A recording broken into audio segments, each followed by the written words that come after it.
Why is my chat not showing? What the hecky?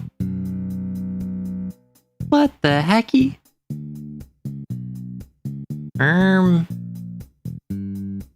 Please hold.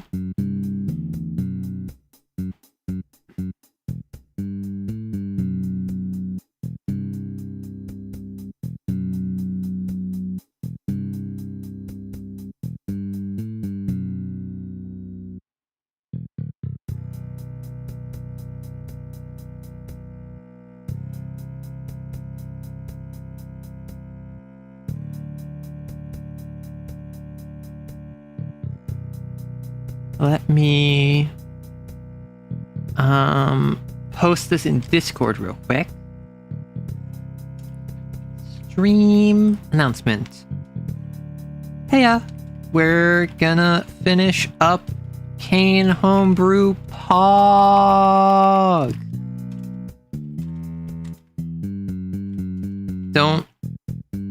Don't mind the fact it's in Comic Sans.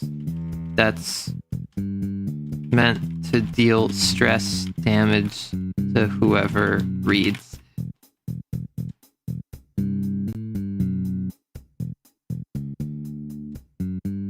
And send tweet. Okay, so I am gonna play with why my stream chat is not working. I can read you, I see you, I know where you are. However, for whatever reason, my YouTube chat is not alive right now. And normally it should be. So I'm going to check this real quick. What the hecky? What the hecky?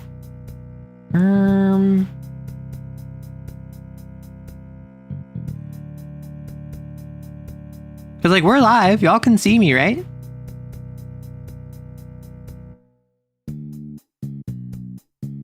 You forgot this was going to happen today? So, I initially wasn't sure what I wanted to do.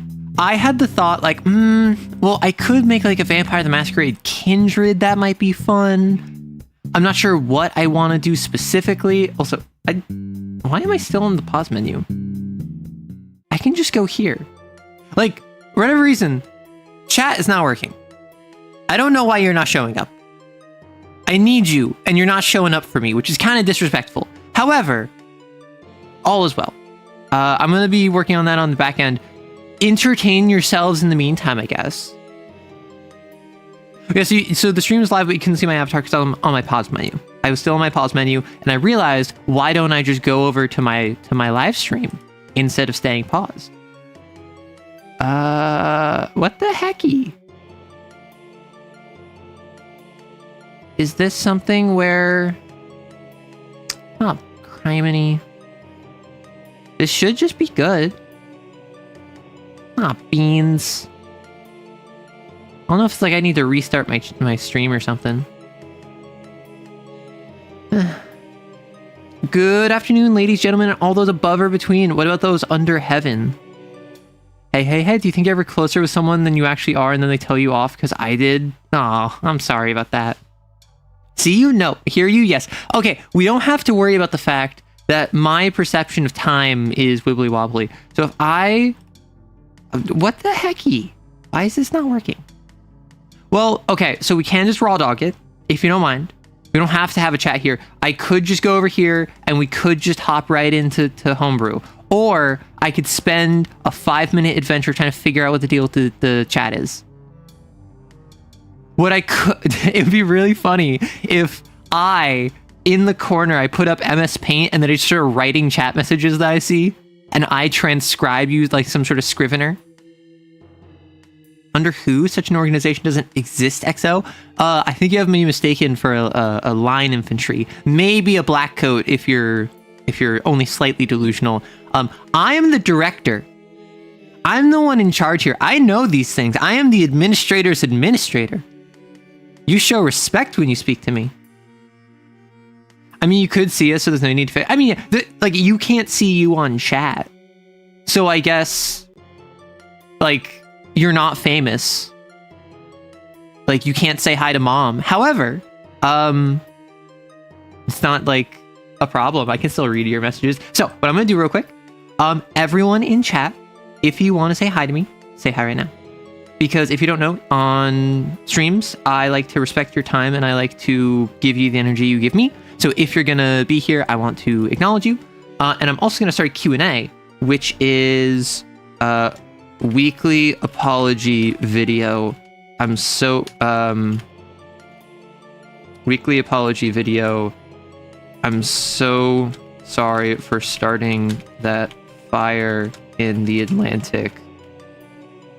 AMA. So, if you don't know, here on YouTube, I like to do Q&As where just throughout the stream, you can throw me questions. Instead of going in the main chat, you can put them in a Q&A chat, which at the end of stream, I'll just go through all the Q&As. You can ask me about me, about VTubing, about TTRPGs, about CAIN, about my world, about stuff that's going on, like whatever it ends up being. That's just for if you want to ask a question, but it's not relevant, I'll get to it later. Hello, Lag and Runius and Robotic and Crassitor and Real Robot and Pink and Yixtris and Kali and Ducky and Caleb and Clam and EJ and Vajante and Original and Kirby and Bear and Dynamite and B, and I think that's everyone who said hello. And hello to everyone who is lurking and or everyone who is watching the VOD. If you are shy or you get here late, feel free to say hi anyway. I always love saying hi to people. Hey, James. So, on this stream, past couple streams, I have been making characters in TTRPG systems. We started with Lancer. We made John Lancer. Call sign Aerodynamic. Very proud of that one. That one was chat. That one was you. Then, we made Dorothy, the Exorcist, who is a binder who uses the Muppets in order to fight against Elmo. I do feel I want to continue making characters. However, Jeeves crisp, I need to finish this homebrew. Like, I have been sitting on this for a couple months now. I started it on stream. I continued it on stream. We never finished it.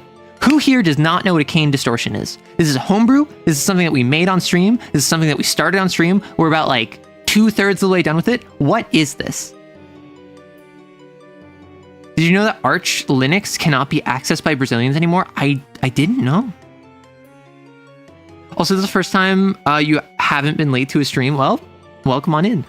Speaking of streams, we're gonna have a bit of a weird schedule coming up. Today, normal stream.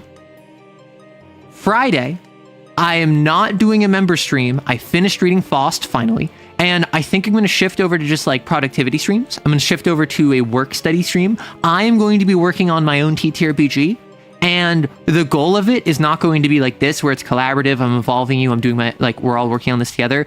Friday's stream is going to be, I'm doing my thing. Feel free to show up and like vibe and chat and like comment, ask questions, but I'm going to be focused on TTRPG dev. It's going to be like a 2-hour stream. It's going to be kind of like my member streams, but public, and it's going to be oriented around TTRPG. Next week, I am going to be busy Wednesday. I think Wednesday. I think I'm good Friday. So Friday, I'm planning on, probably I'll do like a standard stream to make up for the fact I'll be busy Wednesday.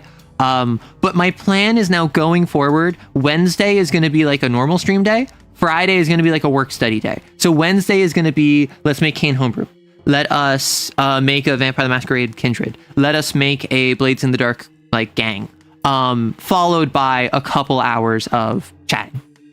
How do we feel about that? Would you prefer if the like 2-hour Friday streams were the days that I did, hey, let's make a Wild Sea character?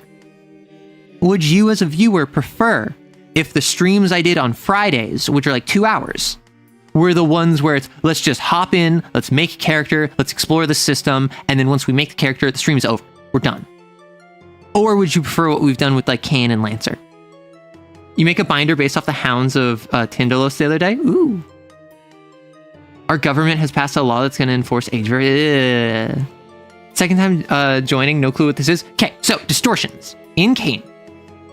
For those of you who don't know, CAIN, TTRPG, it is a system where you can just open MS Paint and I can show you the cool art of Mr. Thomathan Bloom himself.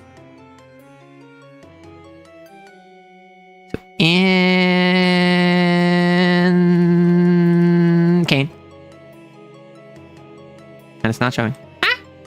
What? What the hecky? MS Paint. Okay, we must pray to the MS Paint gods. We must pray to the MS Paint gods. Hallowed be thy name.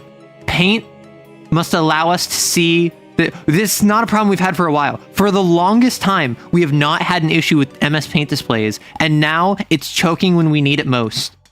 I want all of you to either F in chat, 07 in chat, Prage. I require your combined energy, and it does need to be faithful. Because remember, CAIN is a Catholic-inspired game. It is a very Catholic imagery. Therefore, we need to convince it that we are Catholic. I don't know any Catholic prayer rituals, so this is going to be on you. Is this like, do I need to do confessional? Do I need to like dress up like a nun or a priest or something and do confessional? It's Ranter. Okay. I need, if your name starts with an A or an M, which is at least a couple of you, I need you reciting in binary the holy canticles to appease the machine god. If you are in the first half of the alphabet outside of A through M, I require you to self-flagellate in order to have your blood christen MS Paint. And if you're in the latter half of the alphabet, you get to chill. You get to pretend like you're contributing, but not actually do anything. Listen, everyone needs one, you know? Yippee! Wait, was that yippee to not having to do anything or to other people self-flagellating? So, is it literally... Okay. Will this work? Will all of this work? I don't know. I think we need more energy. I think we need more fuel to the fire. We have reinvented the cult mechanicum with a Catholic flair. Write that down. Write that down. We need to know this for next time. Can I flagellate myself anyway? Yeah, sure. Like an IRL name or username? Dealer's choice. Like, the machine god is surprisingly very chill with a lack of binary. So, CAIN. Literally all this was to show you the art. Now, bye, CAIN. Bye. Wave to CAIN. CAIN has to go pick up milk. Bye. So, CAIN. TTRPG. You play as psychic death soldiers. Child soldiers, if you will. Who have psychic abilities. And they can use that to not just like do psychic bursts and like cast fireball and something, but like also predict the future, rewind time, remove friction or gravity from an area. It's a bunch of wacky, weird powers. It's very shonen battle manga.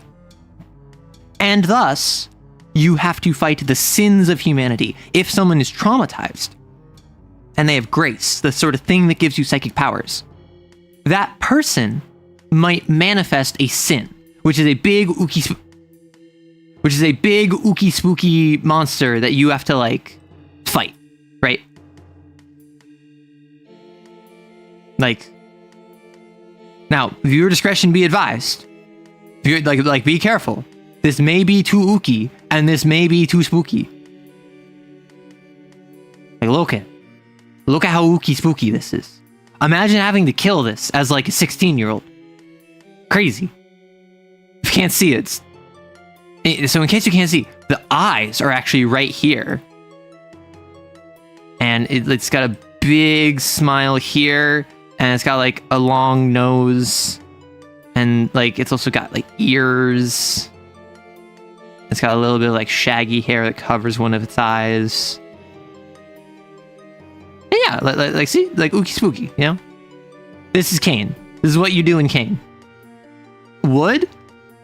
Okay, I went through and I did smash or pass on all of the sins in the core book. And I think with the Minotaur, this one, I think it was that I would have smashed.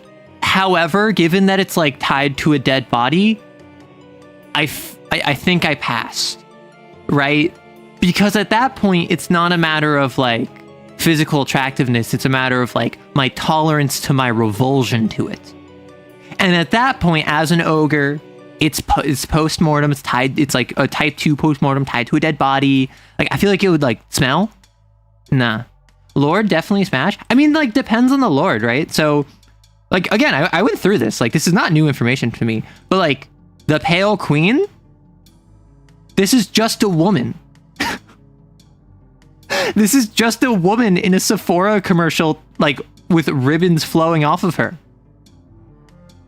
Like, I'm not going to say instant smash to that. However, when your other options are, like... When your other options are just, like, a spiky dog, it's not that hard a choice. I'm gonna keep it a buck. It's not that hard a choice to say smash to the woman but tall rather than the dog. Lord's in my beloved first ever... I love the Lord. The Lord is so silly. However, like... How freaky we feeling? How freaky? I've gone through the logistics. I've asked the question before. How? When it comes to a centipede? Like, just logistically, how? And I didn't have anyone come up with a good answer. Because I'm of the opinion. It's like this. Where you just kind of like hug their face. What do you mean you don't want to smash Calamity 4? I didn't say... No. I never said I did not want to smash Calamity 4. Calamity 4. So this is Calamity 4. Right? Up here.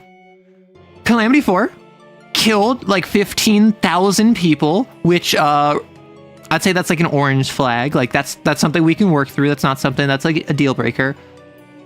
Cured cancer. Like straight up unironically, like cured cancer and wanted to make it free. I'd say that green flag outweighs just listen, they made a mistake. They had some rough times and they kind of lashed out. And listen, I'm not perfect. They're not perfect. So like we can just like work towards perfection together, you know? What the heck is this discussion? My chat has like my community, the Arrow Kissers. Y'all have irrevocably like corrupted this channel, I hope you know. First they came for the exploitation. Then they came for the Yuri. Then they came for the monster lovers. And I did not speak up because I was not into exploitation. And I did speak up because I am into I do love some Yuri. And I'm not going to comment on the monster lovers. I'll let you decide. Buyer beware. So, fighting monsters. Giant sins, manifestations of humanity. I had the thought, because this game is already inspired by Persona, what if you just add Persona 4 Shadows? What if you add a mechanic where different exorcists, player characters, who has their monster lover permit? So, the thing with the monster lovers is that, like, I don't think you need a permit. It's literally just, what is it? Someone posted it on the Discord recently, the Jack Harkness test? The John Harkness test? This does have some inappropriate language. Please be advised. So, you want to smash a fictional creature, give it the Harkness test first. Does it have... What? This is not what... I was misled. I was bamboozled by my own kin. Someone changed that. How dare they? Here it is. Here's the real one. So, you want to smash a fictional creature, give it the Harkness test. Does it have human intelligence or greater? So is it like sapient? Yes. Can it talk or otherwise communicate with language so you can communicate with it? Sure. Is it of maturity for its species? Because otherwise, like, that's bad. If the answer to all three is yes, then you can go for it. If not, it's problematic. So, are you an adult? Hiss. Do you want to smash? Gronk. No. Are you an adult? Certainly. Do you want to smash? Of course. Enthusiastic consent. Man, who else up at the club and when they get hit on, they just go, Gronk! Okay. Everyone here understands that, like, collectively, as a community, none of us have Riz. I think that based on the fact that a certain subsection of the community thirsts over me, I have more Riz than all of you. Probably not put together. I think all collectively you have more Riz than me. However, I have a middling amount of Riz. Unless we're counting when I accidentally flirt with my player, in which case then I'm like overflowing with Riz. Do we feel I could pull at the club if someone asks if I want to smash? I'm just go Gronk. See, listen, you all get it. You understand. You understand that not only is it a requirement for it to be consensual, it is also enticing for it to be consensual. You have hecka Riz? How? You watch a VTuber. You think it's viable? Okay, listen. You're out. I was going to say the club, but let's be real. You're a TTRPG fan, you're a VTuber fan, you ain't going to the club. You're at your like local game shop. And you see a cutie with a booty. And they are chatting you up. And you like make a move on them and their response is just to go, Gronk. And it's not like Gronk, it's like Gronk. They got like a rasp to it. They got like the chest voice with that Gronk. I feel like that's a green flag. I feel like they are probably like severely autistic and or neurodivergent to the extent that they struggle with social cues. But like, that's a green flag. Why not? Hey, hello, coming about to say thank you for putting out so many videos about varied TTRPGs. Of course. I love variety TTRPGs. For the longest time, I wanted to get into them. And I just didn't have a group. Which means I didn't have any incentive to, right? And then I started looking to TTRPGs and kind of getting groups for them. And the groups generally didn't last very long. I have a couple players who I'm still in contact with, but not really too many. And now at the channel, I have not only an excuse, but a reason to check out different systems. I want to give light to awesome other systems. I'm not trying to be Quinn's Quest. I'm not trying to be like comprehensive reviews of new systems. I just don't have the time for that. But what I do have is like just my interest. And I like introducing people to stuff, right? You may have noticed that whether it is Lancer or 40K or the fire alarm in the building nearby, I like introducing you to it. And then I kind of say like, okay, now you're on your own. With Lancer, I haven't done a comprehensive lore review of like, who is Harrison Armory? What's the history of SecCom? I just kind of like, hey, here is the Saladin. Here is the mech that's coming out tomorrow that I already finished the video for. I'm actually ahead on a video for once.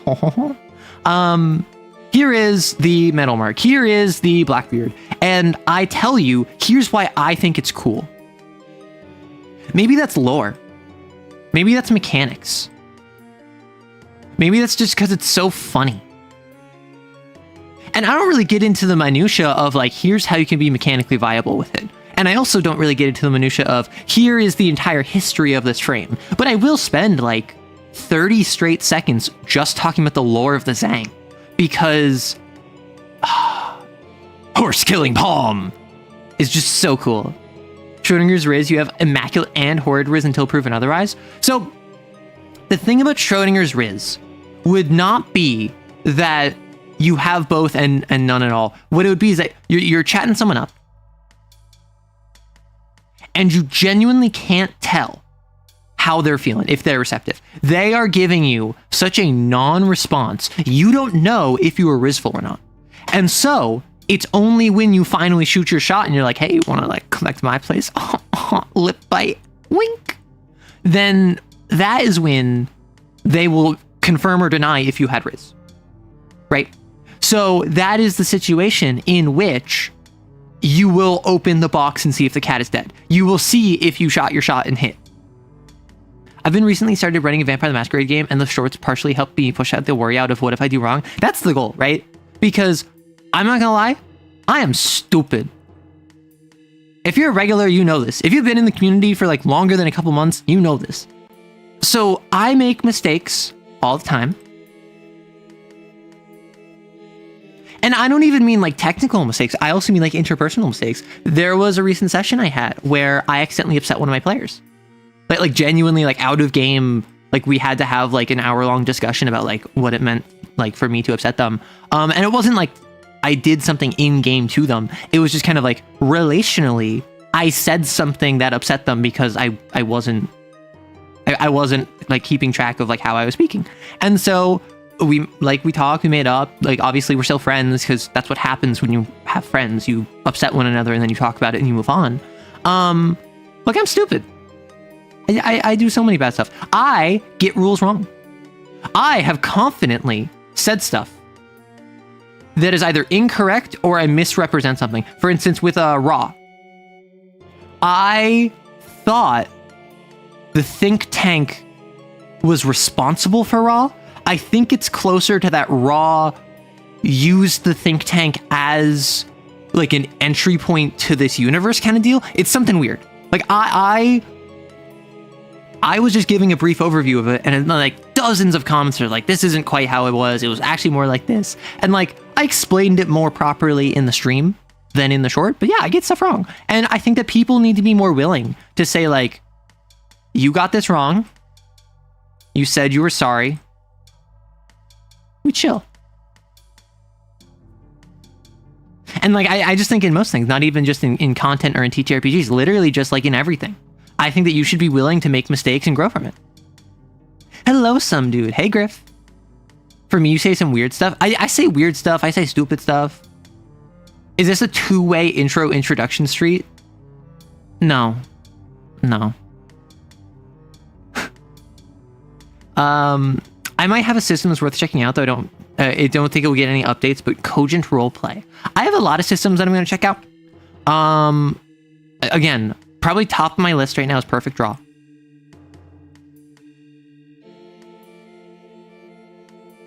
I actually have not done anything with Blades in the Dark outside of that one short I did on it. About it.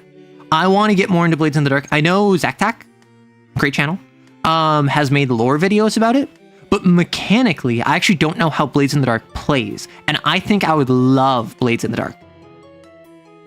What's Perfect Draw? Perfect Draw is a TCG TTRPG. It is a tabletop role-playing game about a trading card game. It is Yu-Gi-Oh! It is Magic the Gathering. It is Bakugan, which isn't quite a TCG, but basically, like, it is Yu-Gi-Oh!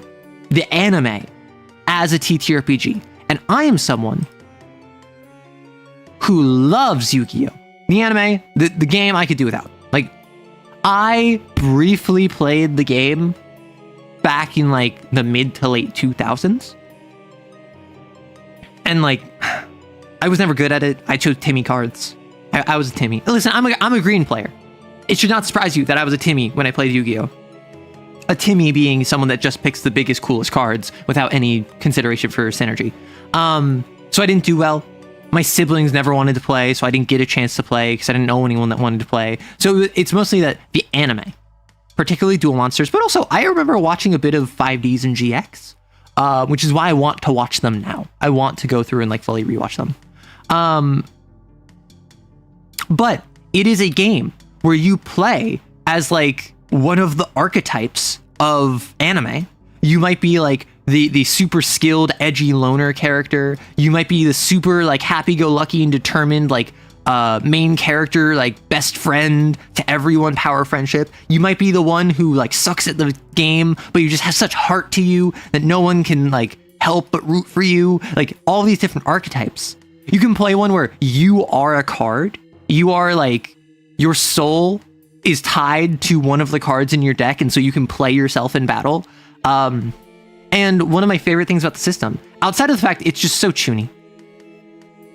It is so chunibyo, which is like the idea of being super into something that really shouldn't be super into, being kind of cringe but in an endearing way, like pretending in real life that you have superpowers kind of deal. It's so camp, it's so chuny. But also, there's stuff like baggage, where when you're dealing with a challenge, an obstacle, and you're rolling and you have baggage, you get a -1 to the roll. Because baggage that you have that is tied to like, oh, my older brother went off to go win nationals, but he never made it to the tournament and I never learned what happened to him. I need to find my older brother and like give him the card that he lent me right before he went. Like that's the sort of thing that would be baggage. But in a duel, when you're actually fighting people with the card game, that gives you advantages. Because the idea being is that your baggage, when you're like living your daily life, like makes you struggle. However, in a duel, your baggage, if it is applicable to the opponent, it like motivates you. So the idea being is that like if my older brother who went off to nationals and gave me his favorite card before he went, like I find out that he was kidnapped by like Team Rocket, and then I go and fight someone from Team Rocket, I would get an advantage in that because narratively I'm pursuing my brother, and this is this is a step on that path, which is so cool. Also, you make your deck. You physically like make your deck card by card, and like something I love that they did staples. In Perfect Draw, they have something called staples, which are generic cards. These are effectively your generic actions you can do in combat, but the idea being is that I don't have Beaver Warrior in my deck. I don't have Celtic Guardian in my deck. However, I have a generic summon monster or summon warrior card, which just summons a mid-tier monster or a mid-tier warrior. So I can flavor that to be like, I play Celtic Guardian in attack mode. But I don't need to worry about like what are the mechanics of Celtic Guardian versus Beaver Warrior, despite the fact that functionally they're basically identical, because in this game, they literally are mechanically identical. Yeah, random midterm card, go, exactly. But also like you get your ace, which is like the star card of your deck, and it gets to be slightly more powerful because it's your ace. That's your blue eyes. That's your dark magician. I would have so much fun with that. No, don't add more TTRPGs to the list of ones I need to run. See, Perfect Draw. I'm weird, right? I love jamming. I love jamming. I prefer GMing to playing a lot of the time. When I got into CAIN, I didn't want to play CAIN. I wanted to run CAIN because of all the sin creation. That was the juice for me. That is what I came to CAIN for. Lancer is a system where I was interested in both. Perfect Draw is one where like I basically entirely want to play it. Like, yeah, I do want to run it. I think it'd be very fun to set up opponents that a player can like knock down. But like, CAIN drew me in from the atmosphere. Lancer drew me in from the mechanics. Perfect Draw is drawing me in from the nostalgia. And it is drawing, like, I would play Perfect Draw for me kind of deal. Whereas for Lancer, I would play it to play a war game. For CAIN, I would play it to play like a super dramatic game with like trauma and all of that.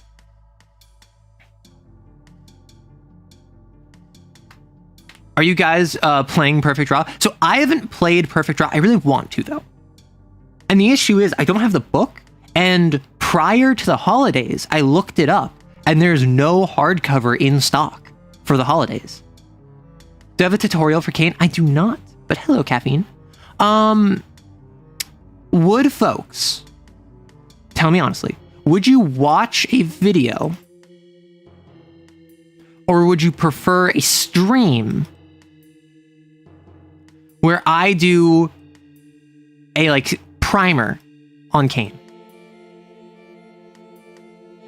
And what that means is it would probably be mostly lore followed by here's how you play, right? And if it was a video, it would probably be like 20 minutes.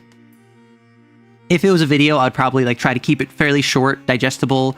And it would mostly be just like, hey, here's what a sin is. Here's how XOs work. Here are the different blasphemies. Kind of like, again, like Zach Tack's video or like 11 Dragon Kids video.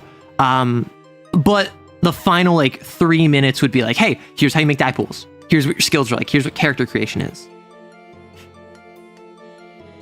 Video would likely be more efficient. See, you say that. I don't think people recognize how much of a strain on my schedule long form videos are. Like, I have a girl frame video slated for, I think it's Sunday. Sunday? I have a schedule. I can just check this. My Girlfriend review is slated for Sunday. That, like, I am ahead on videos right now, and I'm behind. Because I have not gotten a chance to start my Girlfriend video yet. And, like, these take me, like, tens of hours, right? So I'm gonna kind of, like, be screwed for this weekend. Even if it's, like, light edits, it will still take me a really long time. Hey, Skeleton. Nope. You only got here, like, in half an hour. You're biased to video due to watching a lot of Zactac recently. That's fair. Yeah, maybe do a stream and edit it into a video. That's my plan with the making characters. My goal is to take like the 2.5 hours, the 3 hours of making a Lancer character, edit it down into like a 20-minute video, which obviously will take time. I need to focus on that. I need to prioritize that. But ultimately, if I just string it together, it should be pretty coherent. It was like 2 hours to make Dorothy and to make Elmo. If you don't know, we made a CAIN XO who is a binder using Muppets to fight against the Lord Elmo. Funny enough, ended up here just now for the first Girlfriend video. Listen, I have to write the script. I have to record. I have to scrub all of the footage that I have of reading through the system. And then I need to actually edit it all together. So this is gonna suck. I would say, oh yeah, it might not be out on Sunday, but like, I'm gonna be busy next week, so I can't not do it. Frick, I just realized, if I spend all of my time working on Girlfriend, I won't be able to make a backlog for next week. I might have to kick Girlfriend a week. I hate kicking videos, but like I'm gonna be visiting family. I will not have access to my PC for like 5 days. So I need to get a backlog of videos done for next week. Criminy. Beans. Kermit, Miss Piggy being a hound. No, so what it is that it's I can't remember what Kermit was. Oh, Kermit the Toad, obviously. And Miss Piggy the Hound. These are the two bound sins that Dorothy uses. And the reason she's named Dorothy is because she was a child actor on Sesame Street and left.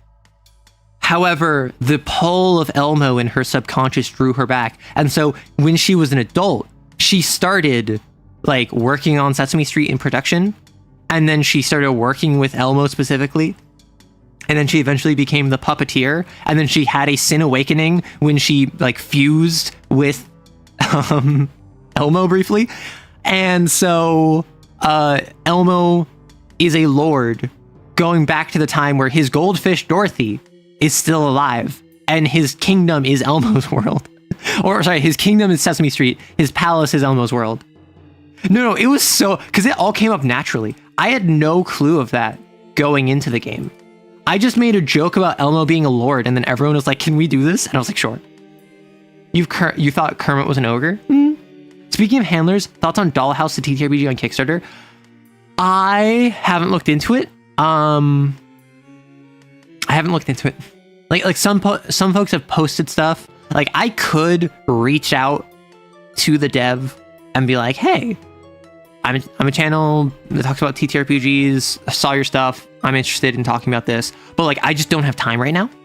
And that's something that I would like to do before the Kickstarter, right? That's something where I would have preferred to reach out prior to the Kickstarter launching so I could support the Kickstarter. So like, I'd be down to talk to them. Like if anyone is on their Discord or anything, like you can mention my name and be like, hey, I know a YouTuber that would love to talk about this. But I don't have strong feelings right now. Elmo's also Cat 4. I think we made them Cat 5. Gosh, that's actually crazy. I know. I really need to get some of my friends and stuff like Lancer and CAIN and Perfect Draw. The way that I always suggest, hey, how do I get people into these weird wacko TTRPGs? What you do is you spend some time telling them about this really cool system. and the lore, and you don't tell them about all the mechanics. You don't tell them about the core. Like, you don't tell them as if you're explaining to them how to play. You tell them like, oh my gosh, in CAIN, there's this thing called sin overflow, right?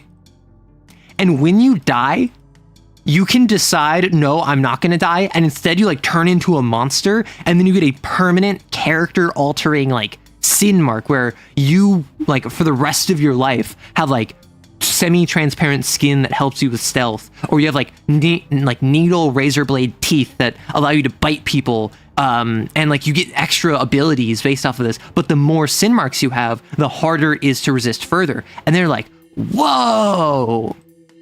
And you do that a couple times, and then if you're not the GM, you talk to the GM and you say, hey, I want to run this system.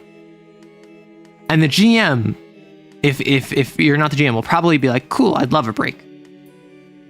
And then you tell the players, hey, I'm running this system. Do you remember the one with like the sin overflow and stuff? That one. And then they say, no, we only want to play D&D 5e. And then you say, sure, cool. However, I don't. And this will be this. I know your taste. You're gonna like this one. And so if they're your friends, they'll probably drag their feet, but they'll trust you. Time to drag Arrow in the chat to the gym with me. Woo! I was actually, okay. It's currently really hot here, right? I'm in California. It is like super warm here. So like I'm just like shirtless, right, in my sports bra. And I'm in the bathroom brushing my teeth. And I'm like, dang, my arms kind of crazy. And then I thought to myself, like, this is the sort of thing that people would take a thirst trap of. And then I thought to myself, is there an equivalent for a hunger trap? Because like a thirst trap is you get people thirsting over you. They are thirsty. They are like, that is the point of a thirst trap. What does it mean if like a hunger trap? Arrow swole? I wouldn't say arrow swole. Arrow toned. Arrow defined. I am like, I work out, right? Not much, but like consistently I do a light workout every single day. That is legs, arms. I really don't do my core that much. I need to do my core. But it's like stretches, legs, arms, right? So I'm thin enough and I work out enough that basically all I have on my arms is muscle. So I don't have like 14-inch biceps, but I certainly have like when I look at it, I'm like, I feel like people would appreciate that. Funny enough, I had an exo going to Sin Overflow and they had like plus D to covert. They were basically went super albino. Yep. I'm pretty sure my players just enable my obsession after the mildest understanding of what the system is. Exactly. Isn't a hunger trap? You're so right. It is just food pictures. Posting your breakfast in the group chat. Okay. People wanted a food channel in the Discord. I don't get it. I'm not gonna lie. I have posted my food before, right? But like, rarely. I don't know, like, I don't have Instagrammable food often. And if I make something, I want to eat it. I'm not taking pictures of it. It's not a baby. Arrow eats would be peaked up. What do you mean, Arrow? Like, just like a mukbang? Are you saying, like, I eat on stream? I've eaten on stream before, and I hate it. I hate eating on stream. I don't know if you've noticed. I will go like an 8-hour stream. I will go like a 6-hour stream. I will go like as long as I can without eating. Howdy, Scavenger. Would absolutely hunger traps just be a photo of a meal with scents blowing through the wind? So what I'm getting from that is it's one of those pies, right? It's one of those pies that has like the lines coming out of it, and when you smell it, like you get picked up like a cartoon character. As it just kind of like pulls you in by the nose. That's what I'm gathering. It just sounds better. Exactly, the steam pie. You take a snack break during stream. I'm not gonna lie. Unironically, I just hyper focus. That is why I often don't eat. That is often why I don't sleep. Drink water. Like I don't need to use the restroom a lot of the time. Across streams, I often don't need to use the restroom because like for like 6 hours, my brain is just like 100% of the brain is being activated for content. And do you want to know what happens after that? I don't remember a single darn thing. It's all in one ear, out the other. That looks incredibly What the pie?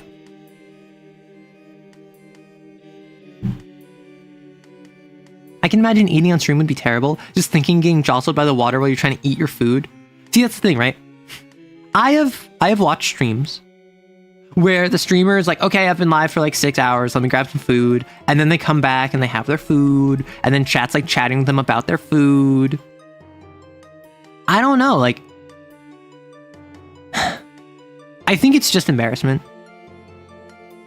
And I do think that legitimately, if I did that, no one would care. Because I would just go, wow.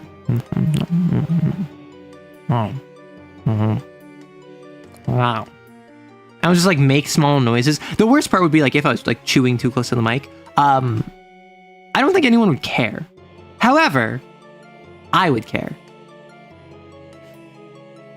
Someone said homebrew. I'm into homebrew, like moth to a flame. Oh my gosh.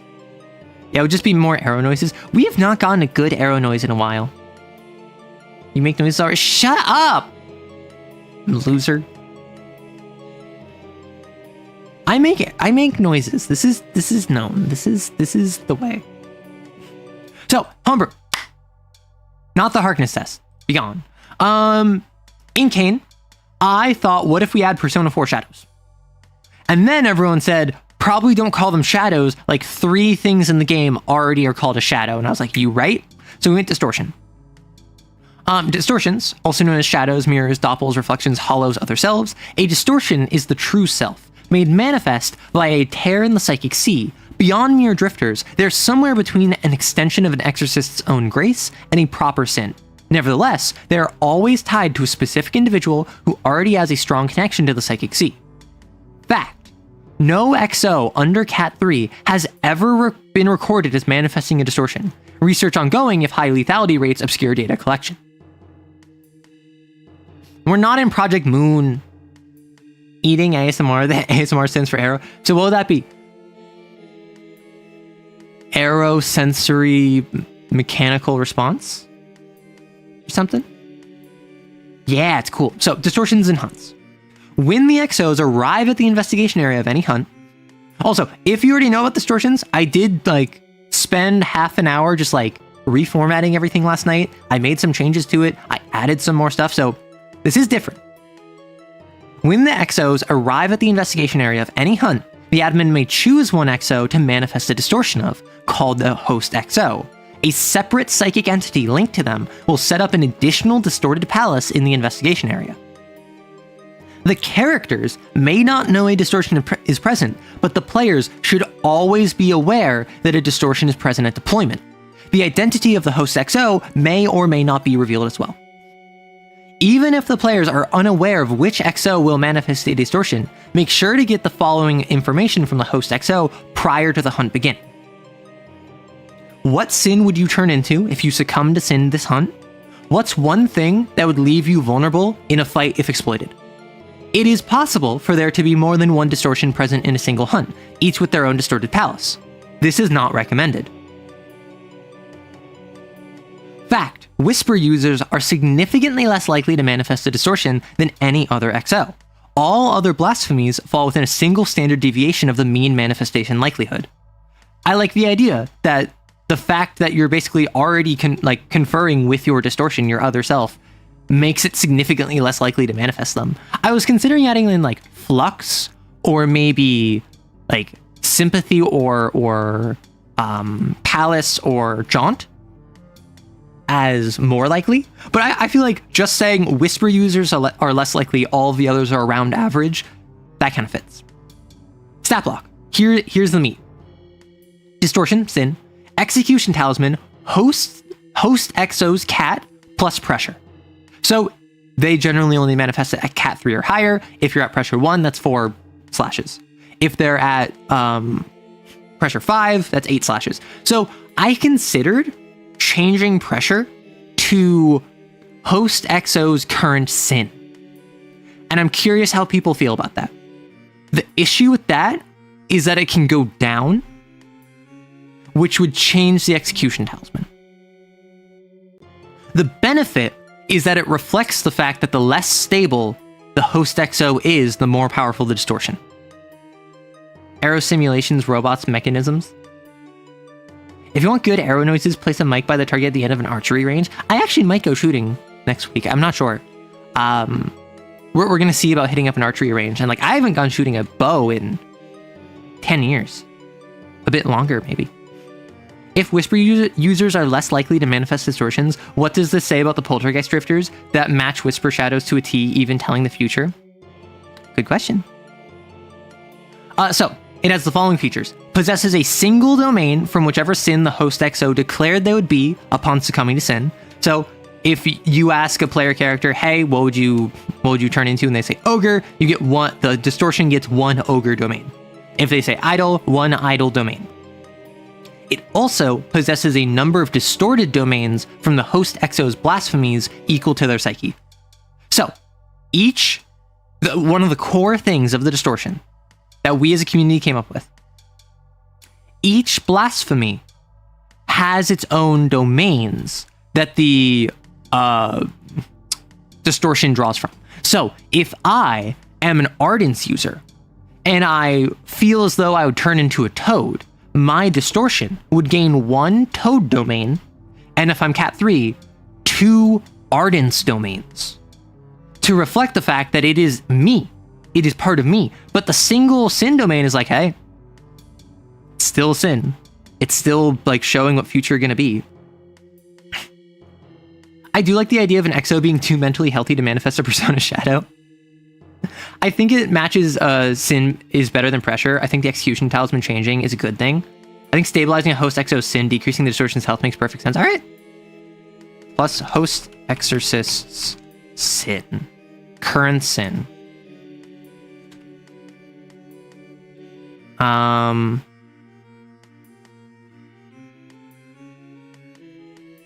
I want to add a clause where it's... Well, actually, never mind. Because that'll come up later.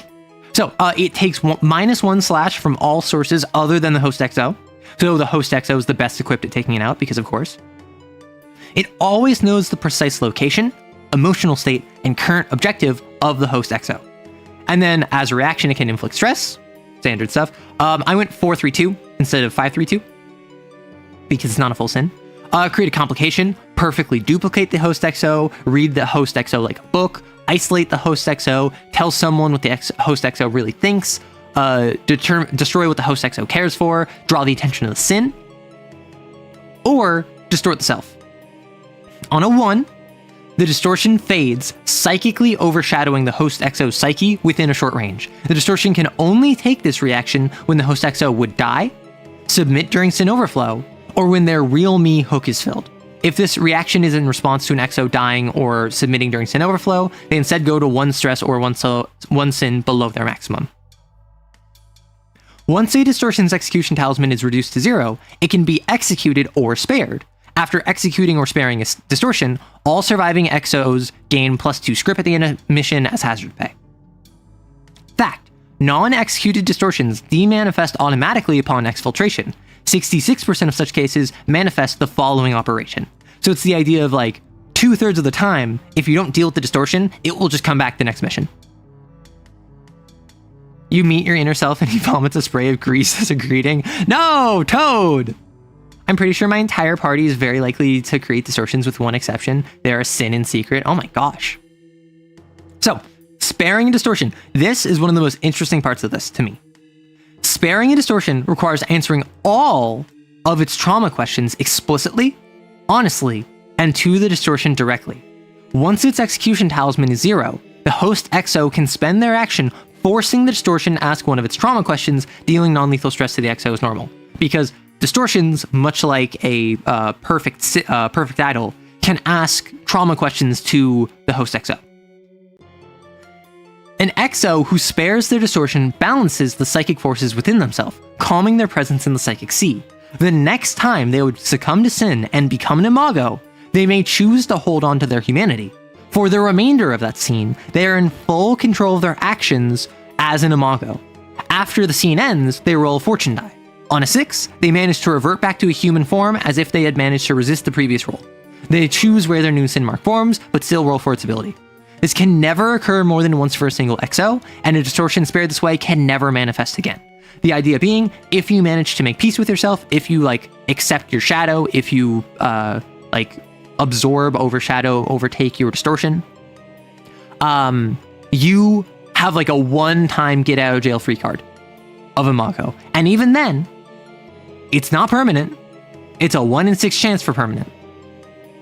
So I think this is worth it enough that you feel like, okay, I have a safety net if I imago. It's not a good safety net, but it's a safety net.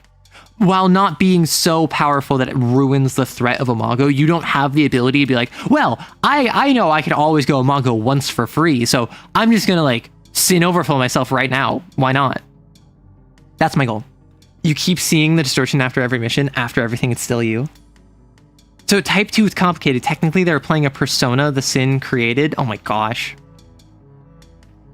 So, personality. Distortions are based on the innermost desires and subconscious of the host XO, and will act accordingly. They might negotiate with or appeal to the emotions of the other XOs, ambush the XOs while they're fighting the sin, leverage traps or mundane obstacles to exhaust the XO's resources, attack them directly and as often as possible.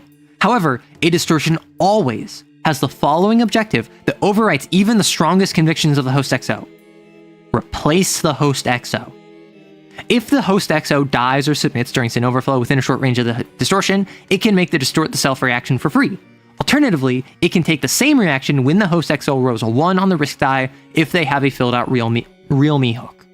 Such distorted XOs act much the same as they did prior to encountering their distortion, though with a stronger dogma in their convictions and a loosening of inhibitions. After the hunt ends, the distorted XO immediately changes their agenda to the distortion agenda. They may only swap off of it by spending 2 advances, as CAIN allows them to de-radicalize as much as they can. No such XO has ever manifested another distortion. Fact: distorted XOs are considered pseudo type 2 sins and marked for indefinite detainment outside of special circumstances. See log CD9 Bravo 1 for details and permission slip application. So, custom agenda, that if you become distorted, you get this automatically. Standard, reveal your true self. Bolded, reveal your old self. And then the abilities, I am thou. You have an innate sense of the convictions and hidden desires of mundane humans. Gain +1d on actions where you leverage this. The true self. Once per hunt, you may ignore an injury if you reveal a secret about yourself that would ruin you if it were to be widely known.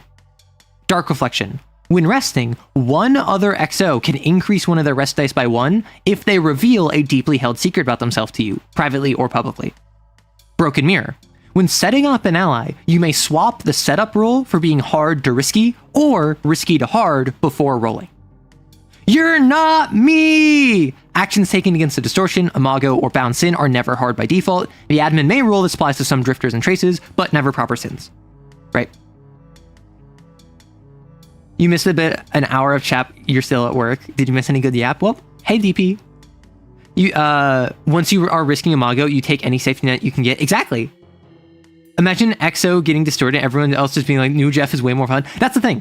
I didn't want this to be like, oh, you're hollow, you're cold, you're different. I want this to be, you are more extreme. You are the natural conclusion of where your current personality is if it were to be unfettered. I like that. I like the idea that it's not necessarily a bad thing, it's just kind of a scary thing.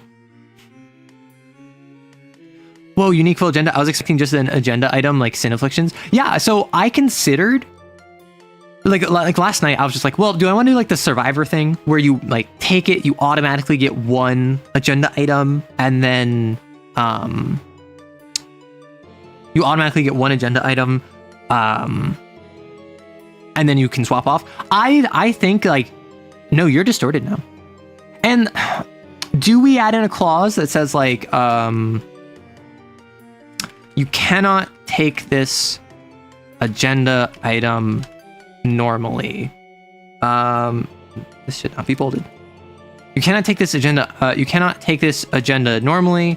At character creation, your admin may allow you to take it as your first agenda, having become distorted prior to the game beginning. How do we feel about that, right? Also, I need a moment. I'm very sorry.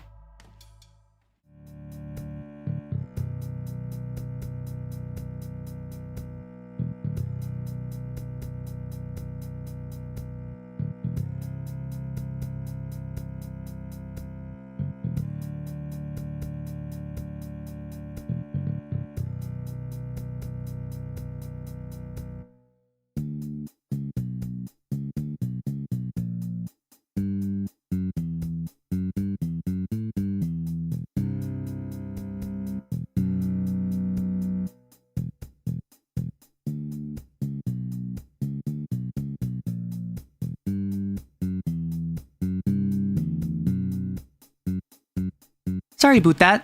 I got my nose all stuffy, so I had to blow it. I know it's not the same thing, but I keep picturing Yugi versus the Pharaoh duel near the end. I mean, you could do it like that. I think that a very honorable character, I think that someone who is very, like, lawful good, their shadow would challenge them to a duel, right?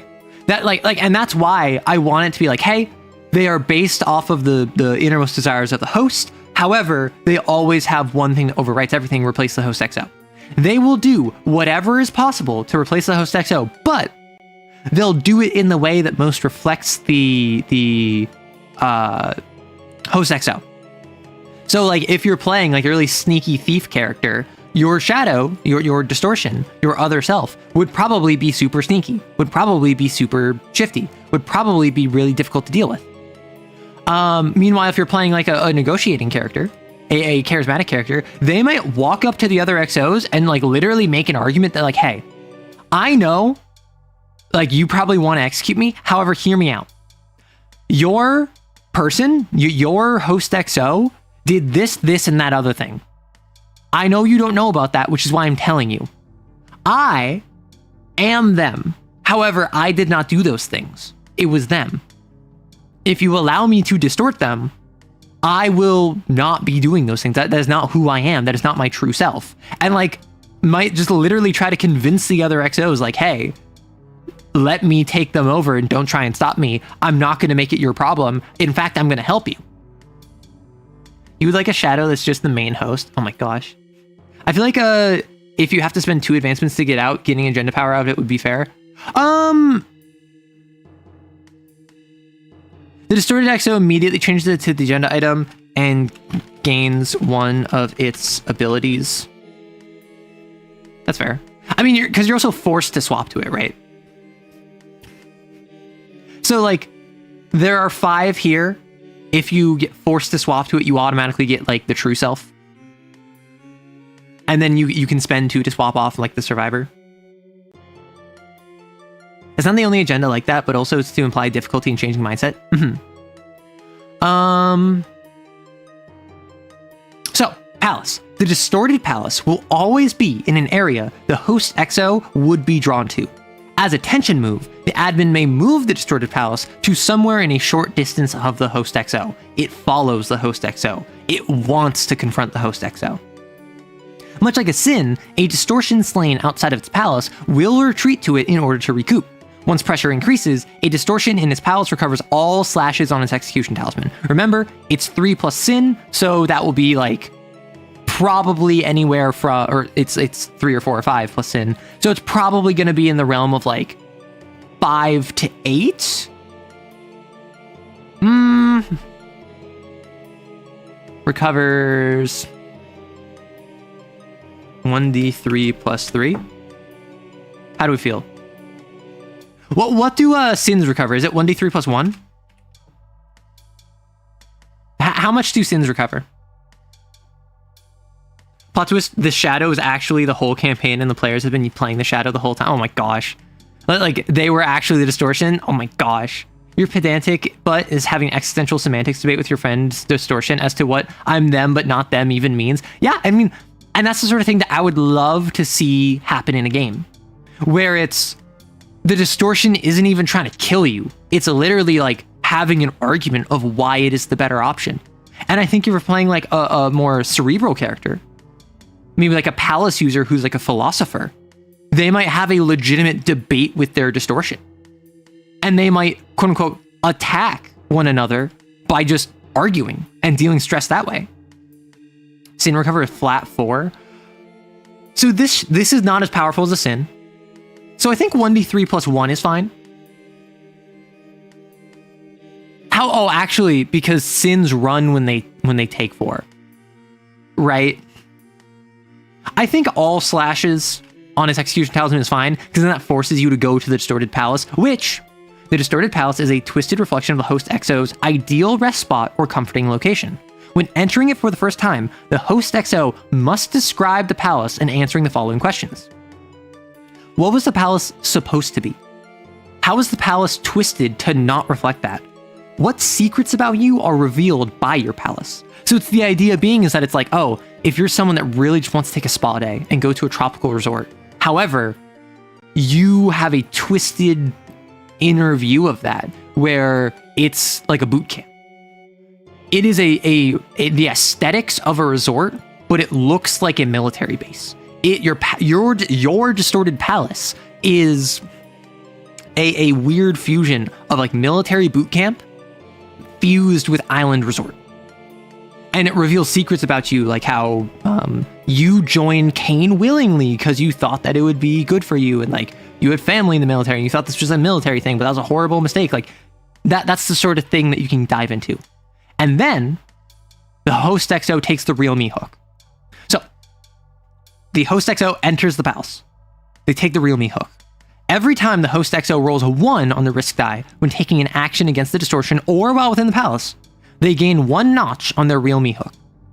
After it completes, any time they roll a 1 on the risk die while their distortion is a short range from them, it can use the distort the self reaction. So, host XO enters the distorted palace, gains real me hook. They're fighting the distortion or they're still within the palace, they roll 1 on risk die. Automatically take 1 on the hook. 3 fills it up. After that point, any time the distortion is within a short range of them and they roll 1 on the risk die, it can use the distort the self reaction against them. So it's something where like the real me hook is basically a ticking clock. More often than not, I expect your host XO will be distorted from dying or going to sin overflow, right? More often, I think it's going to be they are fighting the distortion deals enough damage to kill them, it distorts them. But this is an option where even in the middle of a fight, if it's going on too long, if you're not dealing with it enough, if you drag your feet, then you deal with it. The distortion may freely leave the palace, but will always return if the host XO is present. It cannot enter the sin's palace, though the sin can enter its palace. Its distorted palace. And this is basically, you don't need to nail available it. It will just come find you. It will not make fighting the sin more difficult if you just want to ignore it. However, its palace is not a safe place. Its palace is not a safe place to rest from the sin. Because like otherwise that would be like, oh yeah, let's just rest in here. What are we going to do? Fight 1 distortion? That'll be easy. You should kill your friends. Now, distortion. I need them alive to kill more people. Exactly. 1d3 plus cat. 1d3 plus cat. Where is it? I like 1d3 plus cat. 1d3 plus cat slash. I like that. Yeah, you can't hide base. I mean, you can. It's just a matter of I didn't want to accidentally come up with something where you can hide from the sin, right? I feel like it's fine that the distortion can't like ambush you while you're fighting the sin in its palace, because at that point the onus should like the goal of the distortion. Persona 4 Shadow, I want it to be a mini boss. I want it to be somewhere like a Drifter ++, a Sin minus. I want it to be in the mission area, there's the side objective we can do to take out the distortion. I don't want the distortion to take the spotlight away from the hunt, you know? If the XO dies, does it go away? What if something else kills the XO, the shadows after? I would say that it's tied to the person, right? So it would go away if they are dead. So I don't know where I could write. I could say like, the distorted palace and distortion both demanifest automatically upon the host exorcist's death or becoming an imago. Right?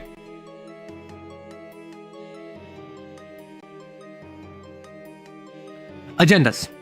What trauma questions does the distortion have? It gains 2 trauma questions that are just general to all distortions.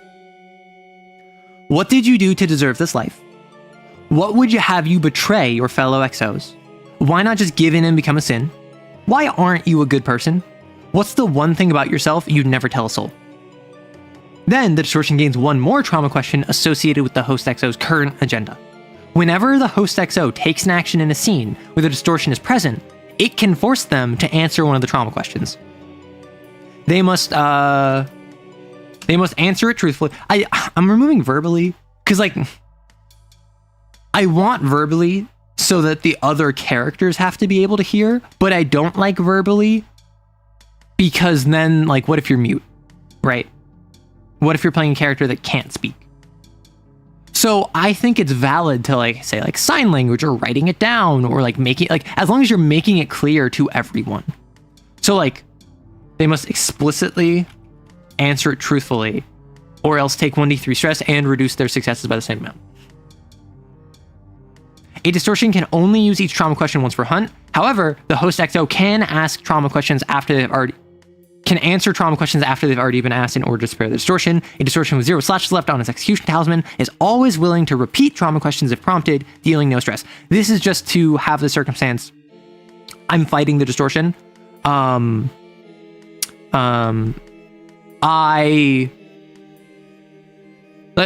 didn't answer a question. I took the stress. Now we have it at 0. I want to spare this. So you can, after the fact, after having taken stress, you can also answer truthfully. If in the moment you were unwilling to. This is basically just saying, like, if you have it at your mercy, you can force it to ask you all of the trauma questions you want, and then you can spare it. Because remember, you need to answer all trauma questions in order to spare it. Verbally or phonetically? I like explicitly because, like, if you're a jaunt user, you can do it in your brain, right? If you're signing, if you're speaking, if you're writing it, I think that's all fine. So agenda trauma questions. Beast. So all I did is that I took the 2 like agenda items and I wrote a trauma question for each of them. So the distortion gets 1 of these 2 based off of the current agenda of the host XO. So Beast, why do you pretend violence is control? Or why do you act human when you're treated like an animal? For the doomed, why do you cling to the same humanity that rejects you? How does being less human make it hurt less? Firebug, why isn't the simple answer good enough for you? Why do you play by their rules? Guardian, are you protecting others for your sake, for their sake or your own? How can you make up now for the times you already failed? Loner, who are you scared to be compared to? Whose betrayal are you the most afraid of? Hardline, how will following orders make CAIN respect you anymore? What gives you the right to go against your betters? Machine, why are you only of value if you're useful? Why don't you deserve to take care of yourself? Moth, what void within you can secrets fill? What secret of yours should never come to light? Temperance, why value the concrete few over the many in the abstract? What lines are you willing to cross out of convenience? Torch, why are they helpless without you? Why aren't you good enough to lead? Shadow, What are you outside of your petty, one-sided rivalry? What would success look like for you if your rival never existed? Sorcerer? Who cares about your powers? Would anyone notice if you didn't cause problems? Songbird? Does anyone even care about you? How can you put your heart into something if you're heartless? Demon? Why is too much never enough? What can't you let go of? And Survivor? Why do you deserve to live when the others didn't? And so, this is something. All the trauma questions publicly. Ooh, publicly. Publicly is a good word. So, publicly answer. Well, excuse me. So, sparing a sin. Sparing a distortion. Publicly, honestly, and to the distortion directly. Okay. So, the thing with all of the agendas. So obviously the agendas in CAIN, they have different associations with them. The machine is all about putting the work before your own needs, but also there's a different agenda item for take a break. So what I wanted to do is I wanted the questions to deconstruct all of the agenda items. Put your work before your own needs. Why? What is the psychological need that has you do that? You are only of value if you put the work before your own needs. Why are you only of value if you're useful? Take a break. That's something that you don't do normally. That is something that you are recusing yourself to do. Why don't you deserve to take care of yourself? And so, initially, it was 2 agenda items and 1 generic question.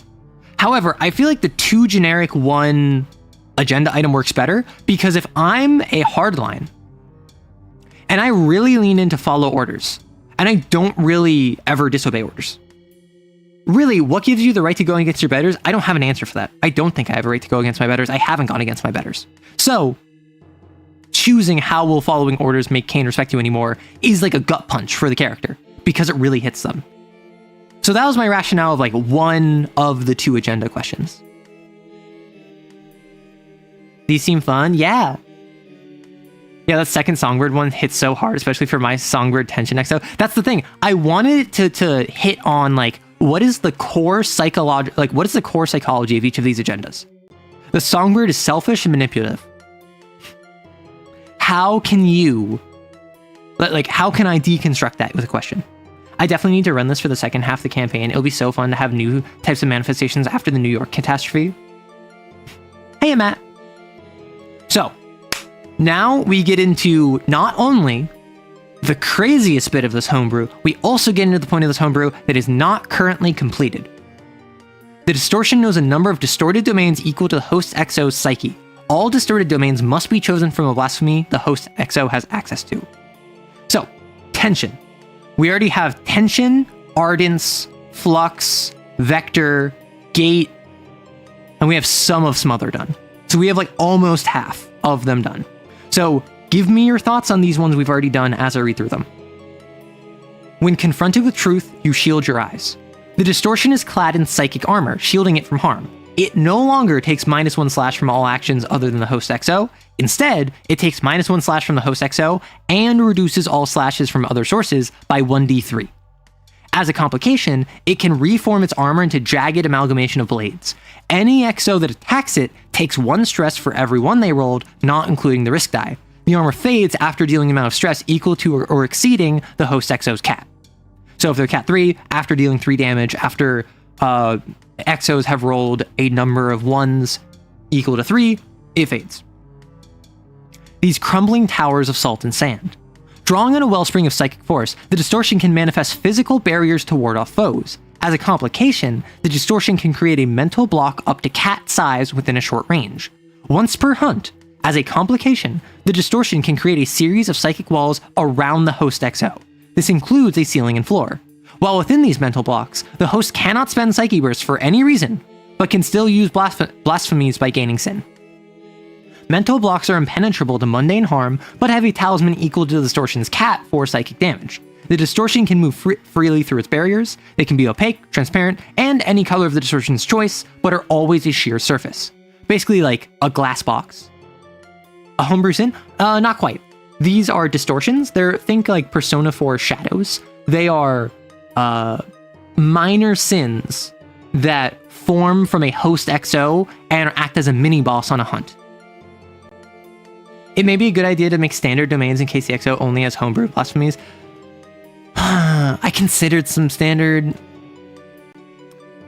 I mean, what I will say is that if you're like, I don't know, if you're like a wave user from Harpocracy's dossier, and your admin wants to run distortions for you, I feel like at that point, they're just like, admin, go off. Like, I would love to just make some generic ones, but at that point, I feel like if you're already using 2 different sources of homebrew and mixing them, that's kind of on the admin to be like, okay, I'm going to make wave blasphemy powers. I typed a message, oh, you're giving your character RSD, and it blocked the message. Oh no. I feel like you aren't obligated to make homebrew that works for the... Oh no, so that's not what they're saying.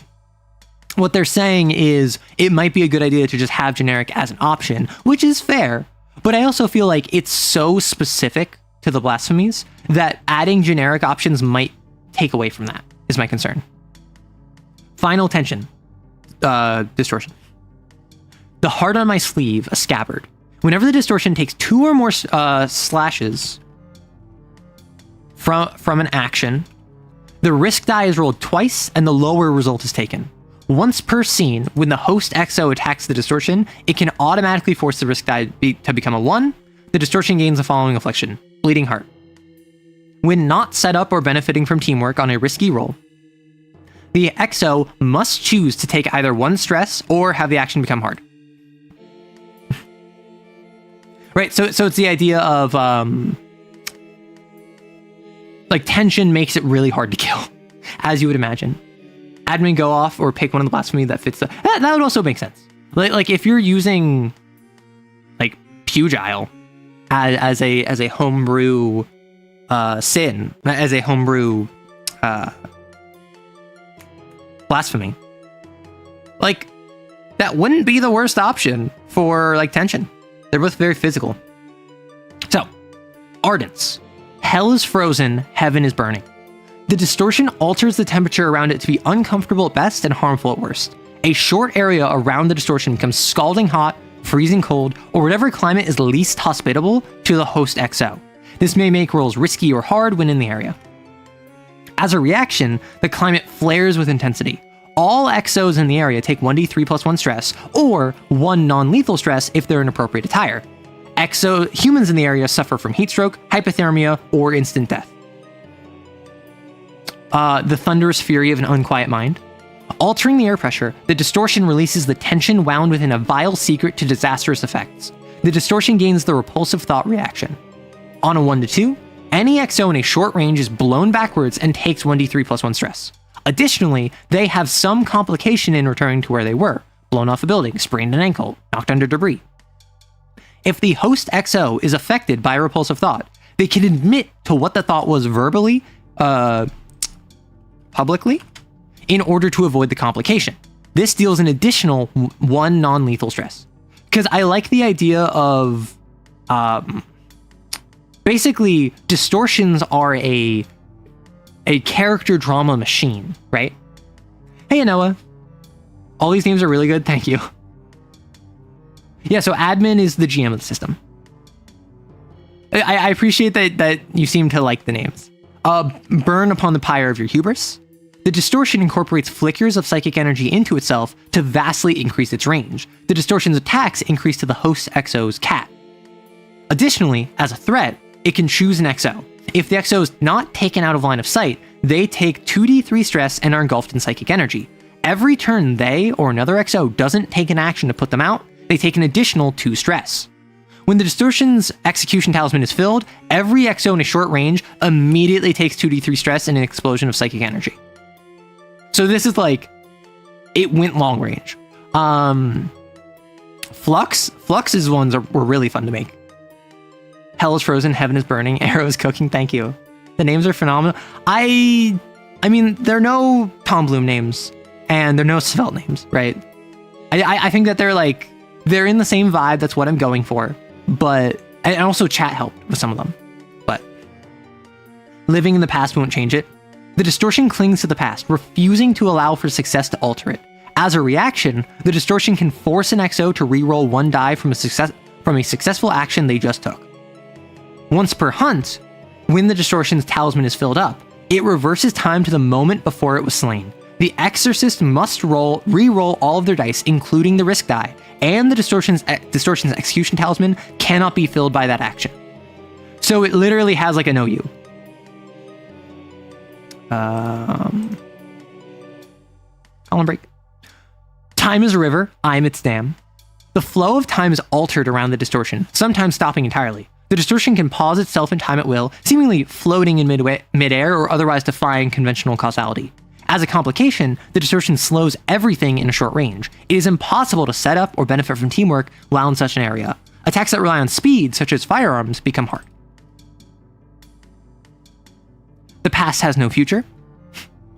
The distortion slips between realities and timelines, itself not even certain where it belongs. The distortion doesn't quite look like the host XO, as if it had alterations to its appearance. When rolling a 1 on the risk die in a conflict scene with the distortion, an XO gains 1 temporal instability. Once per hunt, as a threat, it reverses time to the beginning of the conflict scene. The distortion and all XOs recover any stress, sin, KP, psyche bursts, and any other resources they used in that conflict scene except for temporal instability. They all remember what happened and are in the same position they were when the first round began, but gain 1 temporal instability. This ability is not recovered as a result of such a reversal. So the Flux one is weird. I don't know how fun this would be to fight. I think it's cool. I don't know how fun it would be to fight. So and I feel like just beginning of the conflict scene, the poison of nostalgia, that's good.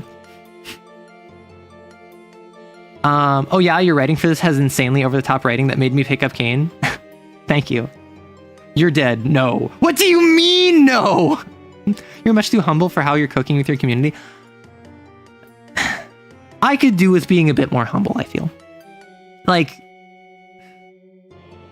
I am constantly honored by how kind the community is, and I hope to one day be deserving of the kindness you give me, whether it is your kind words, or your time, or your attention.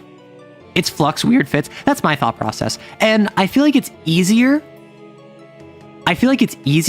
to just say, okay, it's back to the beginning of combat than the round, like the previous round, because the beginning of combat, everyone knows where they were, right? And everyone getting temporal instability means, as a non-Flux user, you're gonna have weird stuff happen to you, which I think is so cool. Vector. Oh, did I not make these? Ooh. Format. We're getting into... I learned this stuff in Synthop. I'm actually very happy that I released Synthop now, because I learned a bunch of like TTRPG, like just design stuff that just makes this look nicer. So like this already, like format wise, this just looks better to me than if it was all like standard paragraph format. So like this is fine. I think this looks better personally. Hey gang, late to the party. What are we reading? So what mechanics are these? Yeah, so this is my homebrew. We are currently reading through homebrew that I made for the TTRPG CAIN, where your exorcists have reflections of themselves that come and fight them. And I'm gonna need your help. I want you to help me make the rest of the abilities. So, Vector, the Unchained Mind. The distortion can rapidly increase the velocity of anything it touches. As a part of a reaction, the distortion can fling itself a short distance away. It appears to fly with extreme control, even around corners or through barriers. As a complication, the distortion can imbue velocity into an object or living being it touches to send them flying. The combined size of the object or being and the range flung must equal cat +2 or less. If used on the living being, either being flung or having something flung at them, they take 1d3 + 1 stress. So that's like fling, a lot of the vector abilities. The Unstoppable Force of Truth. The distortion has a unique predilection towards projectiles. Any projectile that would hit it deals -1 slash. The distortion's attacks increase to the host XO's cat. As a threat, the distortion prepares an incredible amount of force to unleash on a target. If the threat resolves, the target takes 3d3 stress. This breaks through items and obstacles, but the target may reduce the stress by 1 for each reinforced obstacle in the way. Examples include concrete wall, shipping containers, bank door. The idea being is that it's like a Kamehameha, where 3d3 stress is a lot. That's going to be on average like 4.5 stress. However, if you're behind like a shipping container, which is on the other side of a wall, it's going to be like 4.5 minus 2. 2.5 stress is not that bad, right? Imagine just slapping themselves and flying upward or uppercutting themselves. Yeah, exactly. So it's like opposing XOs with passive new abilities. Less opposing XOs and more so a mini boss that is a Drifter++.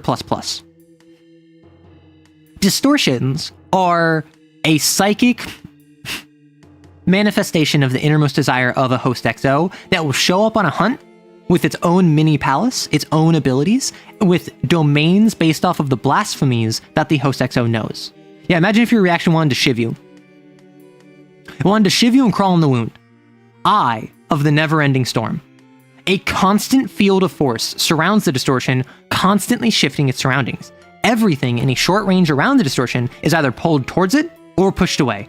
At the start of each round, the distortion chooses which direction this is. Anything up to cat size or smaller that is unrestrained is moved at a walking pace towards it until it stops adjacent to the distortion or is a short distance away. Living beings can resist this through a variety of means, but actions going against the path are always hard. Are always hard by default. That's something I need to get better about saying, is because like there's a lot of ambiguity in CAIN, which is like always hard. Does that mean that it can't be changed? Hard by default is a good phrasing. Okay, but they have a point. What if XOs are hunting a binder and the binder has those?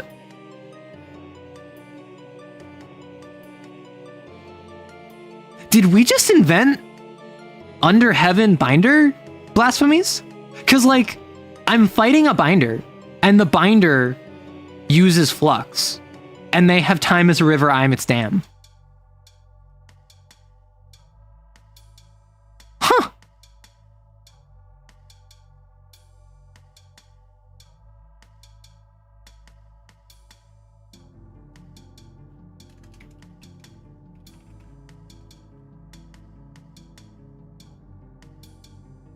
I guess we did. Well, you know me. This is going to be... The distortions, I'm probably just going to release for free by themselves. But my plan is, at some point, I am going to release a kind of like a CAIN supplement, because people have been asking me for it, of the different sites in my setting, how I handle the virtues. I'm going to include the CAIN distortions in it. I'm going to include mechanics on a metamorphosis. And I think, because I have ideas... And I actually don't know if there's any homebrew for this already. I know how I would handle a player character becoming a virtue. So I think it would be interesting to add my own take on becoming a virtue. Not necessarily like becoming justice or becoming faith, but like becoming a new virtue. Because I know how that happens in my setting. And they get a number of domains equal to half. Yeah, equal to psyche. Gotta hop out for a bit. Enjoy. How many domains per blasphemy? Otherwise attacks and all variations. So each distortion gets one domain from whatever sin the host XO would turn into. If they're gonna turn into an idol, it gets one idol domain because it is a sin. However, it also gets a number of distorted domains, which are based on the blasphemies, equal to psyche. So no distortion has been recorded as manifesting under Cat 3. They are the same cat as whoever they manifest in. So usually it's going to be one sin domain, 2 distorted domains. Or it might be all 3 distorted domains of a blasphemy if they're Cat 5. We are binder distortion domain. It would be based off the ability binders have to magical girl transform. Well, listen. Bind is coming up. My goal is to get through the rest of these blasphemies because we have Sympathy, Palace, Jaunt, Bind, Edit, Whisper, and like half of Smother, right? So, gate. No distance can separate kindred souls. Let me...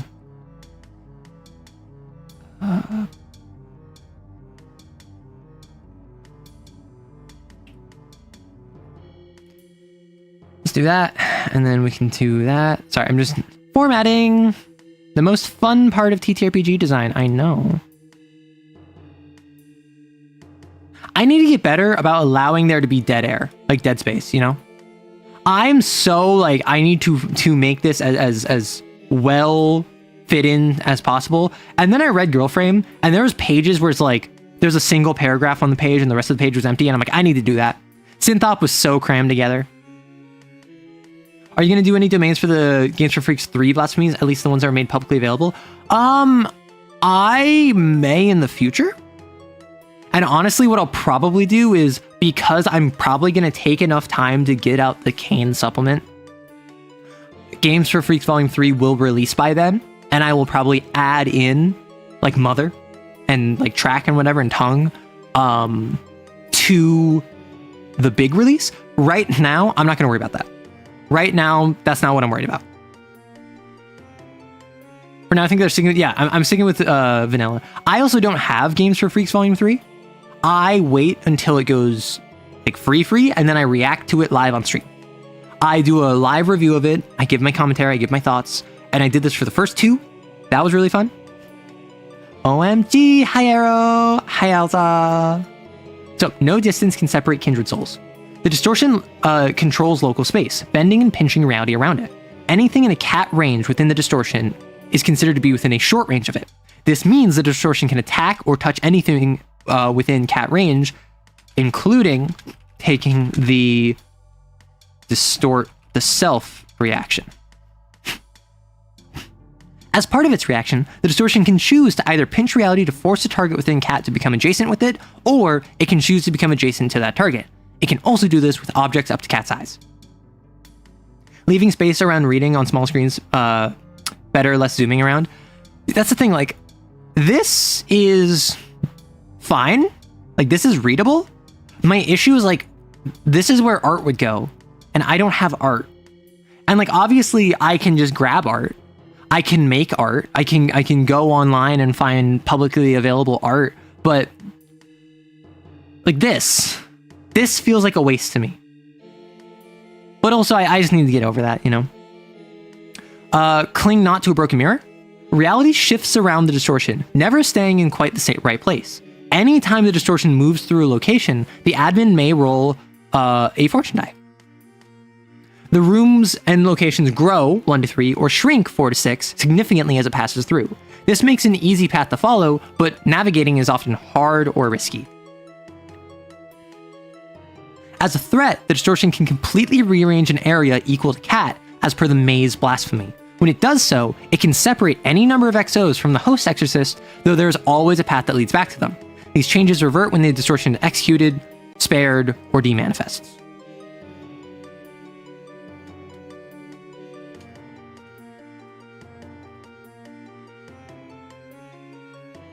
Dang, if only there was a community of artists. Oh, wait, listen, Alza. If you're trying to, like, make artwork that would wind its way up in a CAIN supplement, the server is there. I would love to include community art. I just feel like it's kind of scummy of me to be like, hey, can you give me art and I'll pay you an exposure? Because, like, I probably wouldn't be making money off this. You're loving this? Will you be posting it on itch.io? My plan is the CAIN distortions, this document, throw it on itch. Sometime in a few months from now, I will publish a larger CAIN supplement that talks about more idiosyncratic weirdness of my setting that I've run, and this will be a part of that as well. So that is when I'm planning on adding, like, Games for Freaks Volume 3 stuff. So it will be the same general mechanics. I'll probably also, like, update it if I get feedback that, like, hey, the many arms which grasp infinity, that's super broken. I would probably tune it for the CAIN supplement. So, the distortion can creatively split space in order to duplicate its limbs on surfaces within a short range. These can interfere with technology, pull levers, or otherwise take actions alongside the main body. Within a short range, all attempts to set up or do teamwork are hard. Once per hunt, the distortion can take a second reaction after the host exorcist takes their turn. Because, like, arms. Smother. And let us... And this is where we get pretty fully into, like, hey, attention, all Stardust Crusaders. I need your help. Smother. Swaddled in nothing. Surrounding the distortion is an instability of reality. In a short range around it, the distortion can remove one of the following properties: light, sound, weight, friction, electricity, internet, combustion engines, running water, door handles, windows, latches, zippers, catches, open fires, as per one of the smother abilities. This may make actions risky or hard, potentially even impossible. At the beginning of each round, the distortion can change which property is removed. As complication, the distortion can remove one additional property until the end of the round. So the idea being is that it's at the beginning of every round, it can change which one, and then each turn, it can choose to add another one. The Devil's Truth. The distortion's touch removes the ability for something to be perceived. Rolls to track or notice it are always hard. Psychic abilities can only perceive it while within a short range. As a threat, the distortion can touch an XO. An XO touched this way cannot be perceived by other living beings, participate in teamwork, or be affected by others' actions. For all intents and purposes, nothing but the distortion and sins acknowledge they exist. This lasts until the XO's rest. It cannot target the host XO with this ability. The Nothing You Are. That is the name I had, but we didn't actually write anything for it. I wanted to include the Absentia hook. I wanted to involve the Absentia hook in this, but aside from that, I don't have anything. So we are now at the point where I'm not reading stuff, we are now writing stuff. You are giving me ideas. I'm putting those ideas to pen. I am taking all the credit for the hard work you've done, and I'm going to laugh maniacally as you cry, your royalty-free cry. It can take away the internet, truly devastating. I know. Yeah, this is the playtest version. I mean, and that's the thing, like, some people have pointed out, like, criticisms of, like, Synthop, and I'm like, yeah, that's valid, it's playtest. I need to know that stuff, so thank you. So, Smother. The Absentia hook. So, right here, you can gain this hook when you, with your passive. If this fills up, take an injury and black out for a few moments. When you wake up, you're missing a part of your body. Sure. So, I think, much like the Flux user, something where everyone takes Absentia hook. Right? How do we want to implement this? Definitely giving it to everyone. So what I did for Flux... when rolling a 1 on the risk die in a conflict scene, gain 1 so I think we can just steal that. Once per hunt as a threat, it rewinds time. Okay, crazy. Call me crazy.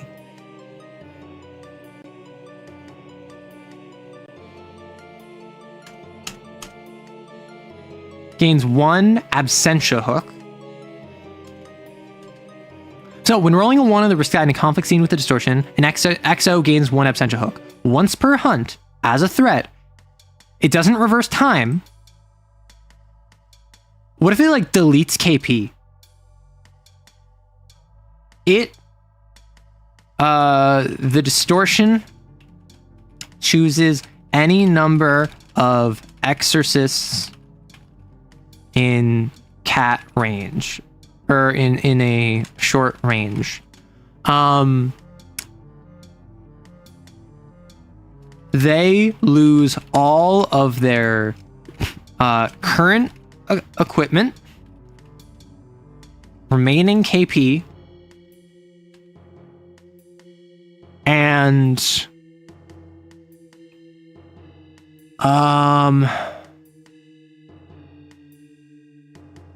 any active powers.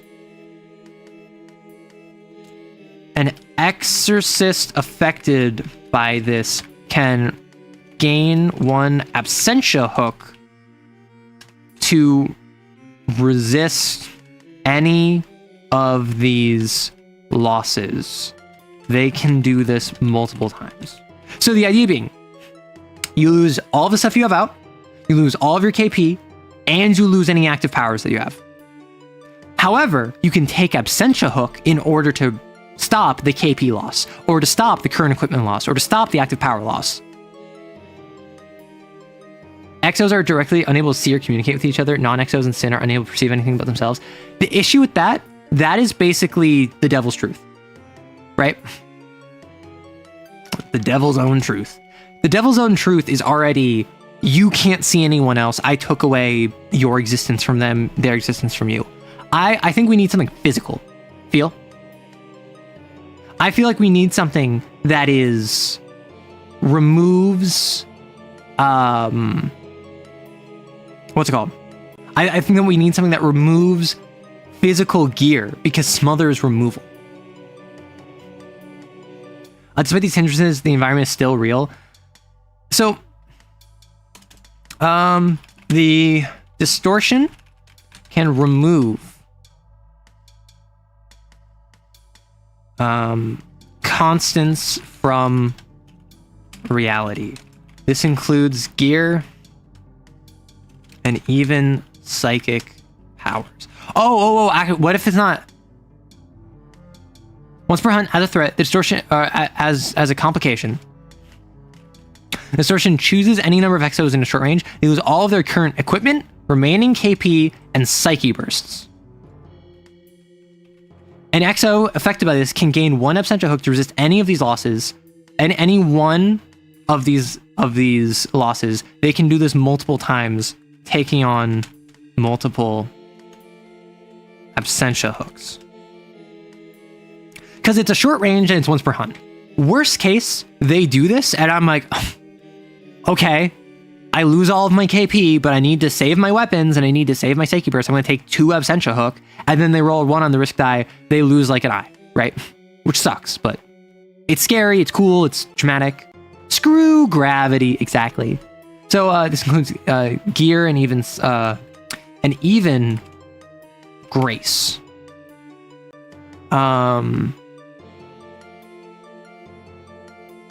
Like, I could make this a threat so that you have a chance to get away. This includes gear and even grace, and seems to be entirely unintentional on the part of the distortion. They never attack with weapons or items. Okay, Whisper. Probably my favorite. Your shadow is animate and hungry. It knows the future. What are we feeling here?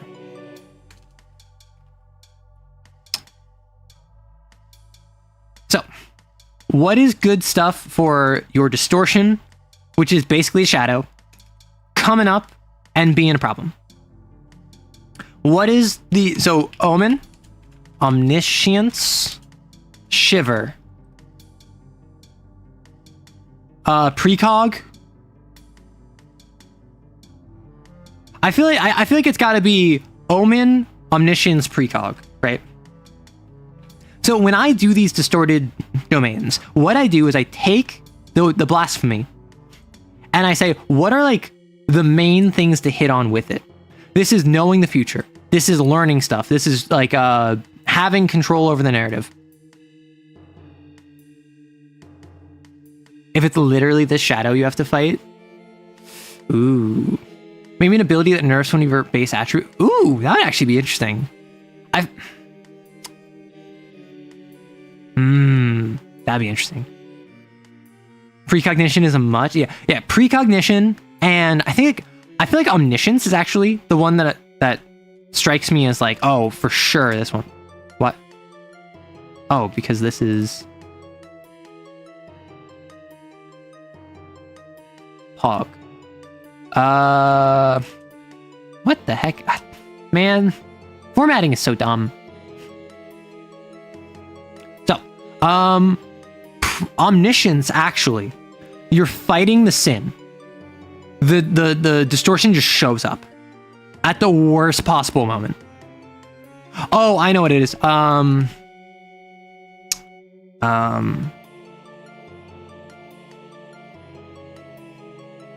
Tied by more than I don't know the name.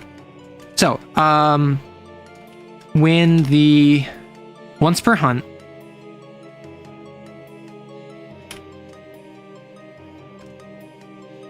the distortion can choose to appear right beside the host exorcist. Just blanketly. And I think that there's something else with that. The distortion always knows the proper way to enter a location and conveniently finds itself in the path of least resistance.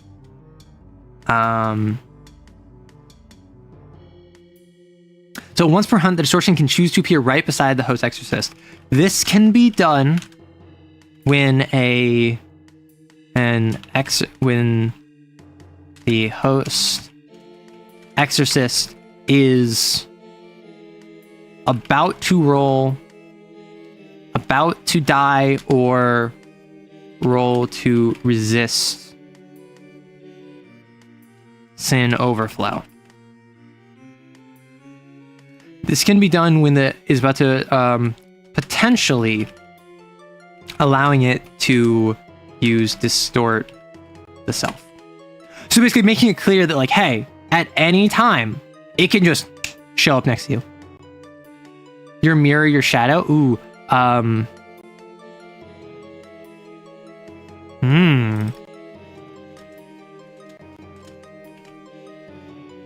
know everything and everything knows me. Ooh.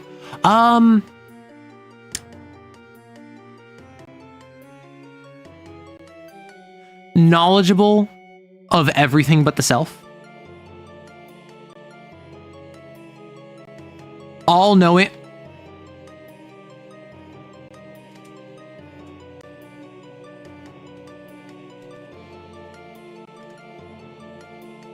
All knowing while never looking inward. Come on.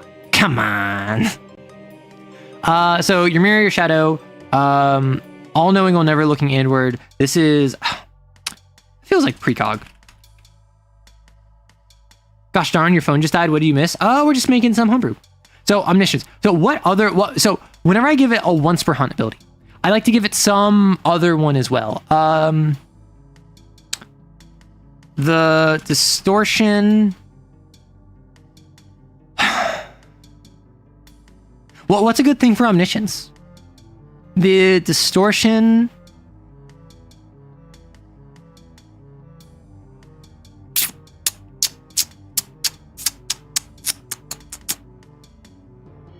It'd be cool to add something just for flavor text. The whisper can manifest in previous missions, but can choose to appear at any point. Your shadow manifested 3 hunts ago, but it appears now. Oh my gosh. Maybe like a leaky omniscient where personnel insert themselves into... What if it's once per scene, the admin can inform the host exorcist they notice. Oh, I have one. Okay, so Omen and Precog are gonna be the same one. Literally just your shadow. It's literally your actual psychic shadow. You lose access to your passive. And right? Like, how do we feel about this? Because I feel like just making it always your shadow isn't the best, per se. Doesn't that mean that you're losing that? No. So the passive, or so you lose access.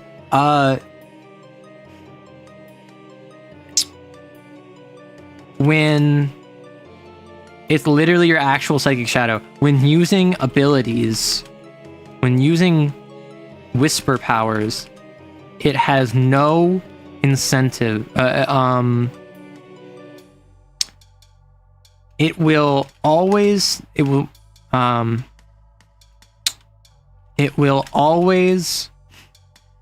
present the information asked in such a way to benefit itself, even if a psyche burst is used.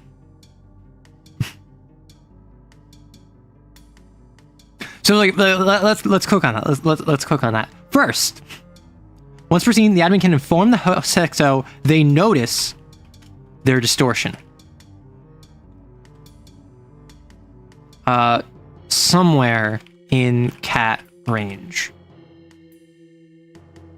If the host exorcist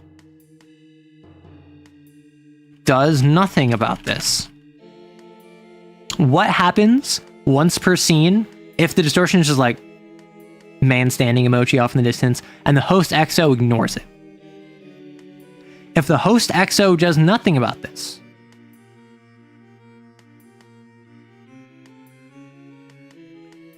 I don't want to just like deal stress. That feels kind of lame. If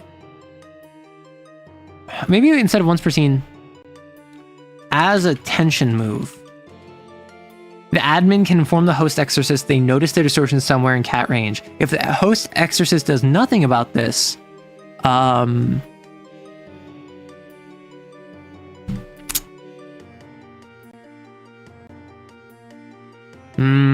you can make the psyche roll for whisper powers to be hard or forced. Maybe. Once per scene, the distortion can make you roll a psyche check, and on a fail, they become paranoid that everyone is lying. As a tension move, the admin can inform the host XO that they notice their distortion somewhere in cat range. If the host XO does nothing about this, actually, wait. Whenever the host exorcist rests, their distortion can pay them a visit. The distortion cannot be harmed and cannot harm any exorcist during this time.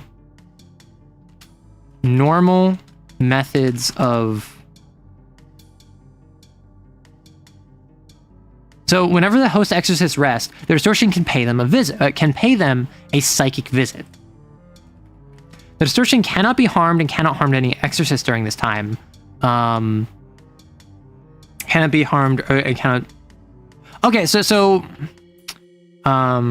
however, it can force any one exorcist to re-roll one of their rest dice. So like it shows up just like a ooga booga and then leaves. But then once per hunt, it can show up like Omewa mo Shinderu. Because then this is like... It's kind of just whispering unsettling things. Villain monologue.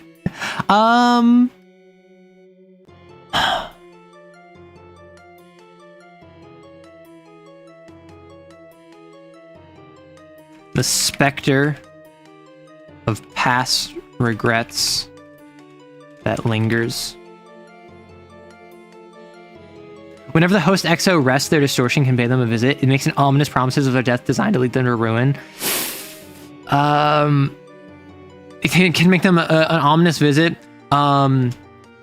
It tells them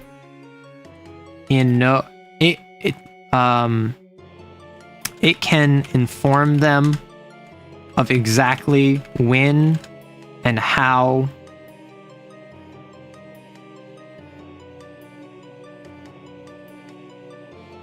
what if it's like it shows up when they rest? It can inform them exactly when and how it will distort them.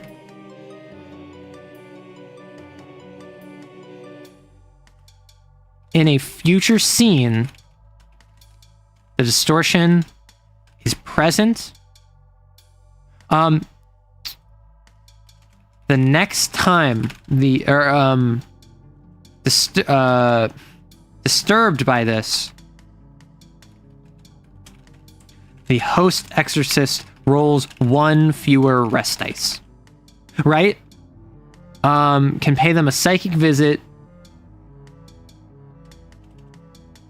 It cannot harm any exorcist or be harmed by them. It can inform them exactly when and how. It informs them of exactly when and how it will distort them. Disturbed by this, the host XO rolls 1 fewer rest dice.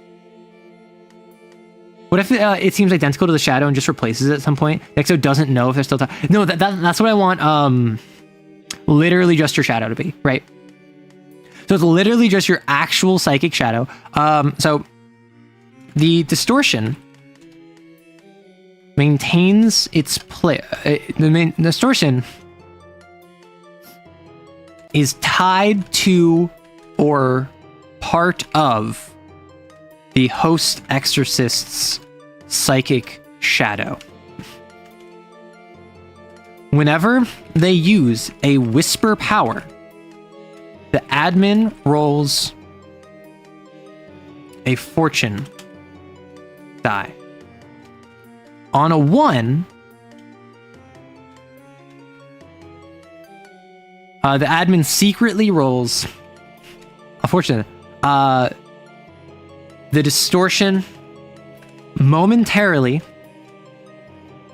on a 1, the distortion momentarily overtakes the shadow and can say whatever it wants, regardless of if a psyche burst was spent.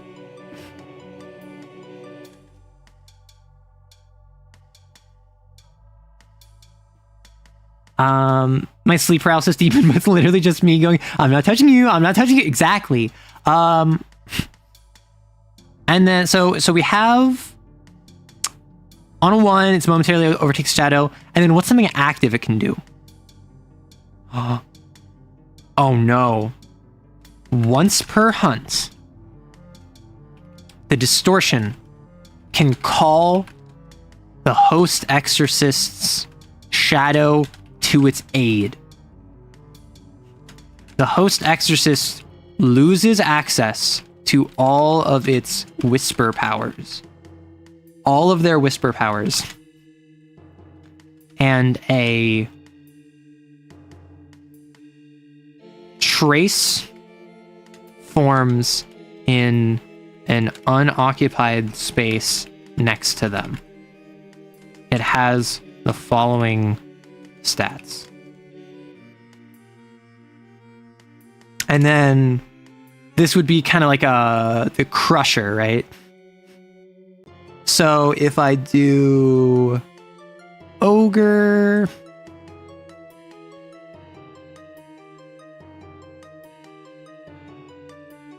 so crusher. So it's a shadow. Or I suppose I should insert table 1 whites. So it's a shadow, execution, talisman.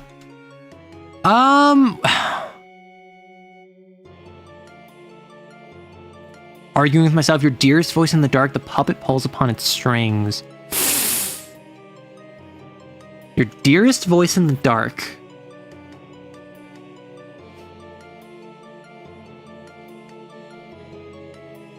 You are not your own master? Yeah, I like the idea of like yourself rebelling against yourself, you know?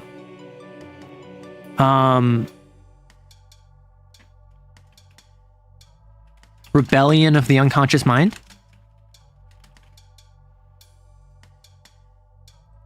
The belligerence. The belligerence of an unconscious...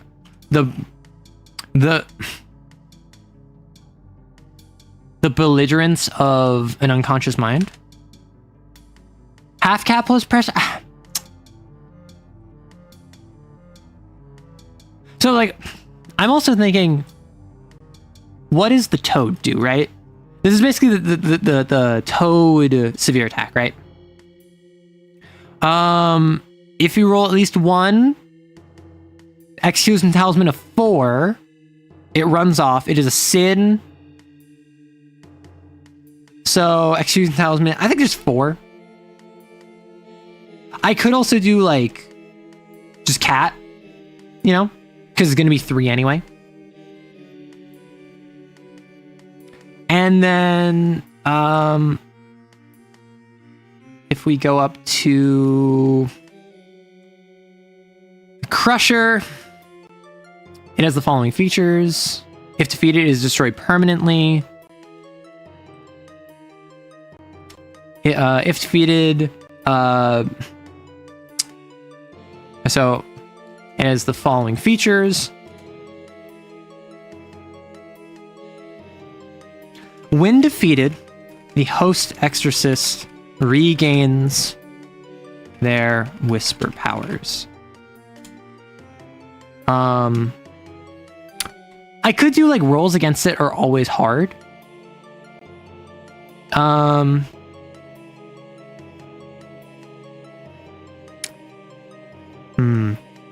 Hello, Roland. The belligerence of your unconscious mind. That could work. The marionette rebel. The marionette rebels. I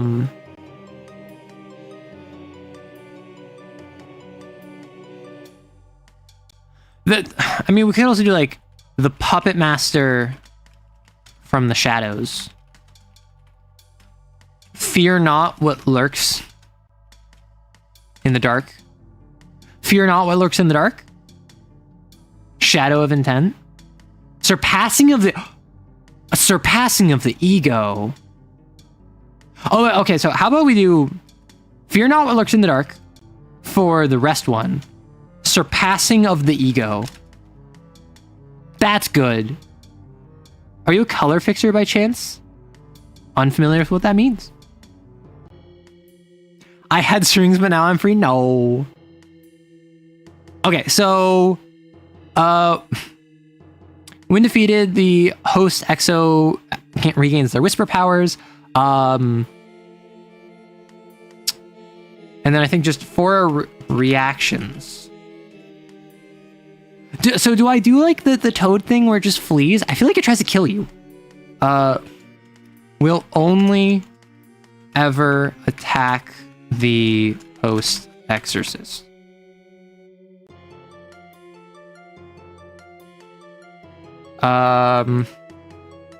Takes 1 slash at the beginning of every turn it begins in bright light. Yeah. I did hydrate once a while ago. See, actually, funny enough, speaking of all this puppet stuff, I was just listening to some Metallica last night. And naturally, Master of Puppets came up, and I was like, woo! So, I actually don't think it has an inflict stress. I think it has a dread omen.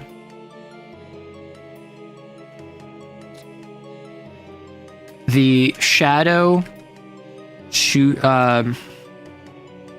whispers a dreadful omen to the host exorcist. They must either take 1d3 stress or their next action they must take what if it's just they take 1d3 stress and their next action is always hard by default, right? So like all it can do is just go ooga booga, and like it only has cat 3. It's not going to be super tough. Susan Talisman, sin. I mean shadow, sin.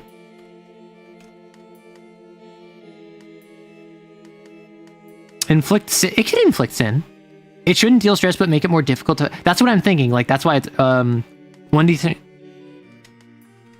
They gain 1d3 sin, and their next action is always hard by default. I like that. Dread it. Run from it. It comes all the same. Okay, so we have... It's actually literally just your shadow, surpassing of the ego. We have Fear Not, which lurks in the dark, which is omniscience. And we also have all-knowing, which never... while never looking inward. This is precognition. The distortion can see the future perfectly, but only a few This is going to be King Crimson. We're just going to make this King Crimson. We don't know how it works. We're just going to make it up as we go. But only a few seconds in advance. The distortion can never be taken by surprise or... The distortion can never be taken by surprise or ambushed. I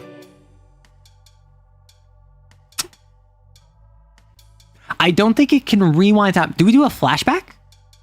I apologize, this is something you've already answered before, but how does combat abilities work in CAIN? So in CAIN, you play as an exorcist, and you have skills that you have access to. You have force, you have coordination, you have conditioning, and you build a die pool of, let's say you have a 2 in force, and you have a sword. So you're going to roll 2 dice. Every 4 or higher is a success. And then if you're fighting a sin, you would deal slashes equal to your number of successes. However, a roll might be hard, which is instead of 4+, it is 6+. So I roll 2d6 and I roll a 4 and a 5. That would be 2 successes normally. That'd be no successes if it's hard. Or it might be risky, which is after I roll, the enemy rolls a die and they do something. It's a very streamlined system. Could show up in Exo's flashbacks rather than having its own. It can see the future perfectly, but is unable to fully control the flow's fate. All attacks against it are hard unless you take advantage of its actions. Maybe. But yeah, so in CAIN, it is very much a system where you take an action, you have your die pools, you roll them. It's either hard, it might be risky, it might be both hard and risky, which always sucks. And then, if it is risky, the enemy makes a move. And the enemy's reaction is just, it rolls 1d6, and that determines what it does. If you roll a 1, that's really bad. If you roll a 6, that's pretty fine. So, whenever we talk about distortions in this game, and it says like, let's see, going back up here, this may make actions risky or hard, that affects the XOs, but it only gets to take a reaction as a threat that's part of one of its reactions. If you make a risky roll, it gets to take its action. Actually, Epitaph is the one that lets Diavolo see the future, not King Crimson. Yeah. Is Epitaph separate from King Crimson? Or are they a joint stand because they both share a soul? Is it not equivalent to refer to them both as a collective, regardless of whether or not you say Epitaph or King Crimson? Because King Crimson's ability literally does not function without a separate second stand, which, despite being a separate second stand, is still part of his soul. Meaning, Diavolo has 2 stands because Doppio also has 2 stands, but they share the same 2 stands. Get out of here. Get out of here. I know my JoJo's. So, Distortion can see the future perfectly, but is unable to fully control the flows of fate. Distortion can never be taken by surprise or ambushed. 3 times per hunt. So like I'm like we're kind of going Toad here, right? The Toad has an ability where it is the Artful Dodger. 3 times a hunt. When the Exorcist take an action, the admin can do a flashback, roll 3 fortune dice, every 3+, inflict 1 stress, or reduce by 1. 3 times per hunt. The admin can explain 3 times per hunt when the Exorcists make a risk when when an exorcist makes a risky roll, the admin can explain that the distortion foresaw this exact circumstance. The admin rolls twice and chooses the lower result. Rolls risk twice and chooses the lower result.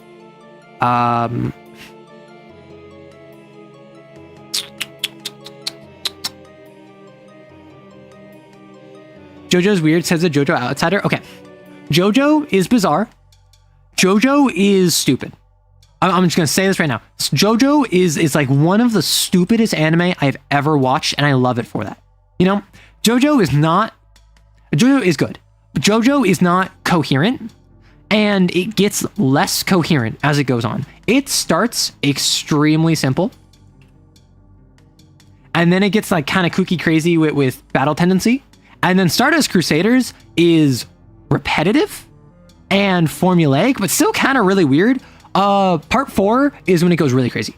But like part 4 is the inflection point where it goes from like, okay, I know what's happening to I no longer know what's happening. Part 5 just makes it even weirder. Part 6 is crazier. And from my understanding, part 7 is when it just gets stupid. Or it was stupid, but like it gets even crazier. And I love it, right? That said, it is some of the worst writing I've ever seen. Like it is so bad at times.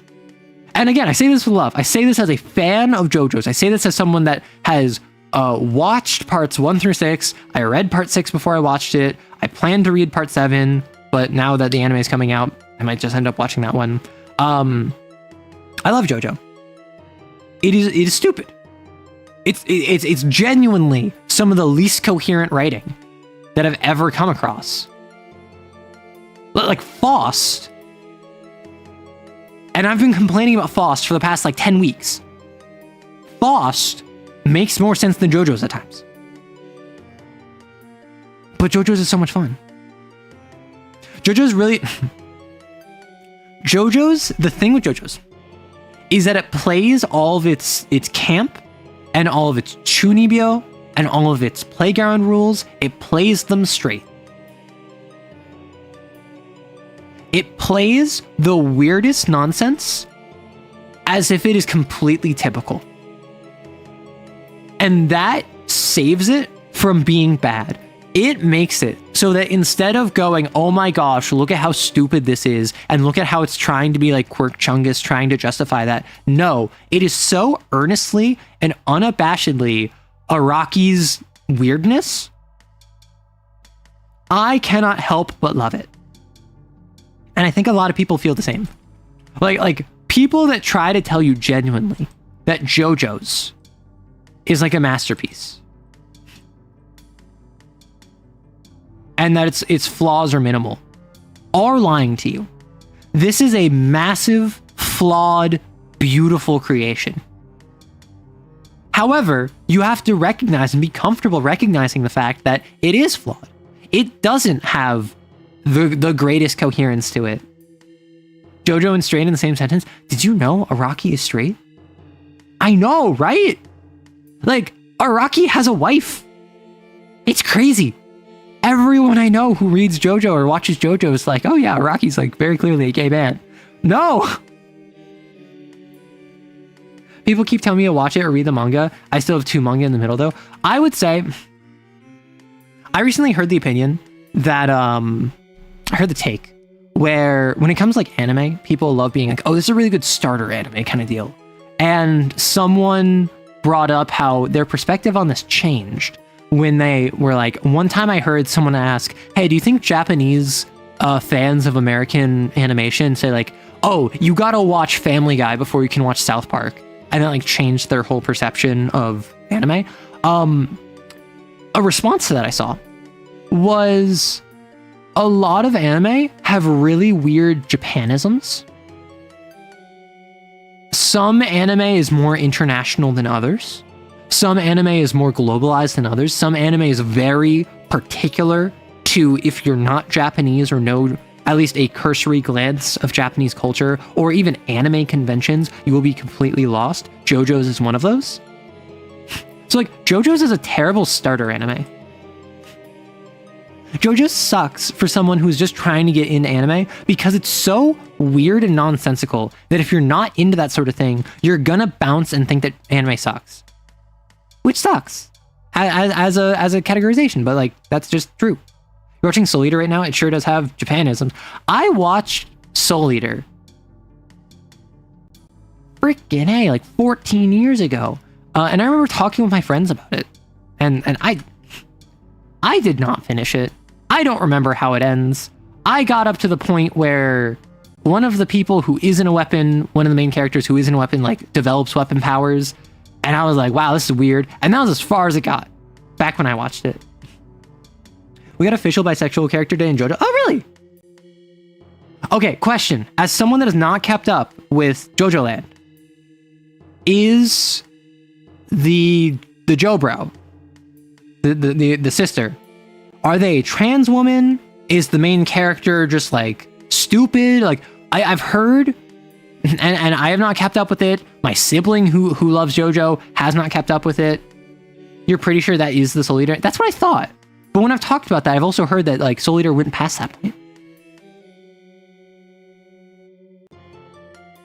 Okay, so all-knowing while never looking inward. The distortion can see the future perfectly, but is unable to fully control the flows of fate. The distortion can never be taken by surprise or ambushed. 3 times per hunt, when an XO makes a risky roll, the admin can explain that the distortion foresaw this exact circumstance.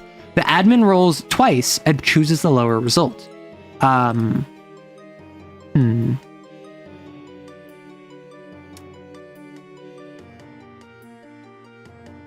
Whenever the host exorcist rolls fortune. No. Do I make it that this also makes it so that whenever the host XO rolls fortune, you always do the take 2, draw, like roll 2, take the lower? If this targets the host exorcist, they take 1 non-lethal stress in addition to any other effects.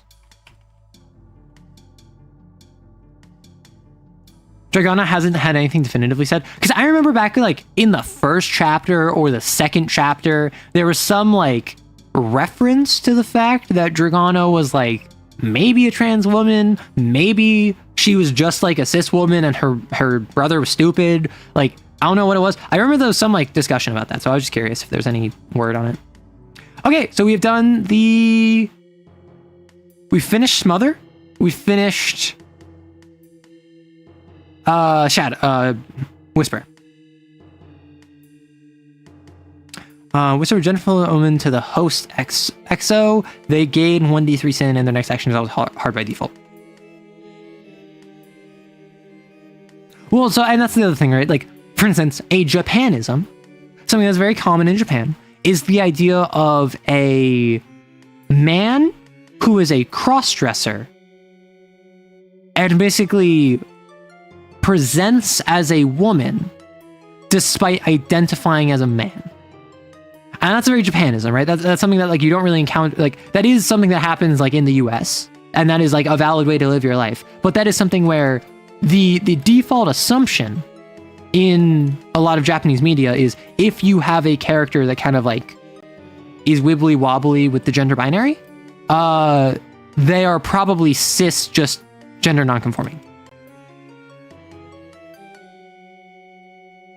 So like that's to get back into the idea of like cultural differences and like intent versus how it is perceived. I started with SAO into 7 Deadly Frames. I didn't have a good intro to anime. So I have only ever heard awful things about SAO. As someone that has not watched it, does not plan to watch it, what's the tea on SAO?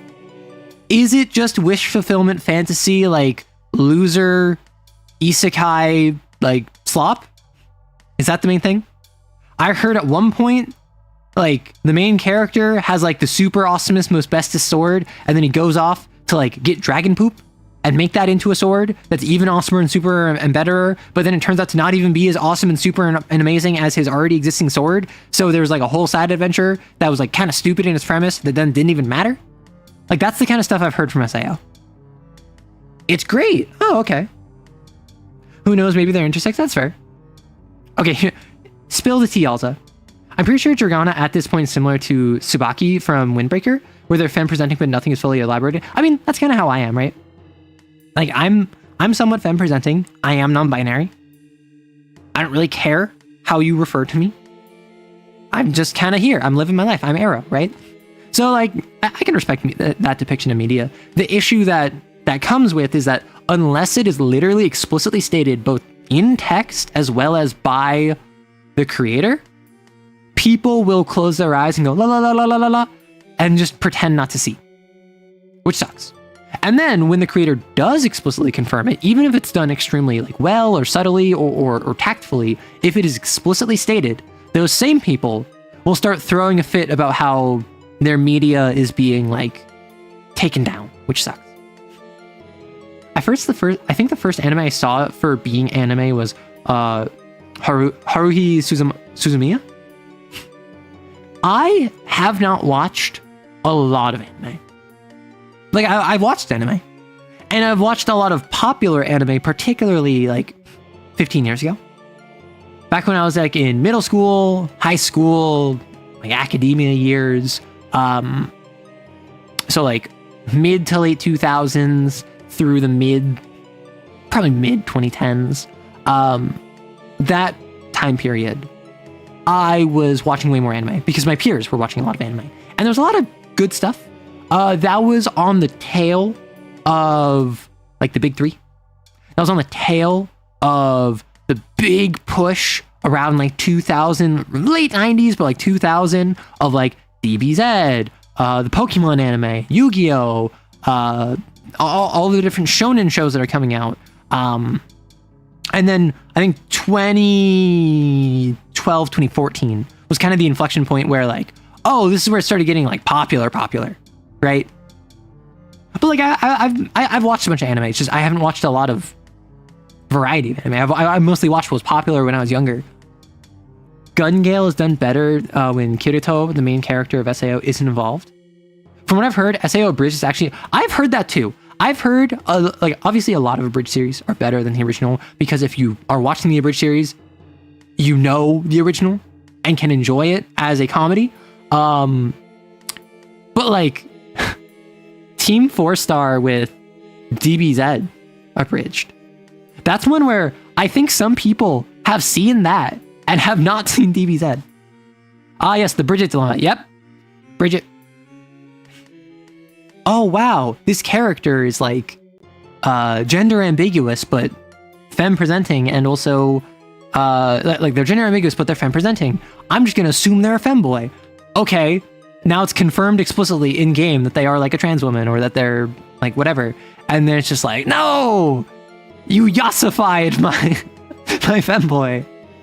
You like Gun Gale lots? Ah, by far Bridge is better in every way. So SAO's Ironclad arc, the first arc, great. Halfway through it kind of falls off. Then the Alfheim arc is the worst piece of fiction I've ever watched. The Gun Gale's arc, because guns. That was season 1, that was pretty decent, but it gets really uncomfortable as it turns into a weird harem anime. So in the same way, I'm actually showing my roommate Korra, Legend of Korra. And like I had to explain to them, like, hey, listen. Season 1 kind of has its ups and downs. I really like season 1 of Legend of Korra. Like the Equalists, Amon, all of that, fantastic. The next season, season 2, will be the worst piece of media you've seen in a long time. It will ruin your perception of the show. I'm going to ask you, please bear with it for me. And then also the Water Tribe Civil War, that's actually pretty cool. It's when it starts getting into the spirit stuff and like completely ignores the lore, that's when it gets frustrating. So it goes like that. Honestly, we are 3/4 of the way through Korra, Not as bad as I remembered. Not very good. Not as bad as I remembered. And then season 3 and season 4, I prefer to Atla. Full stop. Full stop. Season 3 and season 4 of Legend of Korra, I prefer to Avatar. And that's a controversial opinion because a lot of people hate Korra. And I think it's valid to hate Korra as a show. I think Korra as a character is fine. I think that anyone who doesn't like her, in actuality, is probably just a little sexist. But Korra as a show, very solid. Anime can be, anything can be good. SEO just comes off as being insufferable to me, so I've left it alone. I've only heard bad things.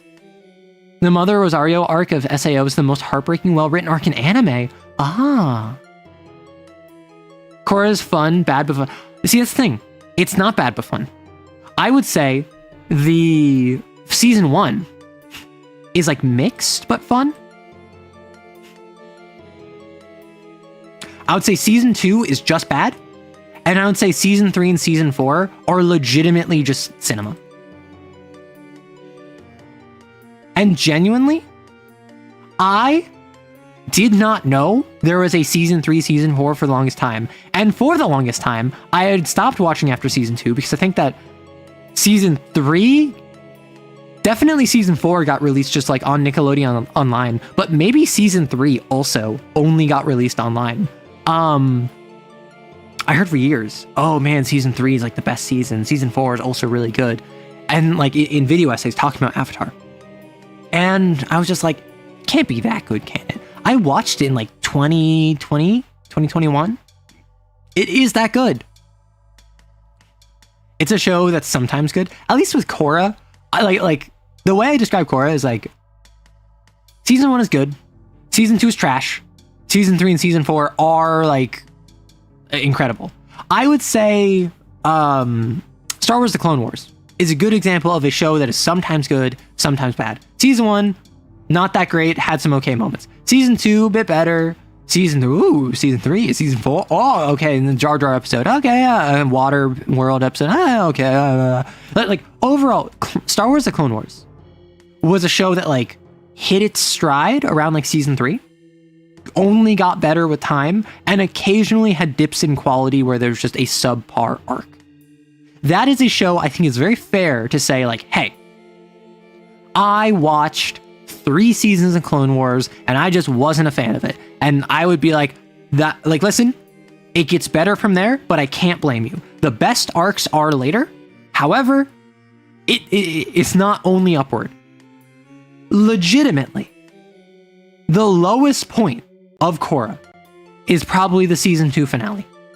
It not only gets better from there, it gets better, and then I think it peaks at the end of season 3, and then it kind of like stabilizes. I know Korra was held back because the writers didn't know if they'd be getting another season. It's not that they didn't know, it's that they were told, hey, for season 1, this is all you're getting. You get 12 episodes. Okay, fine.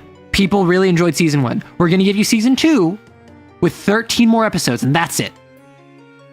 And so they did that. And then, from my understanding is, they were told, okay, you get season 3 and season 4. Right? So, part of the reason why season 3 and season 4 are so good is because they're allowed to do stuff like set something up in season 3 that pays off in season 4. The main villain of season 4 has cameo appearances and shows up like 3-4 times in season 3. The support network of that villain are minor characters that are allies in season 3. Old Man Toph is great. Old Man Toph is a choice. I think it was a good choice. Like, I'm so excited for my roommate to see them because, like, my roommate loves Toph. You know what? Fair, but that last arc is so bad, but also canon Yuri is golden. So I assume you mean that last arc being like the giant mech. I think the giant mech was silly, personally. How'd you get that much platinum? But also, like, I appreciate what they're going for. Like, I feel as though, so season 2 of Korra, the spirit of darkness inhabits the villain of the season, and he grows to be a giant spirit astral projection, and he fist fights a giant spirit astral projection of Korra. And they shoot laser beams at each other, and one of them is purple with black accents, and one of them is blue with white accents. Because I know writers who use subtext, and they're all cowards. Season 4 ends with a giant mech suit, but like kaiju-sized mech suit, that is made entirely of platinum, so it can't be bent by metal benders, that is going around and destroying what is basically New York City. The Loathsome Spirit Season 2 finale. Our beloved Mech Season 4 finale. You know, like, that is my answer. I understand. At a glance, on paper, these are the same. They are ridiculous, they don't fit the world, and they just make no sense. However, the lead up to the giant mech fight, it is shown the entire season that industrialization, unification, the acquisition of resources, and putting it into the war machine is the main villain's entire goal. And they talk about, we have a secret weapon for the entire second half of the season. So it doesn't come out of nowhere. In the same way that the spirits come out of nowhere in season 2. I still think it's silly. I still think it's goofy. I still think that I wish that they did it a different way. However, it allows us to give Mako a moment that he really needed, where he isn't just the worst guy ever. Because Mako sucks. I'm sorry, Mako, you suck. And it gives, like, Korra the ability to fight the main villain. They're supposed to be fluffing yin and yang, but are actually Jesus and Satan. So, I was thinking, so in season 2, they add this whole thing called, there's the spirit of light and order, and the spirit of dark and chaos. And the reason the avatar can handle more than one element is because they're basically an avatar of the spirit of light and order. And then another villain is trying to become a dark avatar of the spirit of dark and chaos. So, I was thinking, why don't we have more media where it's a spirit of light and chaos and dark and order? Because think about it. Light is not ordered. Light is inherently chaotic. There is a darkness. There's a chaos to dark, or there's an order to darkness. When you have no light, there is dark. That is all there is. You banish the dark with the light, and the light requires burning, explosions, fuel, instability, a lack of permanence to be light. So I think it would be more interesting if you had a spirit of light and chaos and the spirit of dark and order. And yeah, obviously that's like a Dark Lord, that's like a Sauron character, but even then, Sauron's often like a corrupting, chaotic, evil influence. The orcs aren't like lawful evil, they're chaotic evil. And like the Star Wars Empire is so incompetent that it's not really a villain. It's just set dressing. I heard somewhere that season 3 of Avatar that is in the works is post-apocalyptic, with the apocalypse being caused thus blame on Korra, apparently. I heard that, and the optimist in me is thinking, okay, Korra is going to effectively have done something that saved the world at the cost of destroying the world. She is going to have done something where she sacrifices her image, she sacrifices her friendships, she sacrifices presumably her life, and she's going to save the world. And it's going to be on the new Avatar to deal with the fact that everyone hates them now because they all hate Korra, and he's going to learn, actually, Avatar Korra did this for a reason. That's the optimist in me. The pessimist in me is the writers are saying, okay, people didn't like Korra. Let's just clown on Korra and show them that we don't like her either. And we're just going to make her the worst avatar ever because people online don't know how to enjoy media. Dark Magician Yu-Gi-Oh! Is dark plus dark. Exactly. Like, I mean, not quite. Like, the Pharaoh is dark and order, which does make sense. But Dark Magician often has like Dark Chaos Blast or like Dark Chaos Sorcerer like upgrade kind of deal. So there's this weird theme of chaos despite that. It's almost like Atem, the Pharaoh, is harnessing chaos for good ends rather than being lawful. You've also heard that the Avatar is actually two twins which can bend two elements. That's wild. And I think that that would be really cool if they did something where it was like earth and wind, fire and water. And they have something where like one of them is really good, or maybe even in wind and water, fire and earth. And then they have the earth and fire one be like Korra, very strong, very competent warrior, sucks at spiritualism. And then the water wind one is super like Aang, super good at conflict resolution, but can't fight to save their life. And then they have to supplement each other. I think no one is going to be happy with Series 3. Not because it's not going to be good, but because you're going to have a bunch of people who, just like with Korra, are going to like throw a tizzy if it isn't exactly like Atla, but again. And it's never going to be like Atla because you're never going to be like 4 years old watching it again. You're never going to be like 8 and you watch Zuko struggle with his parents and you think like, that's just like me for real. Like I'm very firm in my opinion. The majority of the love for Atla comes from nostalgia. It is a great show. I love it. I'm nostalgic for it as well. But I think a lot of people who love it, in the same way a lot of people who love like Harry Potter, they don't love it because of the media. They love it because of how old they were when they consumed it. No, it's just going to be evil Avatar versus good Avatar. I mean, that was my other thought, and I hope that's not the case. Yes, you know, I do love the idea of chaos being the good force and order being the destructive force. And that's the thing, like, I made a tweet about this where it's just like, I want more good Paragon v Paragon stories. I want more stories where it's not black versus white, good versus evil, even order versus chaos. Literally, it is, I'm good person who believes in X. I'm good person who believes in Y. Neither of us are corrupted, neither of us are secretly evil. But X and Y are not compatible. And therefore, we come to blows. Right? I believe in equality, I believe in equity. Those are not the same thing. We come to blows.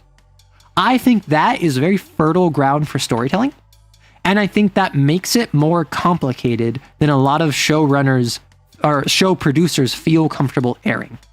Or that publishing houses feel comfortable publishing, or that such and so forth. It's always the marketing people, the money people, who don't want that because black versus white sells.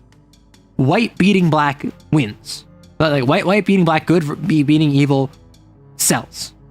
It's safe. It's trusted. And right now, in an economic recession where a lot of like global mood is down, people feel like, oh, we need more good winning over evil for escapism. And that's why, like, in the 2010s, we had, like, gritty, like, remakes, like Man of Steel. Whereas now, that we're in the 2020s, everything is, like, brightly colored, highly saturated, happy-go-lucky, like, Marvel, 2008. DC, 2010s. Hi, from Catawise. Hello. Oh, by the way, we're supposed to be writing CAIN supplements. I apologize for getting a sidetrack. That's just who I am. That's just how I go. I'm going to step away for just a second again. My apologies.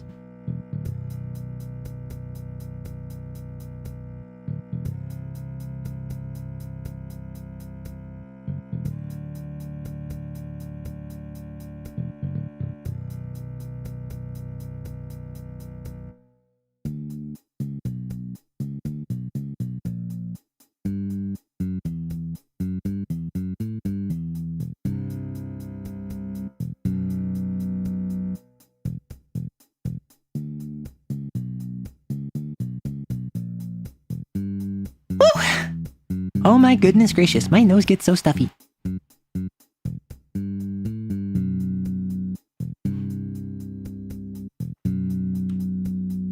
If you think about it, what is the Big Bang if not a massive chaotic event? What is the heat death of the universe if not a slowly fizzling into order? Entropy, the dissolution of bonds, the separation of thermodynamics and the heat death of the universe, that is all a sublimation or a returning to still sterile order. The Big Bang was a huge, chaotic, messy spray of material across the entire universe. That is still going on to this day. And past this day. Like, the theming is there.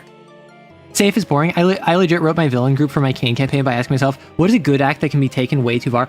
Honestly, my preference, run CAIN, like CAIN is necessary. If no one deals with these sins, humanity is screwed. That being said, Under Heaven kind of has some points. Where it's the idea of Under Heaven, as they're presented in the snippets in the book, are very much like a doomsday cult, but for exos. They're eugenicists. They're eugenicists for grace. But I like the idea of Under Heaven being more of a, almost, like, I don't know, like, we're free together. We're free from CAIN. We're free from the world. It is just us. We all know how we operate. We can stop each other from going into sin overflow. Like, and obviously there are branches to Under Heaven. I think it'd be interesting to have different cells with different cultures. I think Glory Unto Them does that. But like, I have my own cells I would want to make. It could be a SCP Serpent's Hand situation. Thank you. That's a fantastic example. The Serpent's Hand are not good guys, but they're also not evil.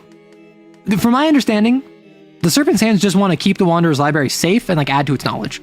The Serpent's Hand fundamentally are basically just like knowledge keepers. And if you are against that knowledge collection, you are their enemy. If you are for that knowledge collection, they are a untrusting fair weather ally. That's interesting. That's narratively compelling. CAIN is a net good, but only by way of being the only ones doing anything about it. I mean, yeah, what if, like, and this may or may not happen in my CAIN game, because, okay, how many of you don't know about my CAIN game that I've been running? I give summaries on Wednesdays. We did not have a game yesterday. We started a play-by-post because my player's busy yesterday. I'm going to be busy next week. So the next session won't be for 2 weeks. But in my CAIN game, I'm planning that some of the XOs are going to leave the facility. Some of the XOs are going to leave the facility and effectively start an Under Heaven cell without realizing that it's Under Heaven. The goal to be uplifting humanity to allow everyone to fight sins and be free from weakness. I like the idea of, so Under Heaven, I like the idea if there's one group that I basically, my idea for part of the supplement in making Under Heaven cells, because someone asked me like, hey, what are your thoughts on Under Heaven cells? Like, that could be something to include. I think that they would want to either control humanity, they would want to uplift humanity, or they want to exterminate humanity. They want to either bring humanity up to sin, they want to eliminate all humans, or they want to control humans. And they want to rule over humans. And I think it would be very interesting where if you encounter an like if you're making an Under Heaven cell, you basically choose one of these three, and then you probably also choose, I don't know if it would be their relationship to CAIN or their relationship to the XOs under CAIN.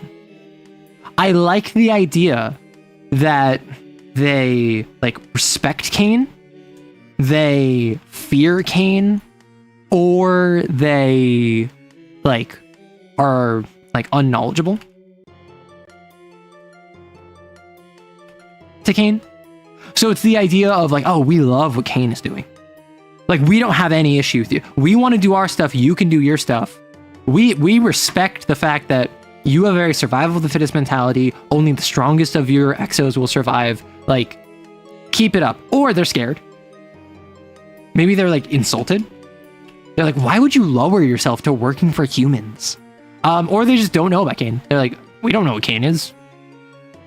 It's kind of like a Geto Kenjaku Jujutsu Kaisen situation. I'm unfamiliar with JJK, unfortunately. At barest minimum, they would want to avoid XOs until they feel certainty about their motivations. I don't know. Under Heaven is so cool to me. That's why when I started doing the Hunter's Archive for Harpocrates dossier, I wanted to frame it as basically like Under Heaven is hacking and getting information about it. And then now the virtues, Under Heaven is like prompting their own soldiers in how to take out a virtue. Like, I think Under Heaven is really cool. I think a lot of people think Under Heaven is really cool because obviously they're a clandestine organization fighting a clandestine organization. But I'm not gonna, like, I don't know. I have this really weird complex about how I don't want to do what everyone else is. If everyone else, like for instance, everyone loves faith. Everyone wants to bond with faith in CAIN. So as a result, I'm less inclined to bond with Faith. Even if I personally think Faith is awesome, I would want to bond with her. I'm just like, listen, that's what everyone else is doing. I'm going to do my own thing. I'm a bit of a Sigma male, in case you couldn't tell. Edit. So you have Mimic. You can change your own appearance. Uniform, absurd. Different versions of themselves from an alternate timeline. Filter. Strong field affecting all matter. Copy. Utility. Fellow contrarian. Can a contrarian have fellows? You and I can't. Just I'm gonna be contrary to whatever you say. So I feel like with edit, it is change the world, change the self, change the exos. You know? And I think like change the world is obstacles. I think change the self is like clone. And I think change the exos is like a debuff. Uniform would be interesting. That would be interesting. Make a brief edit of yourself. You can't do this in public. Yeah, you're just a vague resemblance to part of that group. I didn't really pick my virtue in our game. It's more like virtues chose us. Yeah, so in the game I'm running, I actually didn't bring up virtues until very recently.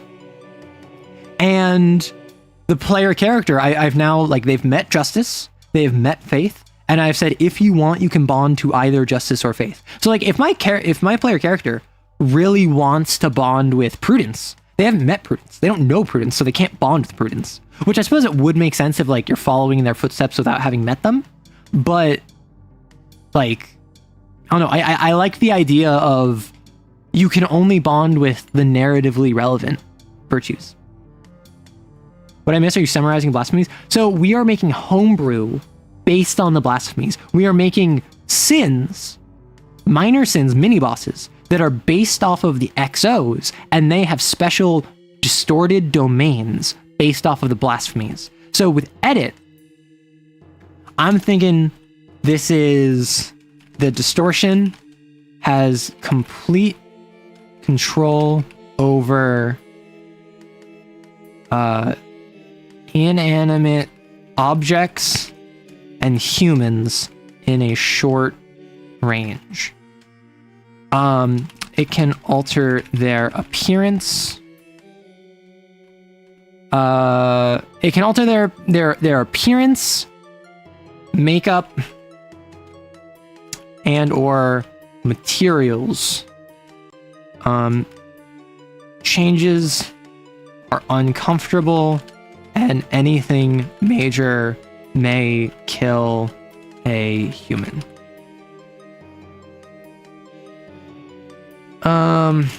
All changes made by this power fade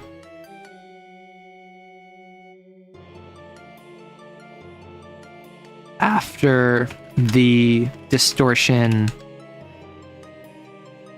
demanifests. After fade, all changes made by this power revert after the distortion leaves a short range.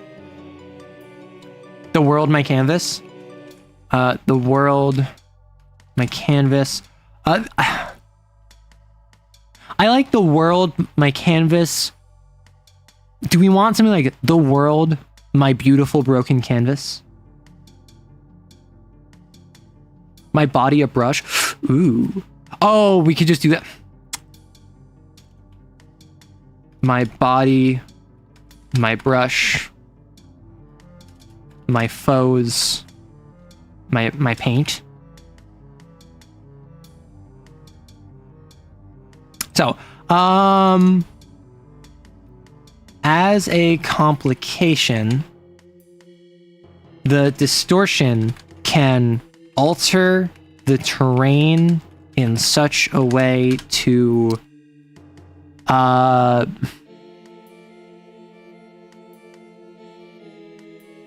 make an action infeasible. It chooses an exorcist and an action. So it chooses an exorcist. It chooses an action, and any exorcist that attempts to make that action, and it is always hard by default for any exorcist to attempt that action. Right? So it's like, I damage the floor, so if you want to like move towards me, that's gonna be hard. I make it so it's hard to hit me. I make it so it's hard for you to like set each other up. How do we feel about that?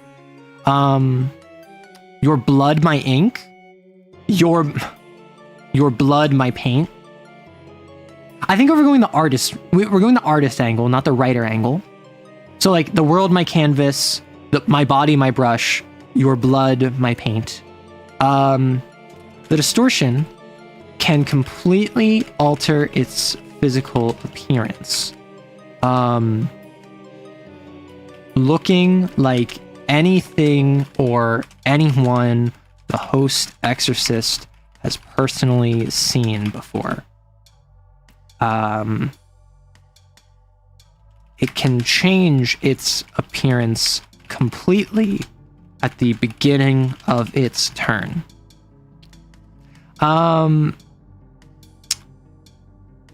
Once per scene, the distortion can create a psychic copy of itself. This trace can take an reaction along this trace has an execution talisman of equal to the distortions that the host exorcist's psyche. That's gonna be like 2 or 3. This trace has an execution talisman equal to the host psyche and has access to it can take every action. It can take a reaction once per round. What's the wording? You know what I mean? Like with traces with sins. May take a free reaction once per round if fought alongside. May take a free reaction once per round if fought. May take a free action once per round. Once per scene, the distortion can create a psychic copy of itself. This trace has an execution talisman equal to the host exorcist psyche. May take a free action once per round. It can take any action the distortion can, including distort the self. If it does, both distortions demanifest. right? So it's like, it creates a trace that can otherwise do everything the same. Oh, okay, I'll have to give those ones a read. Also, about that seems really interesting. Oh, for Games for Freaks, yeah. So with, oh, my prey, my pigment. Ah, that's good. Another alliteration appreciator. So your blood, my paint. The distortion is able to alter the physicality of exorcists in a short range of it. These changes are always uncomfortable and just slow enough for the victim to hope they can stop it. As a threat, the distortion can choose an exorcist in a short range. If the threat completes, reduce one of the exorcist's skills by 1 to a minimum of 0 for the remainder until they rest. Right? Because with this, it's like the edit ability, which is, what's the thing where like it changes your body and like you lose? You know what I'm feeling? Yeah, so the world, my canvas, my body, my brush, your blood, my paint.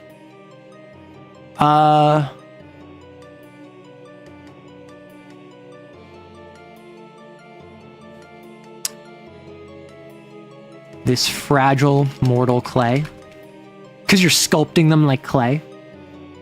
Because like, I like the world, my canvas.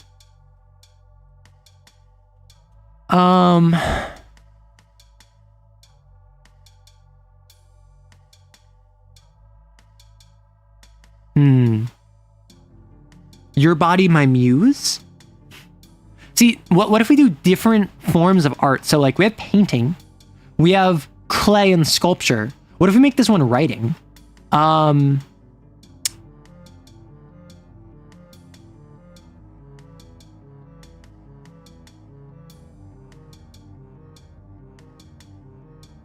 perfect second draft?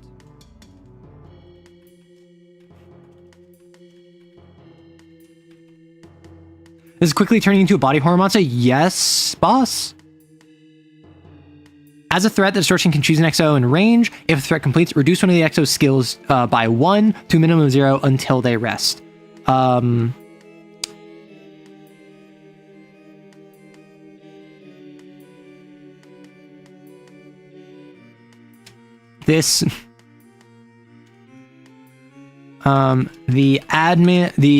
host exorcist then describes what physically changed about the target. Right? So it's the idea of it reduces your force by 1, and then the host exorcist then describes that their distortion reduced your muscle mass until your arms are like twigs, right? A skill cannot be lowered by this power more than once per scene. So if you encounter it and you have a 3 in force, it can lower your force down to 2. It flees, you don't rest, you fight it again, it lowers your force again. Now it's down to 1. But it can't lower your force down a 3rd time because it's only been 2 scenes. Reboot reference! Ooh.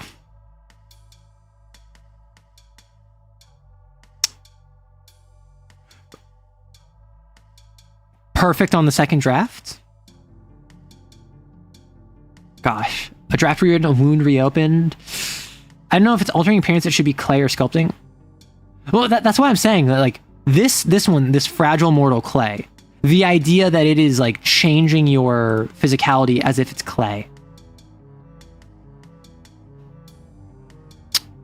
So we have the world, my canvas. The distortion has complete control over inanimate objects and humans in a short range. It can alter their appearance, makeup, and or personality.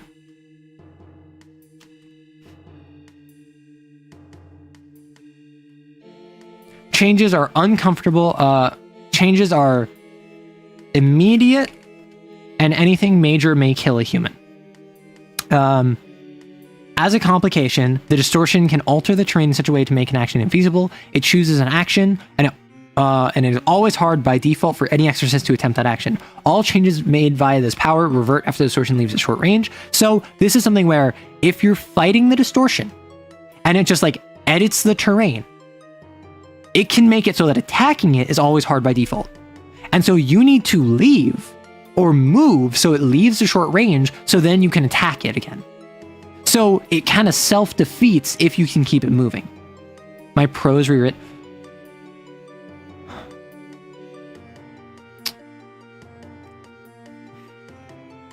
Perfect prose. Not rewritten. Perfect prose once rewritten. Repetition and rhyme. I like that quote about history. I think of a revision something like final revision. The distortion can completely alter its physical appearance, looking like anything or anyone the host exorcist has personally seen before. It can change its appearance completely at the beginning of its turn. Once per scene, the distortion can create a psychic copy of itself. This trace has an execution talisman equal to the host exorcist's psyche, may take a free reaction once per round. It can take any action the distortion can, including distort itself. If it does, both distortions can manifest. A trace created this way demanifests at the end of the scene. Just so that you can't have a single distortion hide and make an army of them, and then they all take like 12 actions a turn, right? Bind. We're pogging. We only have 4 more. Pog! Oh, incorporating plagiarism into that one? Okay, so this fragile mortal clay, the distortion is able to alter the physicality of exorcists. These changes are always uncomfortable and just slow enough for the victim to hope they can stop it. As a threat, the distortion can choose an exo in short range. If the threat resolves, reduce one of the exo's skills by 1 to a minimum of 0 until they rest. The host exorcist then describes what physically changed about the target. A skill cannot be lowered by this power more than once per scene.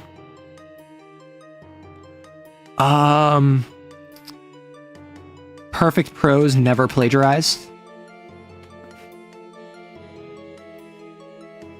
Perfect prose, never plagiarized.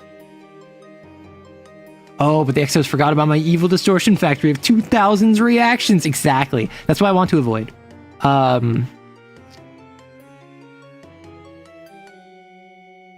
So, bind.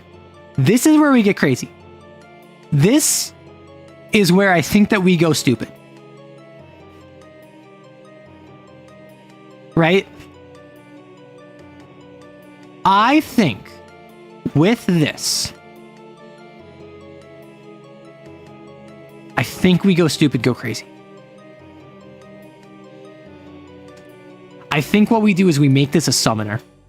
I think we give it multiple domains that are all about summoning sins. And potentially binding traces of whatever sin is on the hunt of. Bind, maybe something to do with binding the exos. Oh, binding the exos. I didn't even thought of that. Oh my gosh. Yes. Okay, so what is it? Bound sin. Variations on your bound sin. Penumbra, keeping them out. And partially fused with a sin. So the goal of the distortion, the distortion's one goal, the distortion is a crystallized representation of your innermost desires. But more than anything else, it wants to supplant you. It wants to replace you. And the way it does that is that if you're going to die and it's right next to you, it can choose to save you from dying and basically take over your psyche. So the goal of the distortion is it's going to try to fight you, kill you, and then spare you at the last second and take you over. We are I. Turn the binding on its head like it's bound by a lesser sin.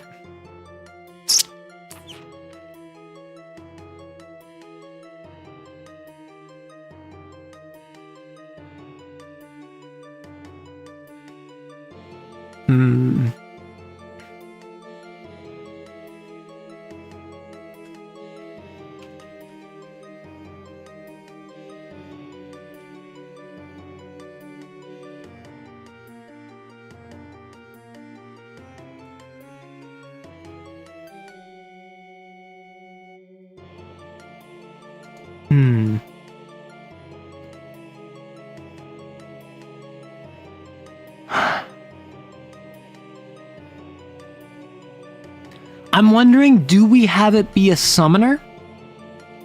Because, like, we can have it be, like, a summon, we can have it be a take over traces, and we can have it be a take over exos.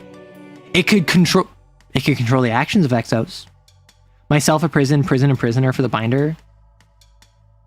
Giving all exos a temporary affliction from the bound sins.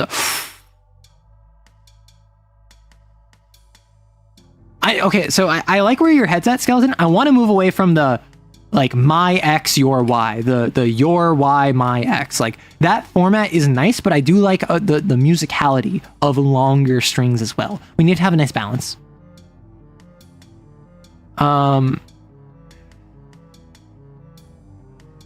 So do we, I think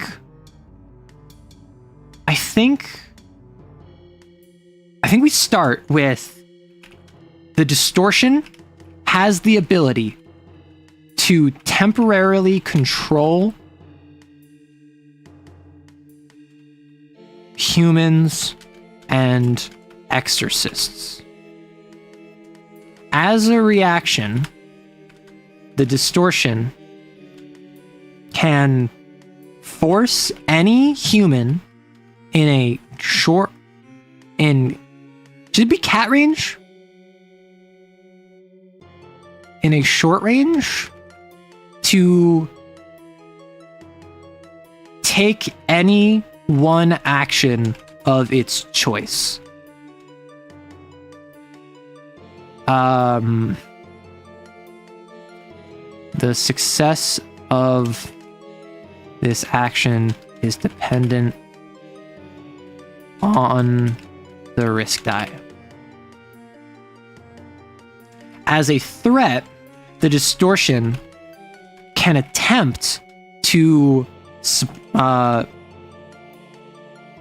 take over the mind of an exorcist in a short range.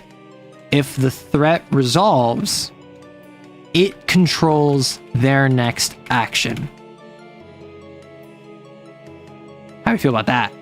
So it can just choose, I'm going to manipulate any human or trace in a short range. Humans and even those touched by grace. Cat range is funny. That's what I'm thinking. Like, it can screw with you from afar. Your pieces move within my board.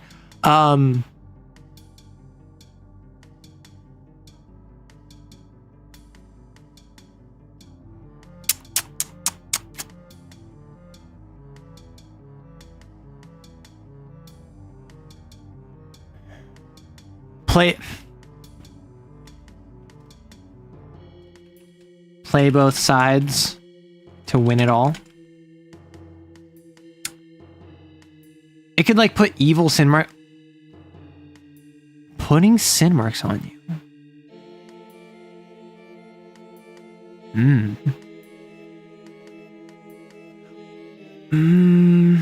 The hoarding of the pawns? Okay, the hoarding of the pawns.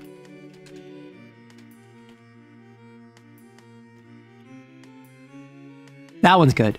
So, It has the ability to temporarily control humans and even those touched by grace. As a reaction, the distortion can force any human or trace in a short range to take any one action of its choice. The success of the action is dependent on the risk die.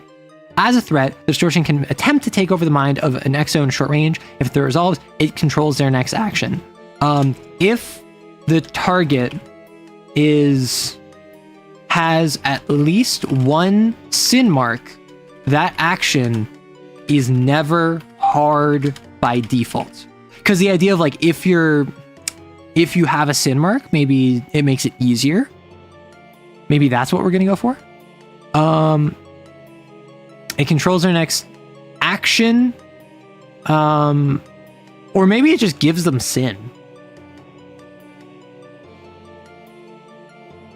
After the action resolves, they take one sin. Right, because I like the idea of like being controlled by a binder imparts you with more sin. You had a grace connection with them. So the hoarding of the pawns, so that's that one. I mean, this kind of did take over traces too. I think taking an action for you, it controls their next action. If they would spend psyche bursts or cape, they cannot spend psyche bursts or KP, but they can take sin to use blasphemy powers. How's that? So it's the idea of it controls your action. It can't waste all your psyche. Like it can't waste your psyche bursts. It can't waste your KP, but it can make you take on sin to use blasphemy powers, which if you're at like 8 out of 10 sin is really scary, right? So the hoarding of the pawns,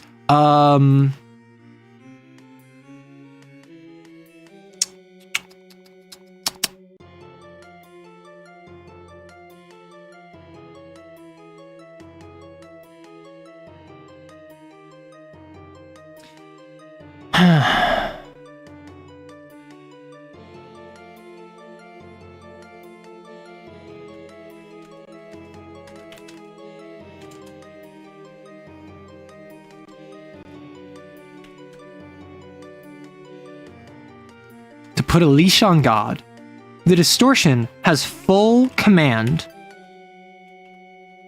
over all traces and drifters it can communicate with.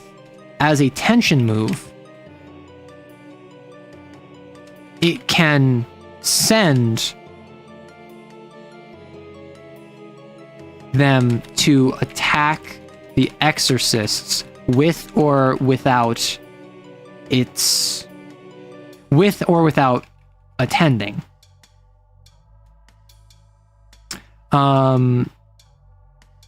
Once per hunt, the distortion can reveal it has temporarily bound the target sin.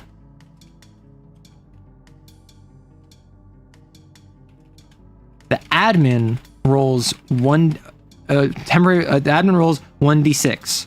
For that many turns, the distortion chooses every action the sin takes.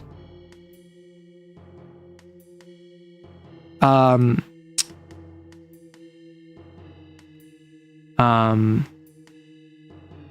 that many turn, the admin rolls 1d6.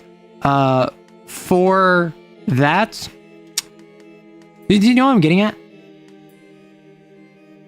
I think that the distortion takes it over. Once per hunt, the distortion can reveal it has temporarily bound the target sin. The admin rolls 1d6. Or should we do like 1d3 plus 1? Right? 1d3 plus 3 maybe? Because then it's a couple turns, but it's not like stupid amount. For that many turns, not rounds, turns, the distortion chooses every action the sin takes. Every reaction the sin takes. If the sin is a type 3, the distortion must first incapacitate or separate the host from the sin. The admin rolls 1d3 plus 3. For that many turns, the distortion chooses every reaction the sin takes. For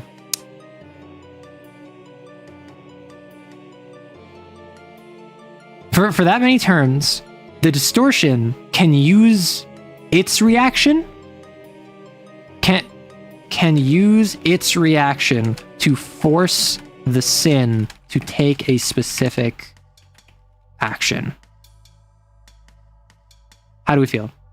That's interesting because I feel like that can potentially lead to teaming up with the sin. That's what I'm thinking. I'm also thinking distortion shows up, says, hey, I can bind the ogre you're hunting for. I can deliver it to you on a silver platter. Let me distort your friend. Right? Because if you're the sort of person, the host exo is like a negotiator, is someone that would help and work with them. That could be a situation where the distortion uses this as a bargaining chip and basically tells the other exos, I can make it so that this will do literally nothing and attempt to allow you to kill it for free. All you have to do is get me to the point where I can distort your host, my host. And some player characters, some host exos might be willing to make that sacrifice. For that many turns, the distortion can use reaction to force the sin to take specific action. Can use its reaction to force the sin to take specific action.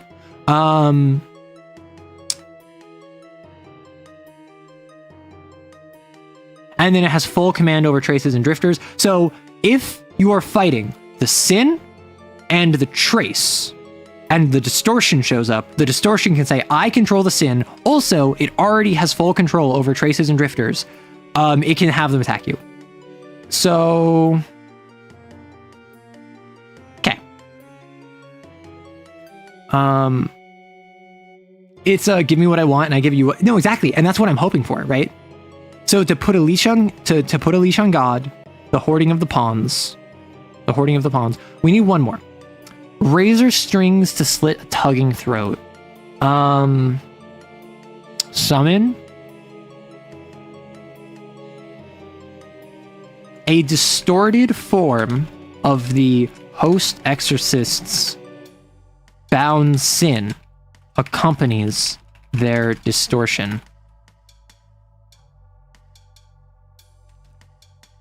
It gains the bound sin, the sin binding passive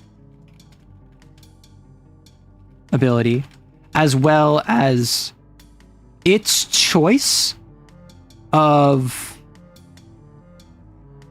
horde spirit, hunter spirit, or forbidden spirit.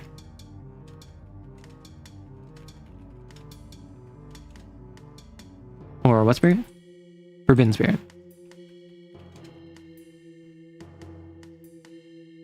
When the host distorted their agenda changed to the distorted agenda, that is correct, yes. I wrote up a distorted agenda, and that is like fully just its own little thing that you get forced into. The distortion does not need to spend psyche bursts to activate these abilities. As well as its... Well, what if it gains a sin binding ability as well as horde spirit, hunter spirit, and forbidden spirit? The distortion does not need to spend psyche burst to activate these abilities, but can only activate one. Can only activate each once per round? Do we think each once per round, or one of the three of them can only activate any one of them once per round? Because I'm trying to think, like, it gets horde spirit, hunter spirit, and forbidden spirit. It does not need to spend psyche burst to activate these abilities, but can only activate any of them Well, so I'm not saying once per scene. I'm saying once per round. Because, like, Forbidden Spirit is a once per... is a once per damage. Like a once per plus 1d. I suppose, actually...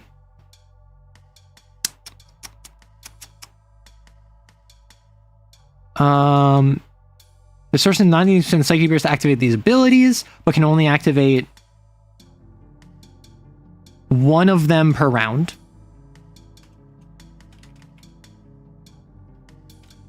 If one of these powers would increase the number of dice rolled, instead it deals +1 stress on its reaction. So, Forbidden Spirit, instead of giving it +1d to a size, it deals +1 stress. Next time it gains observation, it deals +1, would increase the number of dice rolled. The host exorcist instantly takes 1 stress.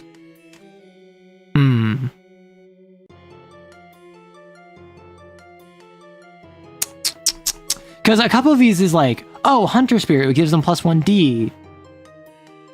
Or Forbidden Spirit gives +1d, or Horde Spirit gives +1d. What do we feel like if it would increase the number of dice rolled? We have not given them a version of Surrender.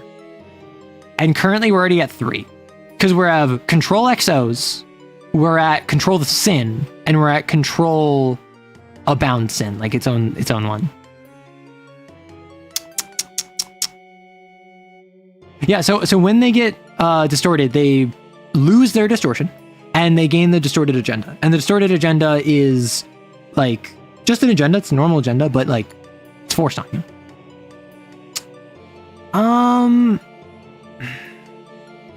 If any one of these powers increase the number of dice rolled, it instead may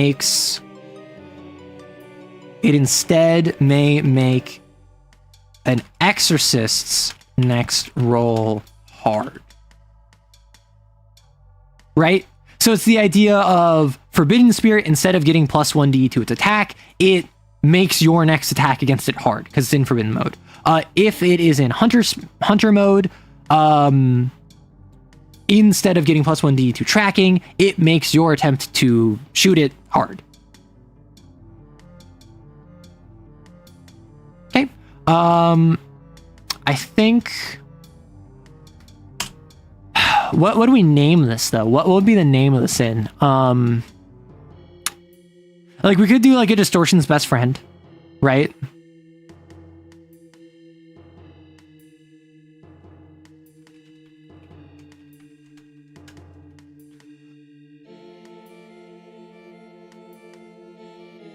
Question, is getting its own version of the sin, or should it have partial control over your sin?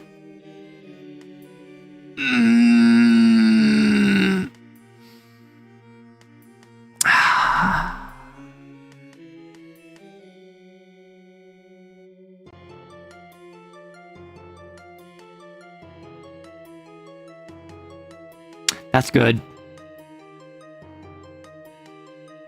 The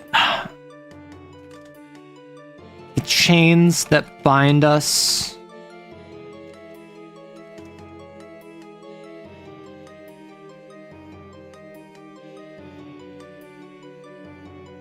The shadowy chains that bind us. Surrender is pretty well represented by the distortion. Taking that is also true. That is also true. So, do we give it one, or do we give it? So, what if a distorted form of the host exorcist bounds and accompanies their distortion? The distortion does not need to spend Psyche Burst to activate the... I think... Okay, wait, what if we just do... a distorted form of the host exos bounds and accompanies their distortion.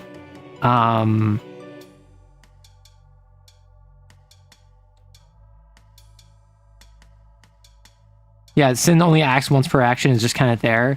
So, I mean, what we could do is we could do this, And then in addition to that, which I don't want to give this too much, but just saying,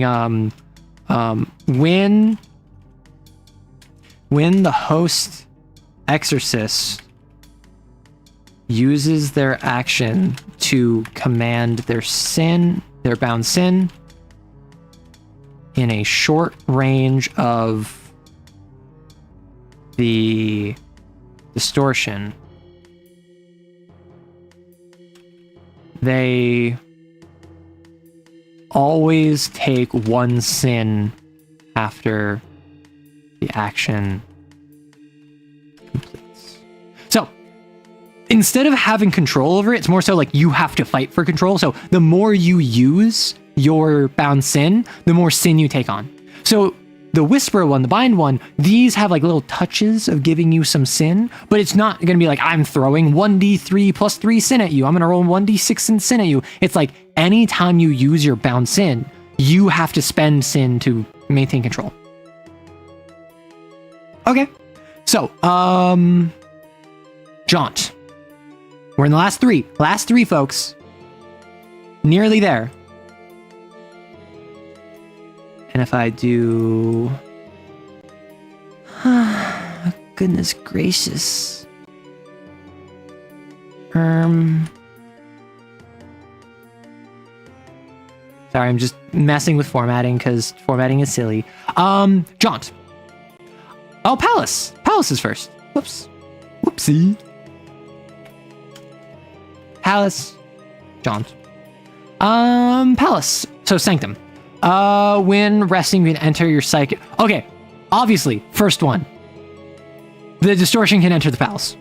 Right. Like, the distortion can obviously enter your mind palace.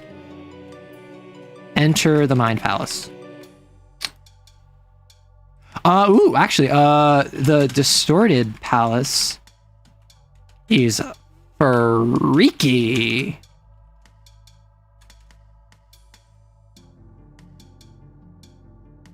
Parlor, foyer, library, bar.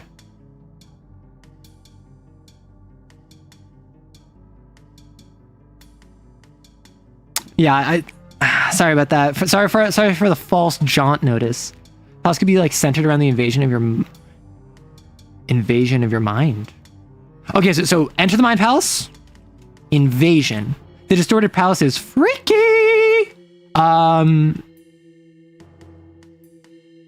Do we have one that's just like really smart? Like, one is that it's like it can invade your mind palace. The other one is that its palace is super like well defended and well stocked. And then the other one is just like it's really smart. Like, it's just difficult to deal with.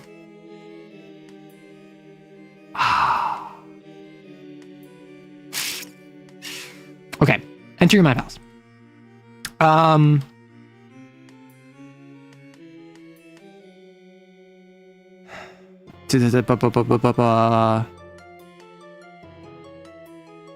An open mind is a door wide open.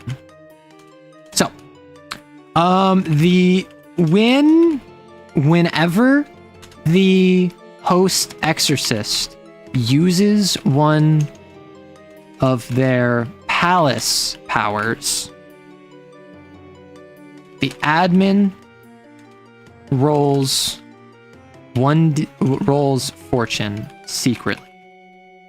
The admin secretly rolls fortune.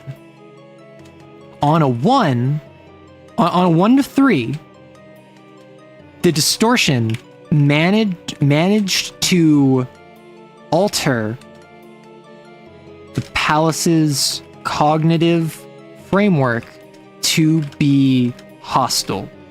This might make information provided inaccurate. Turn, what are they called? Tulpa? Turn tulpas hostile. Or simply render the interior innavigable.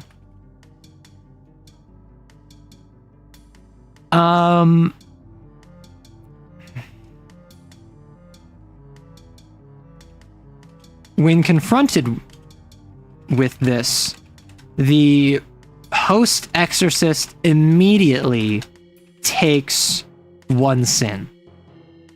One sin, one stress. They then may choose to either press forward or back out. If they press forward, the admin rolls fortune again. This process repeats until the host exorcist chooses to back out or successfully activates their power. Does this make sense, right? So it's the idea of in your mind palace, on a 1 to 3 fortune, the distortion screwed with it. You get like inaccurate information, topos are hostile, or like the interior is innavigable. When confronted with this, the host exorcist immediately takes one sin and cannot gain the benefits from their power. It cannot gain benefits from their power. They may then choose to either press forward or back out. If they press forward, the admin rolls fortune again. This process repeats until the host exo chooses to back out or successfully activates their power. So does this feel too punishing? If you're a palace user, does a 50-50 chance that you take on a sin and then you have to roll again, and then a 50-50 chance, then you take on a sin and then you have to roll again, a 50-50 chance and then you take on a sin and you have to roll again. Does that all feel unfun? Or does that feel like, you're in my palace? Because the goal is that it's like, oh, you're in my palace, right? The goal is that you get upset that the distortion is like invading your mind space. Okay. Distorted palace is freaky. Column break. Huh?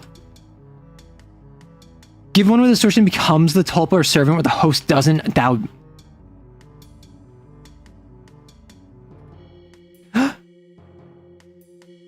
Sorry to sneeze. Well, so not everyone has a tulpa. Only the foyer has a tulpa, no?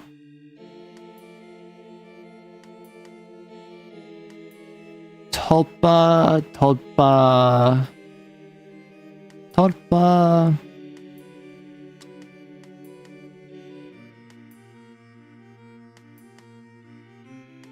Crumble the fan. So wait. What if instead? What if instead of rolling fortune, whenever they use one of their palace powers, the distortion manages, the admin may reveal that the distortion altered the palace's cognitive framework to be hostile. When confronted with this, the host exo immediately takes one sin and cannot gain benefits from their power. They may then choose to either press forward or back out. If they press forward, the admin rolls, they take 1d3 sin. And the power works as intended. No, that feels, that takes the randomness out of it. That takes the choice out of it. That is anytime I want to use my power, I have to take 1d3 plus 1 sin, which feels oppressive. An open door is a mind wide open. So this is like shutting down their ability. So the distorted palace being freaky. The distorted palace. What is this? You and your allies can rest. This improves your once per hunt. When the exorcists are resting, the admin can declare that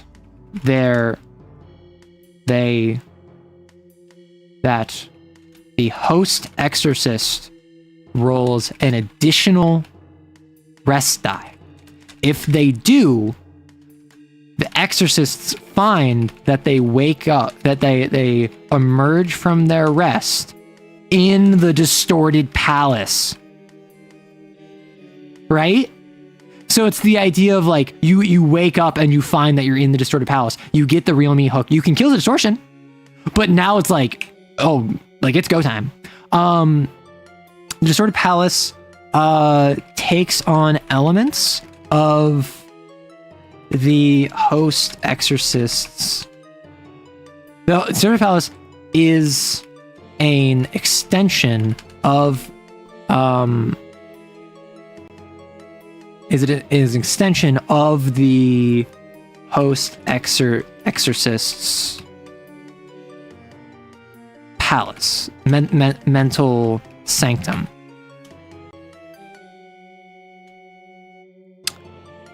It gains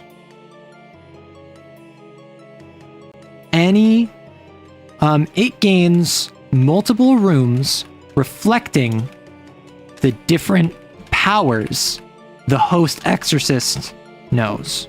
The different palace powers it possesses.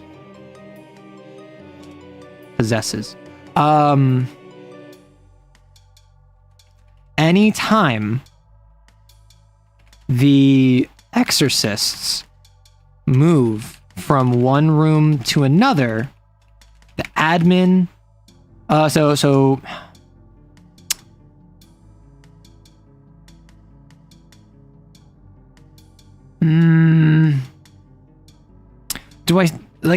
do I phrase this, right? So anytime the exorcist moves, so I'm thinking like hostile door patterns, right? The place changes as you're inside. It could be hard to the rooms shift over time.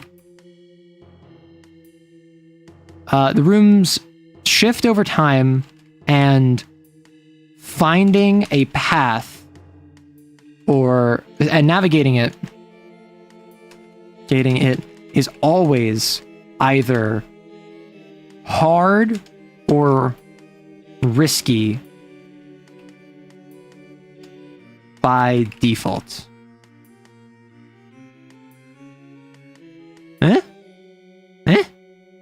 This is when get abilities outside of the palace, it gets abilities outside of the palace, which is why I think that like the third one is just like, it's really smart. It draws on its palace for knowledge or something. But like, I'm thinking it's an extension of the host mental sanctum. It gains multiple rooms reflecting the different palace powers that host exo possesses. The rooms shift over time, and navigating is always hard or risky by default.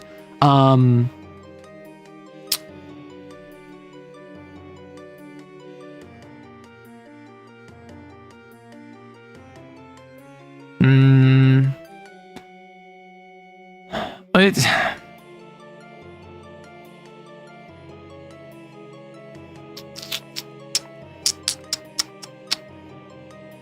finding. Oh, I know what I can do. If they do, they find that emerge from the rest in the rest deep in the distorted palace. Create a cat length escape talisman representing which they must complete in order to leave. Right? So it's the idea of when you rest, the admin can just decide you wake up in it.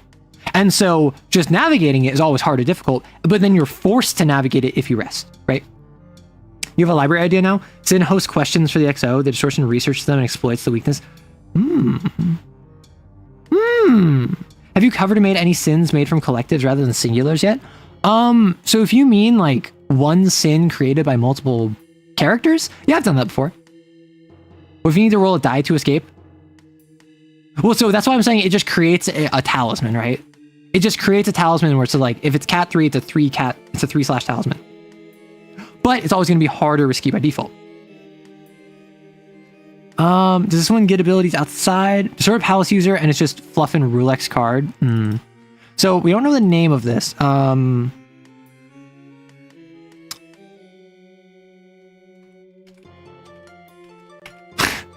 Drink deep and descend.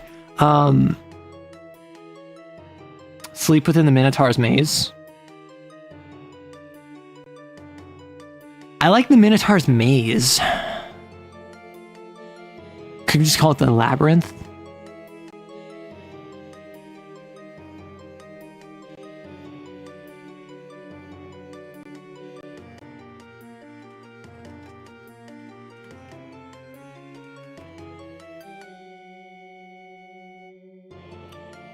Okay, so smart. Someone said tulpas. Someone brought up tulpas as an idea of what we could do. What if it's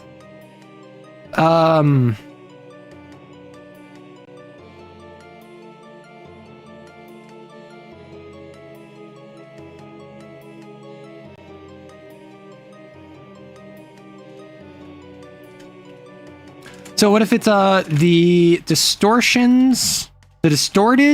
palace is filled with minor sins.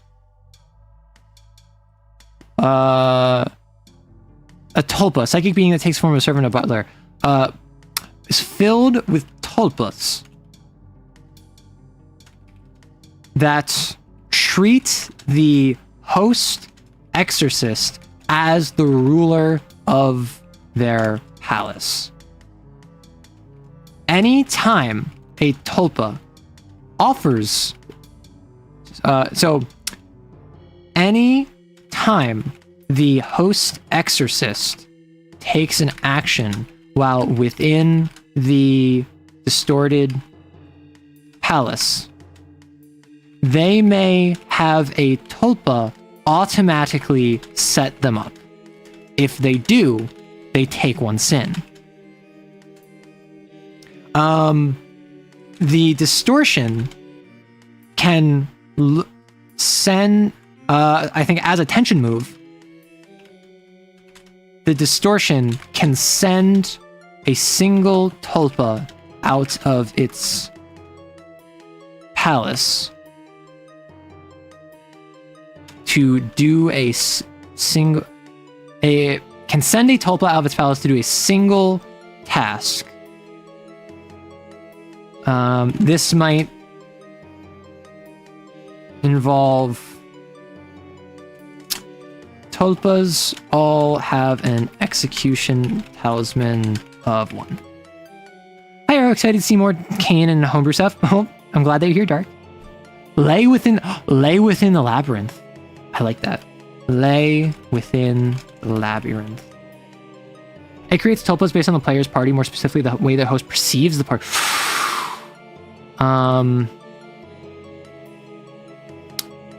Do a single task.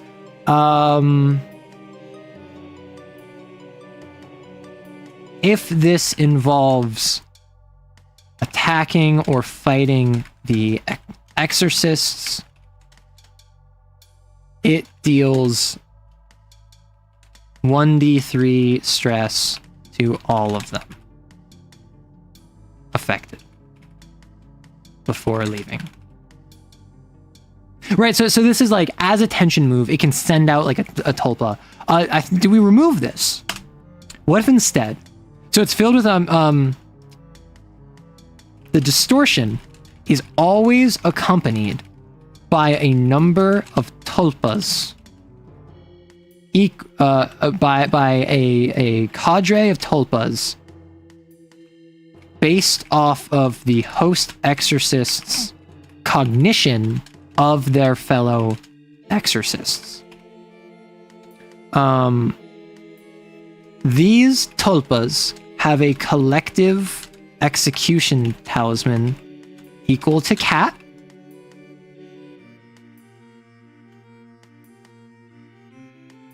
and can can take a free reaction once per round alongside the distortion.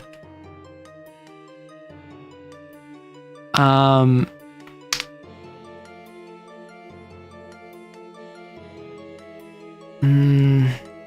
do we feel about that? Whenever they can only take the inflict stress action from the distortion, but additionally deal 1 sin. on any roll of 3 or lower. How do we feel about that? So, the distortion is always accompanied by a cadre of tulpas based off of the host exorcist's cognition of their fellow exorcists. These tulpas have a collective execution talisman equal to cat, so 3 or 4 or 5, and can take a free reaction once per round alongside the distortion. They can only take the inflict stress action from the distortion, but additionally deal 1 sin on any roll of 3 or lower. Okay, I like it, Picasso. So, let us take you. We'll make you like that. We'll put you there. Jaunt. Final 2. We're so close. And then, like, I might look up some random art for this, but I think we're just going to ship it. So, Jaunt. What does Jaunt do? Jaunt has Ghostwire, telepathy. It has possession.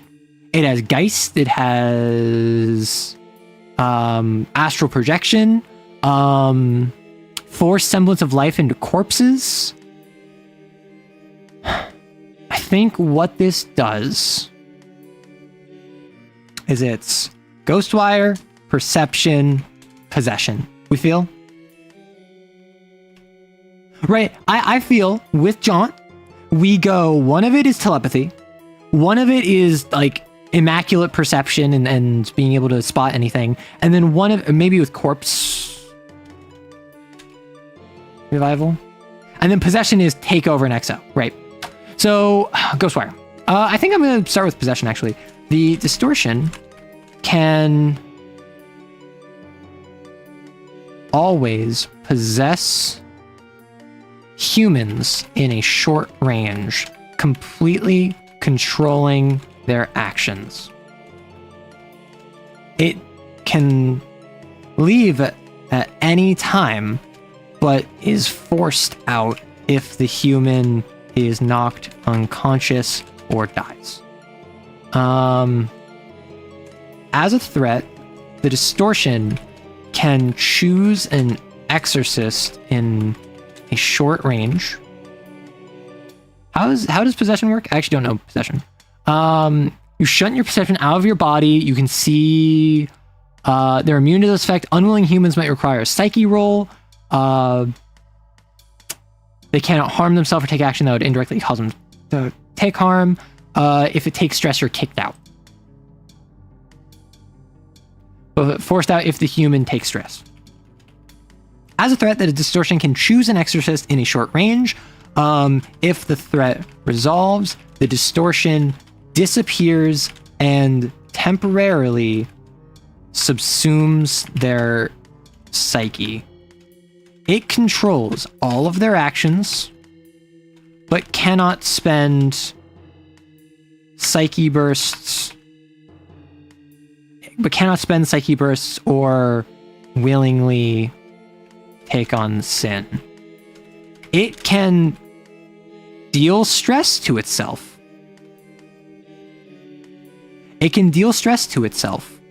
But cannot, I'll say, use powers. It cannot spend psyche burst or use powers. It can deal stress to itself. But before it does, the possessed exorcist can make a check, can make a psyche roll. On at least one success, they force the distortion into an unoccupied space beside them. This roll is always hard for the host exorcist. Does this make sense? So, as a threat, choose one person. If it resolves, disappears, takes them over. It controls all of their actions, but cannot spend psyche burst or use powers. It can deal stress to itself, but before it does, so if it would ever deal stress to itself, the possessed exorcist can make a psyche roll on at least one success, or on a success. They force the disruption into an unoccupied space beside them before stress is dealt. This roll is always hard for the host exorcist.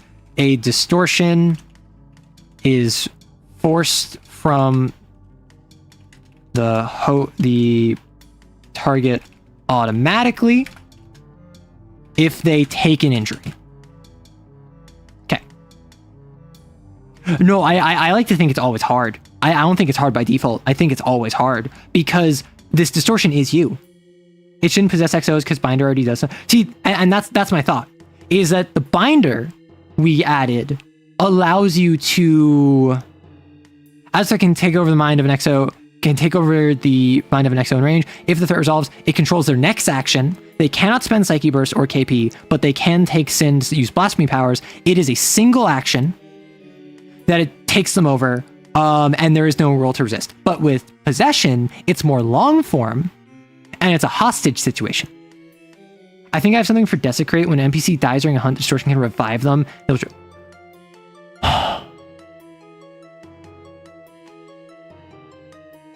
As a tension move, choose an NPC that died, they get revived. Like that. That's good. Okay, so we have Possession. Of course, Revival. As a tension move, the Distortion can revive a dead NPC or Drifter? How do we feel about Drifters coming back? A dead NPC or Drifter until until pressure increases. The revived NPC will attempt to locate and take revenge. Will attempt to locate and take revenge on the one that killed them. That includes that does include sin hosts. And if so, does that bring back no, so if the sin would probably be post-mortem.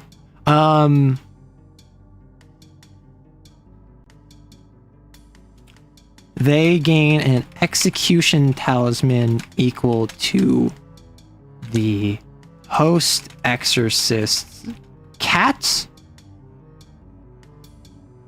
They gain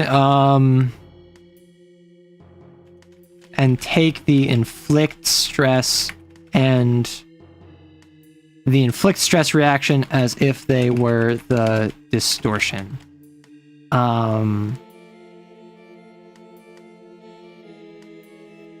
They are noticeable to the graceless, but at a cursory glance may be assumed to be drunk or unwell. Right, so it's the idea of like they're a zombie, right? I think it's just a dead NPC. Until pressure increases, the revived NPC will attempt to locate and take revenge on the one that killed them. They gain an execution talisman equal to the host exorcist a cat and the inflict stress reaction as if they were the distortion. They are noticeable to the graceless, but at a cursory glance may be assumed to be drunk or unwell.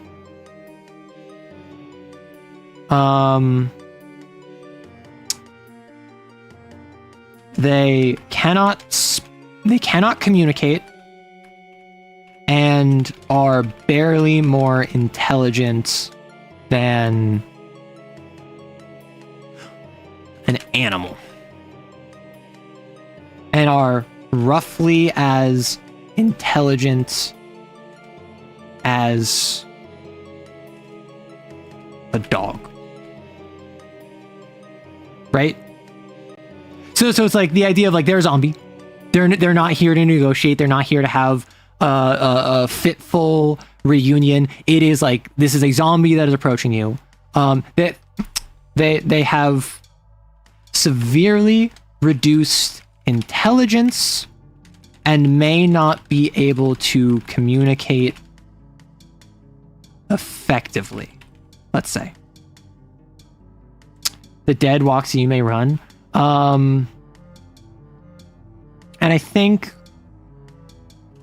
the distortion can always perceive through the senses of those it revived, and speak through them. Because then it's like the zombie isn't communicating with you, and cannot. So do we think that? So the distortion can speak through them, kind of like that idol ability. They have severely reduced intelligence and cannot communicate or use tools effectively. So question, if the distortion kills an NPC, say by possessing and stressing them, will the NPC be able to tell that it wasn't the XO? I mean, do we say that it wants to get revenge, or do you want to say that attempt to locate the host exorcist? Regardless if they were responsible, right? Until pressure increases, the revived NPC will attempt to locate and take revenge on the host exorcist regardless of if they were responsible. They gain an execution talisman equal to the host exorcist cat, 3 to 5, and they inflict the inflicted stress reaction as if they were the distortion. They are noticeable to the graceless, but at a cursory glance may be assumed to be drunk or unwell. They have severely reduced intelligence and cannot communicate or use tools effectively. The distortion can always perceive through the senses of those it revived and speak through them. How do we feel about that? I don't know much about CAIN, but I keep watching this stream because it does wonders on beyond my comprehension. Well, I'm glad that you find some enjoyment. The Exos lose a chest mask to a zombie. Oh no! A loyal dog spurnt.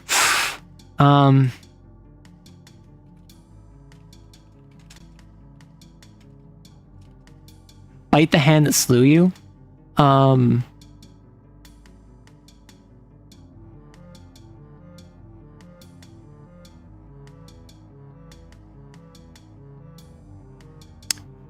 Maybe something like rouse sleeping dogs, because like let sleeping dogs lie. This is the opposite of that.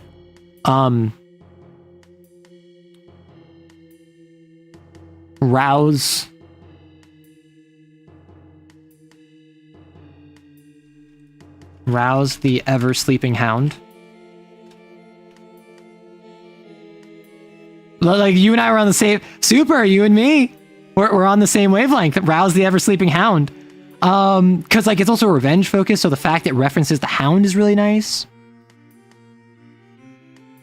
No, I know, but like it wants revenge. It's effectively making a little hound. Yeah, it's a bug, not a feature. Feature, not a bug, you mean? A puppy. So possession. It can always possess humans. As a threat, it can choose an XO.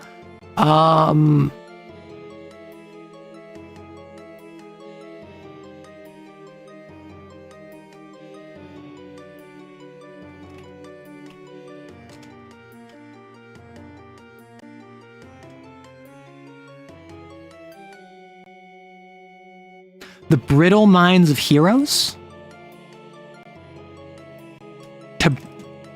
To break a brittle mind? Mind break tag? Oh my. So to break a brittle mind, the distortion can always possess humans in range, and then also as a threat, it can control all of their actions, but cannot spend Psyche Burst or use powers. Use powers or domains. If it would ever deal stress to itself, if it would ever harm itself, if it would ever harm its body, if it would ever harm itself, the possessed exorcist can make a psyche roll. On a success, they force the distortion into an unoccupied space beside them before stress is dealt, before harm is dealt. This roll is always hard for the host exorcist. A distortion is forced from the target automatically if they take an injury or suffer sin overflow. The voice of a cacophonous choir. The voice of a cacophonous choir. I think this one is the distortion can telepathically communicate with anyone within a short range. The distortion can always communicate with the host exorcist. Can telepathically communicate with anyone within cat range. The distortion can always communicate with the host exorcist. This is two-way communication. But can only ever be initiated by the host exorcist. Well, by the distortion. What do we do with this? The distortion is always listening. Mind break tag, I just took 1d3 non-lethal stress from that. Let it screw with the Ghostwire passive. Oh, that'd be good. What is Ghostwire? You can join your mind telepathically with another willing people you touch equal to cat while within long distance of each other. You can talk telepathically and sense each other's ambient emotional state. This effect lasts until you use again, until someone becomes unconscious, or until another person closes the connection. The distortion is always... so I think within a long range, because fitting with Ghostwire, the distortion is always aware.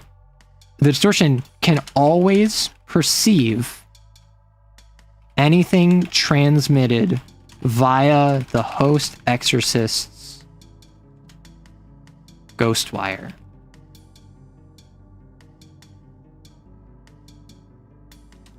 As a complication, it can forcibly sever the connection to the host exorcist has with any other. So it can forcibly sever the connection the host exorcist has via Ghostwire, dealing 1 stress to has via Ghost. It can forcibly sever the connection the host exorcist has via Ghostwire, doing 1 stress to everyone connected to them, and 1 stress to the host. Like, do you hear what I'm trying to get at? So it deals 1 damage to everyone who's connected, and then it deals 1 stress per connection severed to the host. It can forcibly sever the connection the host exorcist has by Ghostwire. For every connection severed this way, the host exorcist takes 1 stress. Every other exorcist who was connected takes 1 stress. How do we feel?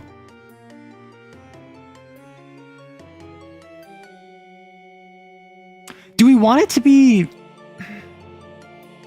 it's always they can always communicate with the host exorcist, or the distortion is always considered connected via Ghostwire and it cannot be severed? The distortion is always considered connected to the host exorcist via Ghostwire. This does not count against their limit and cannot be ended by either party.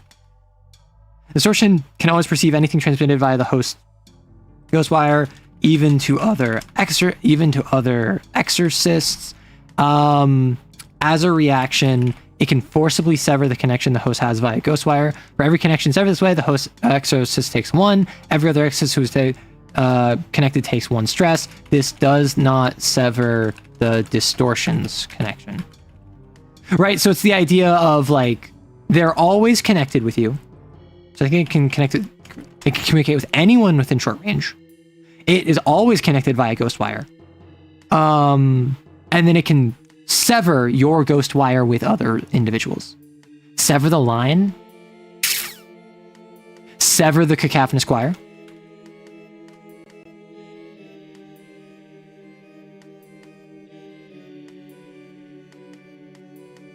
Rouse the ever-sleeping hound. It can revive a dead NPC until pressure increases. The revived NPC will attempt to locate and take revenge on the host exorcist, regardless of if they're the one responsible. They gain an execution talisman equal to cat, and they inflict stress reaction. They are noticeable to the graceless, but at cursory glance may be assumed to be drunk or unwell. They have severely reduced intelligence, cannot communicate or use tools effectively. The distortion can always perceive through their senses of those that revived and speak through them. To break a brittle mind, the distortion can always possess humans in a short range, completely controlling their actions. It can leave at any time. Can always disappear and possess humans in a short range, completely controlling their actions. It can stop this at any time, but is forced out into an adjacent, into, how do I phrase it? Unoccupied space? Unoccupied space beside them. Unoccupied space beside them. If the human takes stress. Do the humans remember the time possessed? Yeah, I think so. I think it's horrifying. If it could do stress to everyone attached to the host. Well, actually, that's good. What if,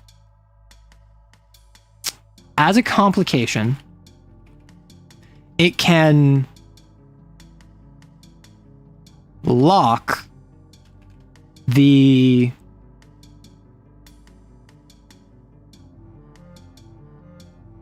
host exorcist's Ghostwire.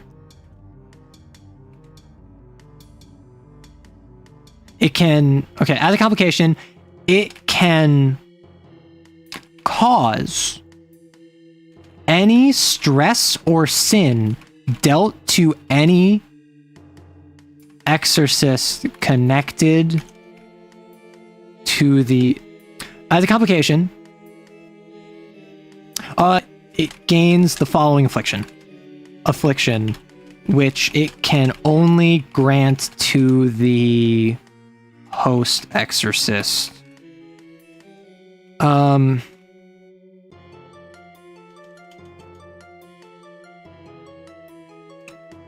Cacophonous choir. And I think this is a 1 to 2, where it's whenever an exorcist connected to you via Ghostwire takes stress, take 1 stress. Whenever they take sin, take 1 sin. Right? So it's the idea of the distortion can always perceive anything transmitted via the host of Ghostwire. I actually don't think this needs to be an affliction. Whenever an exorcist is connected to the host exorcist via Ghostwire takes stress, they take 1 stress. Whenever they take sin, the host exorcist takes 1 sin. So the idea of it forces you to take more damage, take more sin by the people you're connected with, so you are less inclined to use it, which means you are isolated, so you only have the distortion. We've been trying to reach you about your car's extended warranty. Sever the shuddering strands. I could make this a Payday reference and reference Razormind, because like the idea of like razor wire to choke out thought.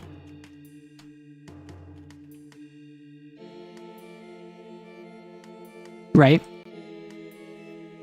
See, I don't think I want this to be an affliction, because I do have a couple of the sins that give afflictions, and this sounds like a good affliction. The issue is, I feel like this works better as just like a baseline passive, you know? Arouse the ever-sleeping hound, to break a brittle mind, possess humans. As a threat, they can choose an XO. If the threat resolves, they temporarily subsume their psyche. It controls all their actions, but cannot spend psyche bursts, use powers or domains. If it would ever harm itself, the possessed exorcist can make a psyche roll. On a success, they force the distortion into an unoccupied space before harm is dealt. The roll is always hard for the host exorcist. A distortion is forced from the target automatically if they take an injury or suffer sin overflow. How do we feel about that? goodness gracious. We are almost done. We are so nearly done. We're nearly there. Nearly headless. How can you be nearly headless? We are on our final blasphemy.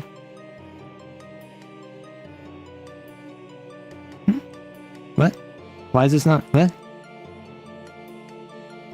Oh, that's why. It's being dumb. What? Oh. Oops. Why is this? Oh, that's why. Let me just grab this real quick. Sorry, minor technical. Minor technical. Okay. This. Okay. Why is this being so stupid? Idiot, dumb.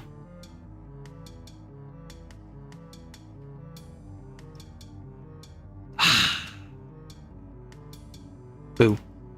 Okay. All is well. All is well. All is well. All is not well. It's being stupid. I don't like this.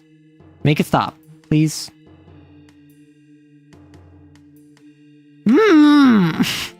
It's being stupid.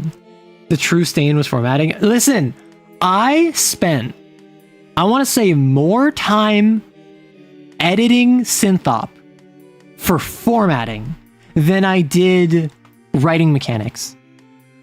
And maybe that reflects poorly on my ability to make a TTRPG. Or maybe I'm just built different. Who knows? Okay, I'm just gonna delete all that. Delete that. Sympathy. I'm gonna do you. No, I don't want. Why is there a final line that's just like black text Arial? I don't want that. So I want to insert page break, page break. I want to make you heading 2.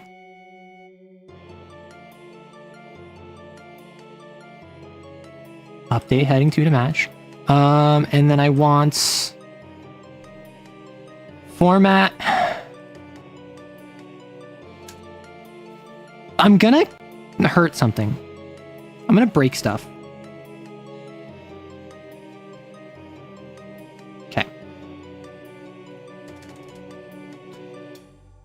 I don't even know anymore, dog. Okay, so.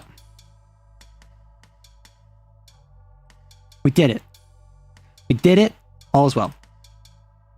Caw. We don't want that italics. Sympathy should be able to change the host passive. Oh, that's good. That's good. At the start of the mission, roll resonance. Roll 1d3, then 1d6. You can spend Psyche Burst additional time to gain others. What if it turns your resonance against you?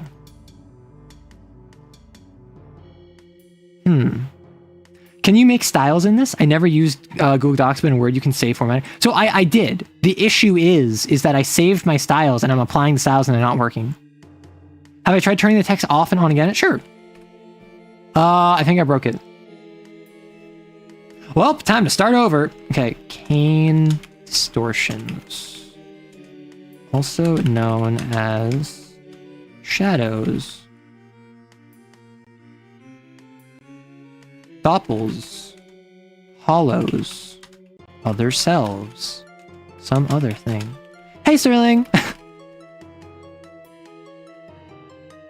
It'd be very funny if I accidentally deleted all of this. What are we doing? We're doing CAIN Homebrew. Instead of resonance, you get anti-resonance. It's harder to influence the... That's what I'm thinking. I mean, we could do like anti-meme. So, amplify, diplomacy, alliance, psychometry, okay.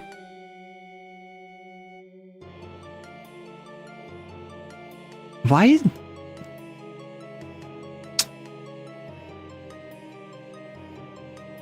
Update normal text. I did it. Cars hate you now Cause your distortion was talking smack. Okay. Format. Columns. 2. Frickin' heck. Gosh darn it. I'm not built for technology. All of Arrow's chat is one brain, if that's the real secret. Listen, all of you have one brain cell. It collectively bounces between calling me cute or thirsting over me, which is wild that that's one of the corners. TTRPG ideas, being obsessed and like frothing at the mouth over Yuri, and some secret fourth thing, which I think is just murder, but like, I don't know if I want to like advertise that. Asking Exo's clothes or weapons to no longer... That'd be so funny. Whoa, your clothing rejects ye. We don't talk about the fourth thing. Listen, over on Twitch, we have a very strong culture of murder. In fact, I added something, which this won't be applicable here, but this is my raid alarm.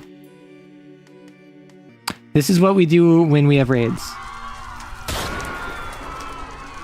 And so I added a thing where when we get raided, you can shoot people that raid us. And I added a counter for tracking how many deaths there were. The fourth thing is trying and usually failing to make puns. Listen, I love puns.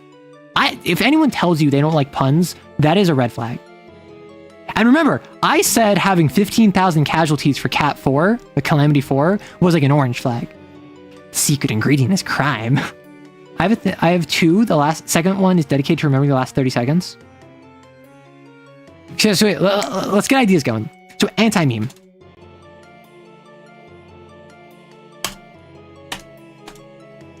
The distortion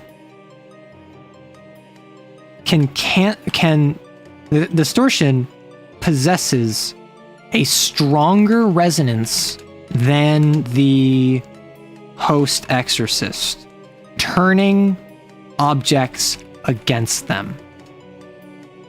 When communicating with objects through their powers, the objects never always begin hostile.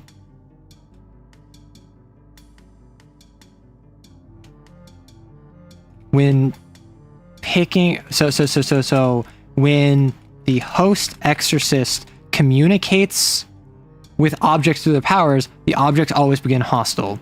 When the host exorcist picks up interfaces with an object they have resonance with, they first roll a fortune die. On a 1, this specific object refuses to resonate with them. When the host exorcist first interfaces with a new object they have resonance with, they first roll a fortune die. On a 1, this specific object refuses to resonate with them. The distortion wields weapons that they are resonant with. Roll at the beginning of the hunt. The admin rolls for resonance. And at the beginning of the hunt, the admin rolls for resonance, and the distortion wields a weapon they are resonant in.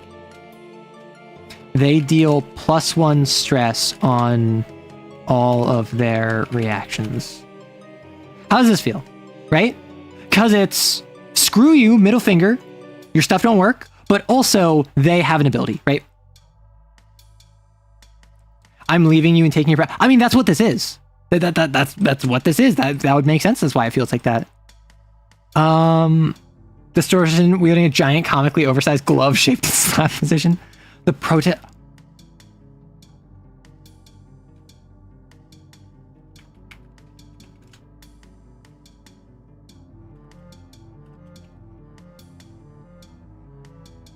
what about advocacy for the voiceless? Not protestations, but like the advocacy for the abused and the voiceless. Right? So it's the idea of like they feel like they're getting one back at you. Engi objects, exactly. The rile of the machine spirit. So what else do we got? We kind of did the main one. Like we did the main thing. We gave it resonance and we made it so it says screw your resonance.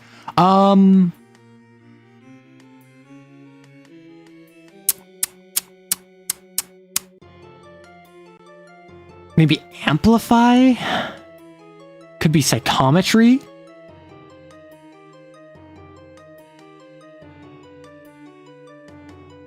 The distortion is really passionate about social justice, unrelated to you. Unionization of the lesser objects. That's what I say about my Discord members. Because my Discord has a union. Okay, so we're going to column break.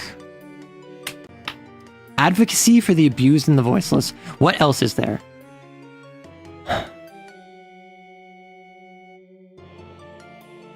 I mean, screw it, just like animate object.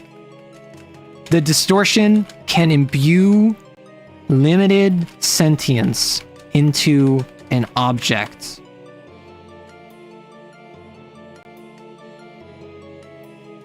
As a complication,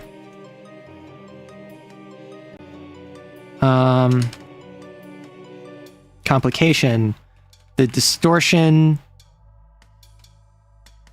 animates an object up to cat size within a short range.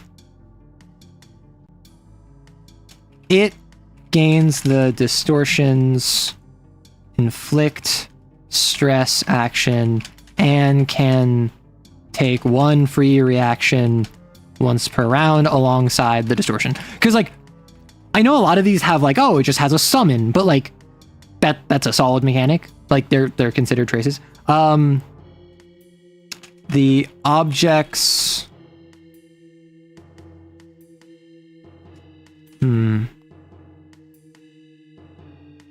So do we want it to be like that?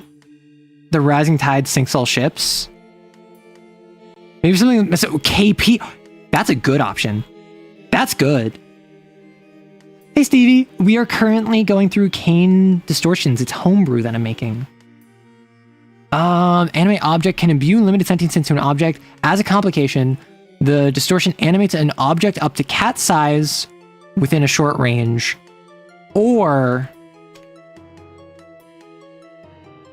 a number of handheld objects, or a cat number of handheld objects within a short range. What if we make this like less direct attack and more support?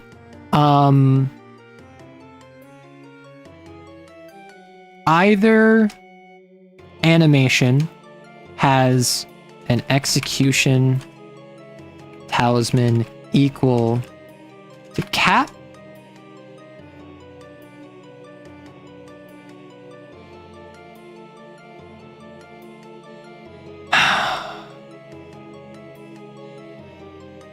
when nails rebel against hammers.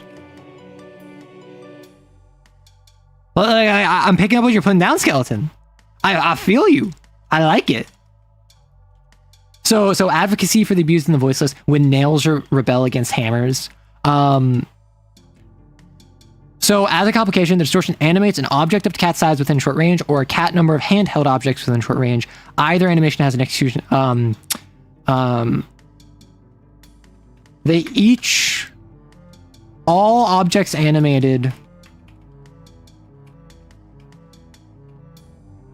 follow the stereotype of how the host exorcist would believe they act if they were alive. So all animated objects, All objects animated work together to obstruct the exorcists, making any easily influencing how hard or risky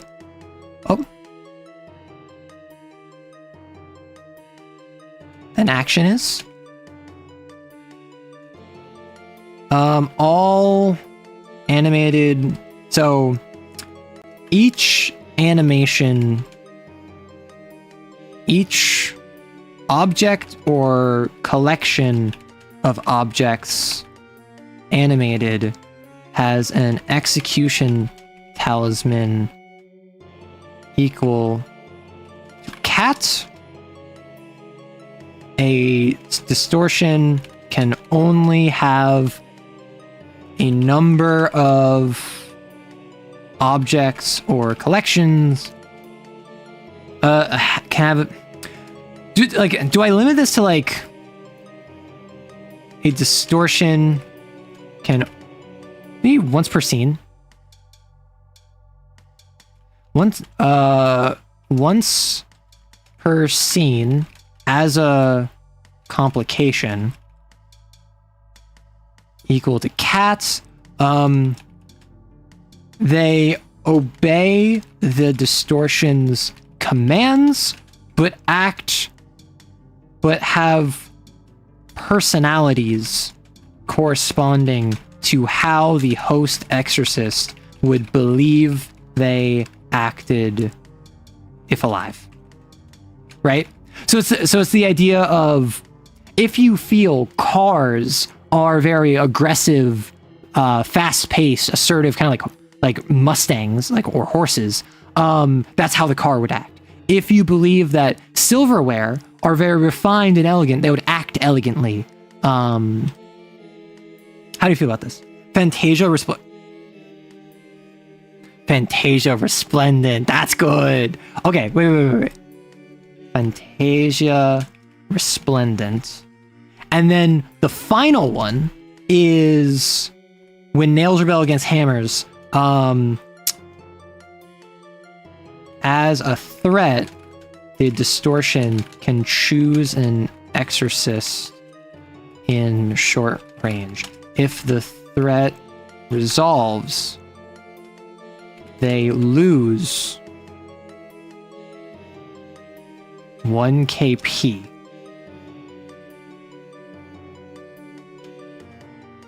And take 1 stress. They continue to lose 1 KP and take 1 stress every time they act until... Right, so they lose KP, they lose stress, and they keep losing more until what? What do they do? This isn't... Every time they rest? So if we make this an affliction, right? The distortion gains the following affliction.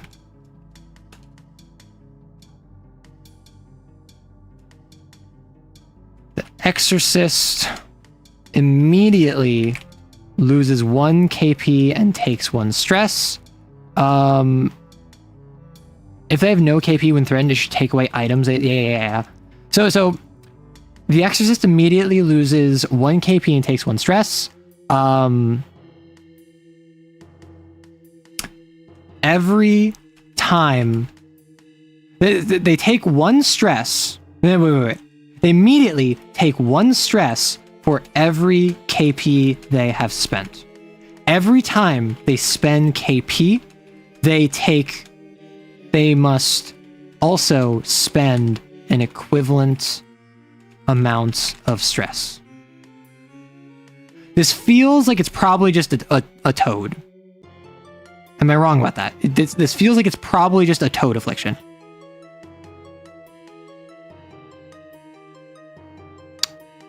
When you roll 1 on risk, erase 1 KP. No. Cool.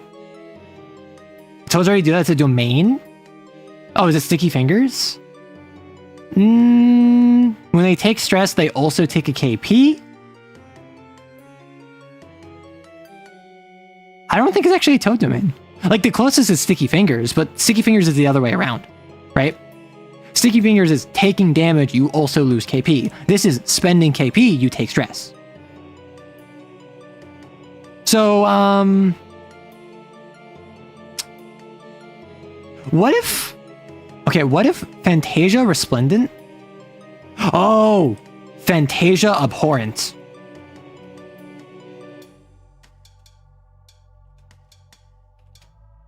Right?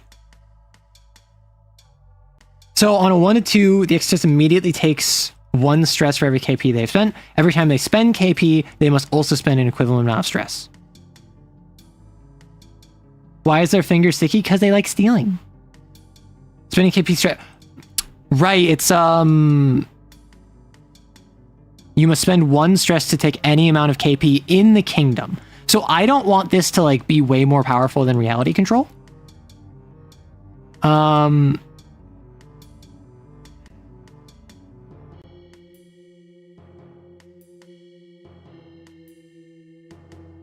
What if it's not... They must also take an amount of non-lethal stress?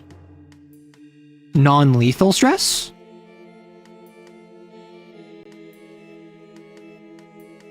How about this? It's like Fantasia Abhorrent. The exorcist immediately takes 1 non-lethal stress for every KP they have spent. Every time they spend KP, they must also spend an equivalent amount of non-lethal stress.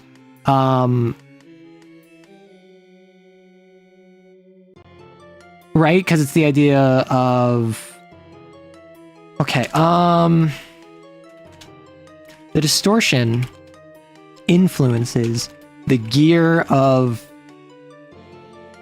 the exorcists, inciting it to rebel against their wielders.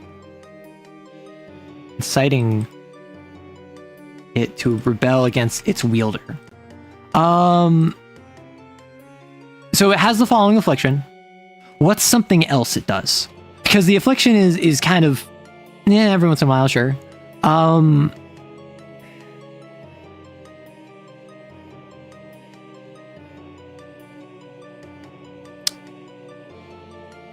Maybe actually, how about this?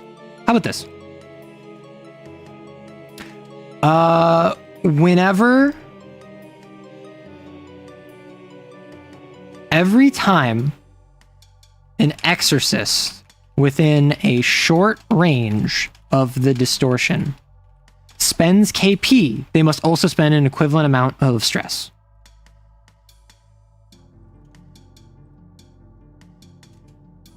As a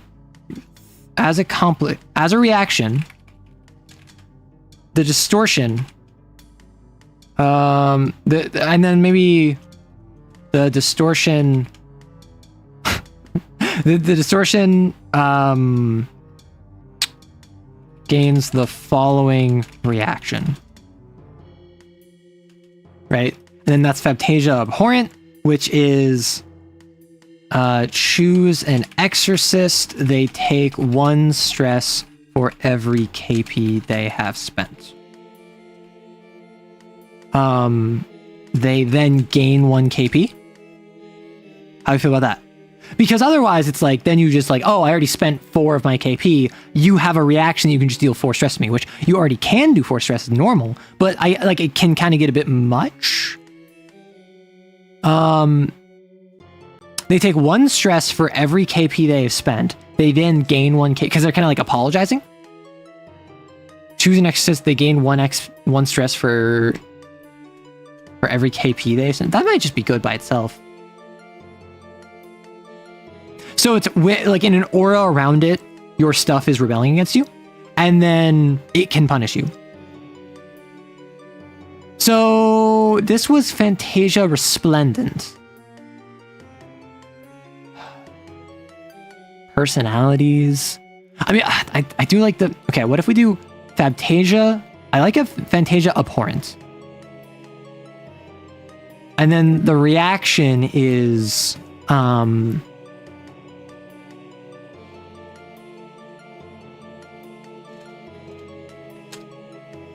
Scrap Metal Grave.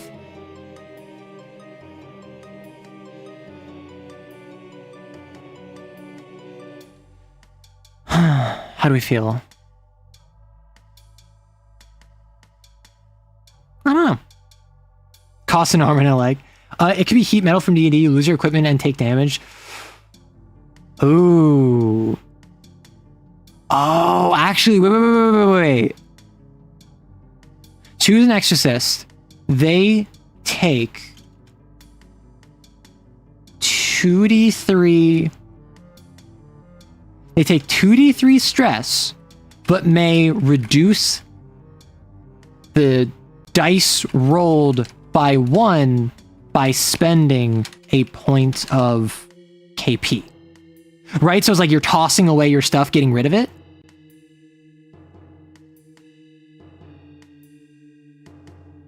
So what if it's let them go? Choose an exorcist. They take 1d3 plus 1 stress, but may reduce...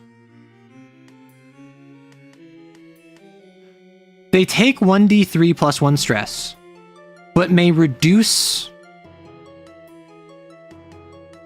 it to 1?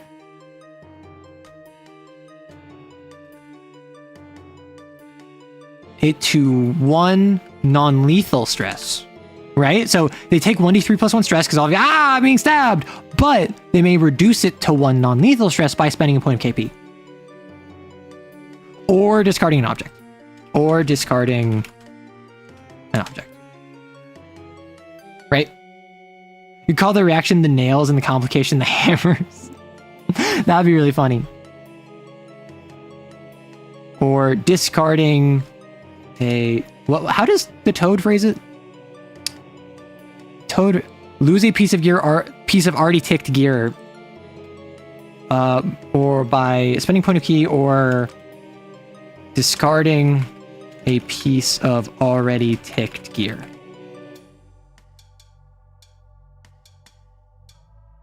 How do you feel about this? So in an aura around it, whenever you spend KP, you must also spend stress. Eep. And then, and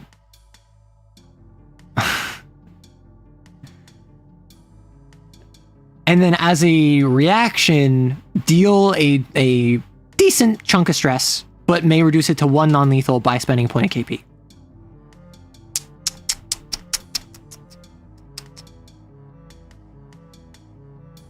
When nails rebel against hammers.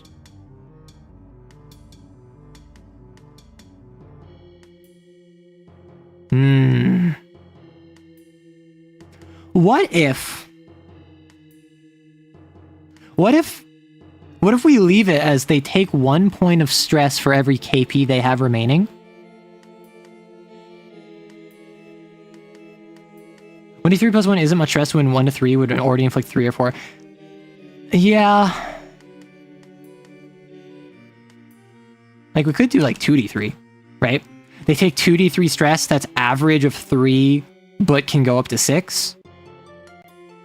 They take 2d3 stress, but may reduce it to 1 non-lethal stress by spending a point of KP or discarding a piece of gear already ticked. The idea being is that like your weapons...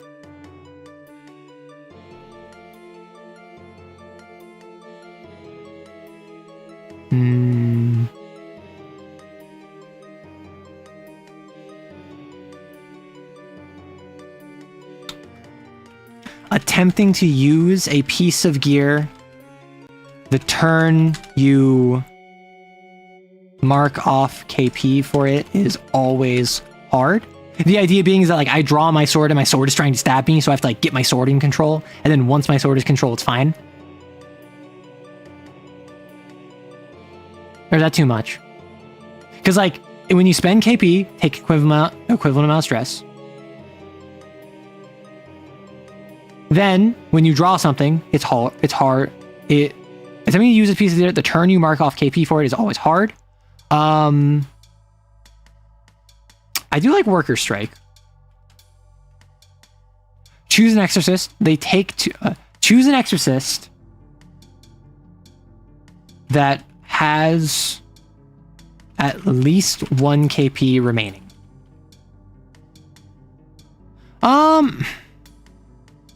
So actually, wait.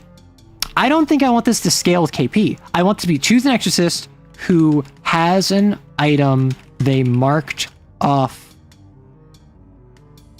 KP for. They take 2d thrust, but may reduce the 1 non-lethal stress by discarding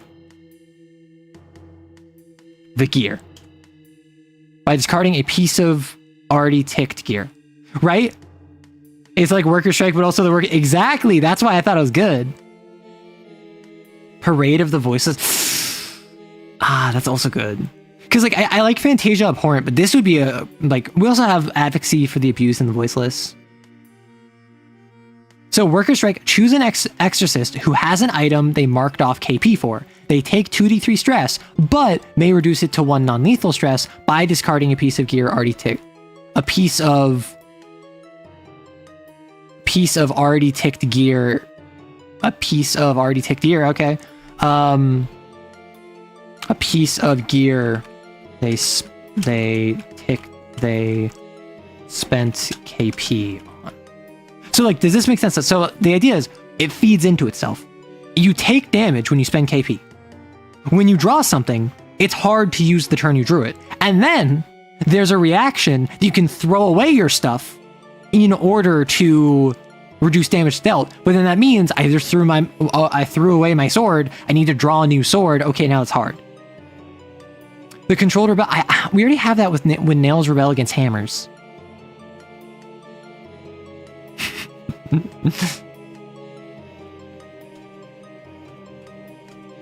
Hammer, meat sickle. I don't know why I went that high. That was like not the correct notes. Okay, we have officially made collectively Homebrew CAIN. I know, it's crazy. It has taken us months because I did like one stream of it, and then I did a second stream where I did a couple more blasphemies, and then I worked on it last night, and then now here we are. You just remember the card Dance of the Manse? Yeah. Okay, so we have to make this look pretty. However, distortions. I think insert break. Distortions, also known as shadows. Well, let's do insert break. And I feel very confident saying like distortions. If we go, nope.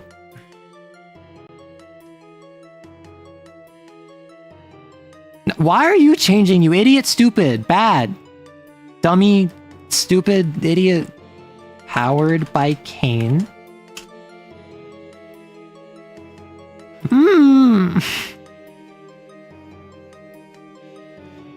Created by the Arrow Rights community. Like this system, obviously I wrote it. I put my pen to the page. I typed it up or whatever. I feel like over like at least 30% of the ideas here were from y'all, right? Yeah, the computer is using Worker Strike. No. Stupid idiot. Okay, there we go.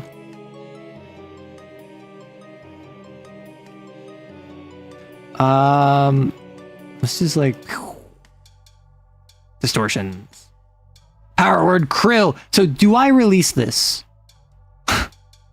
Wait, what if I just release this on itch and I join the official Chasm Discord server and I'm like, hey guys, can you check out my homebrew? And it's literally just no art. It's all in Comic Sans. I just post, I'm like, hey guys, just released my first CAIN homebrew. Really excited for y'all to look at this. Maybe held shift while pressing enter? Oh, maybe. Color coding time. Oh my gosh.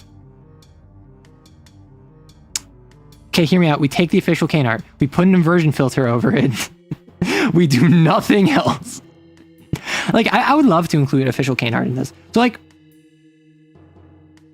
I am quite pleased with how this is. This is 35 pages. Granted, most of that is blasphemies, right? Most of that is the fact that I think literally like, yeah, 23 of the 35 pages are just blasphemies. All right, also Binder's Law. These also function as representations of blasphemy powers binders might use.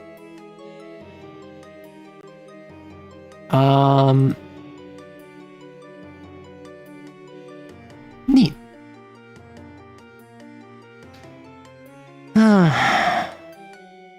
Yeah, it's kind of crazy. Color coding is the best part. I disagree. In doing synth-op, because like, right, I did synth-op. Do I have synth-op here? No, I don't think so. With synth-op, I went through and I like color coordinated every mention of West Techie turned orange, every mention of Alarm turned blue, every mention of H&B turned purple. And it was fun, but it was also kind of just a drag. Brainstorming with y'all here has been super fun. That's my goal. My goal is to have fun stuff like this. On Friday, I'm going to have a similar vibes in terms of it's mostly me just kind of being productive with chat present. And I'm going to be less so relying on you for ideas, more so just kind of explaining my thought process as I work on the Neolithic, the Stone Age TTRPG, the Creatures TTRPG, like the Spore TTRPG. It's going to be me bashing my head against the wall about travel, I'm sure. And also creative writing about weird biomes. Like, why does this one palace user have access to your palace specifically? Some of them don't really work for that though, because like it's connected to the one specific exorcist. Yeah. So that's why it's not a perfect science. These also function as representations of the blasphemy powers binders might use for any reference to the host exorcist. Binders would simply choose an applicable target. Right, so like if it mentions, oh, they can enter your if it would enter your target's palace, it's just a palace user you choose. And if there is no palace users, then you probably shouldn't be using this as a binder in your game. Binder powers used this way are always any reference to cats always references the binder's cat. And that's just to get around, like, if it's like a cat 4 binder targeting a cat 2XO, the cat 4 binder's like cat is what matters. Sometimes you gotta bash your head against the wall until you break it open, or your head does. I mean, like, with the Neolithic, with the Stone Age TTRPG, it's literally, I thought to myself, like, hey, how can I make travel fun? And that's really it. Because I was gonna say, like, without worrying about rations or whatever, like, rations aren't fun. However, in a survival game, they're kind of necessary. So what I did is I basically just like streamlined it. And what it is that when you're traveling, you have a role and there are time slots in the day. Every day has 1 time slot and every night has 3 time slots, because in this world, nights are 3 times the length as days. So you need to rest for at least one of these 4 time slots once per cycle. But aside from that, you can just keep moving. And then like when you have a role, you might be the leader. You are responsible for making decisions. You might be a navigator. You help roll to make sure that you can like get to where you're going. You might be a hunter who like finds food for the troop. Or you might be a scout where you are responsible for keeping the troops safe from dangers. So every day you roll 2d6. And if you roll a 6 to an 8, nothing happens. It's fine. If you roll a 5 or lower, there is a weather pattern that is dangerous. And if you roll a 9 or greater,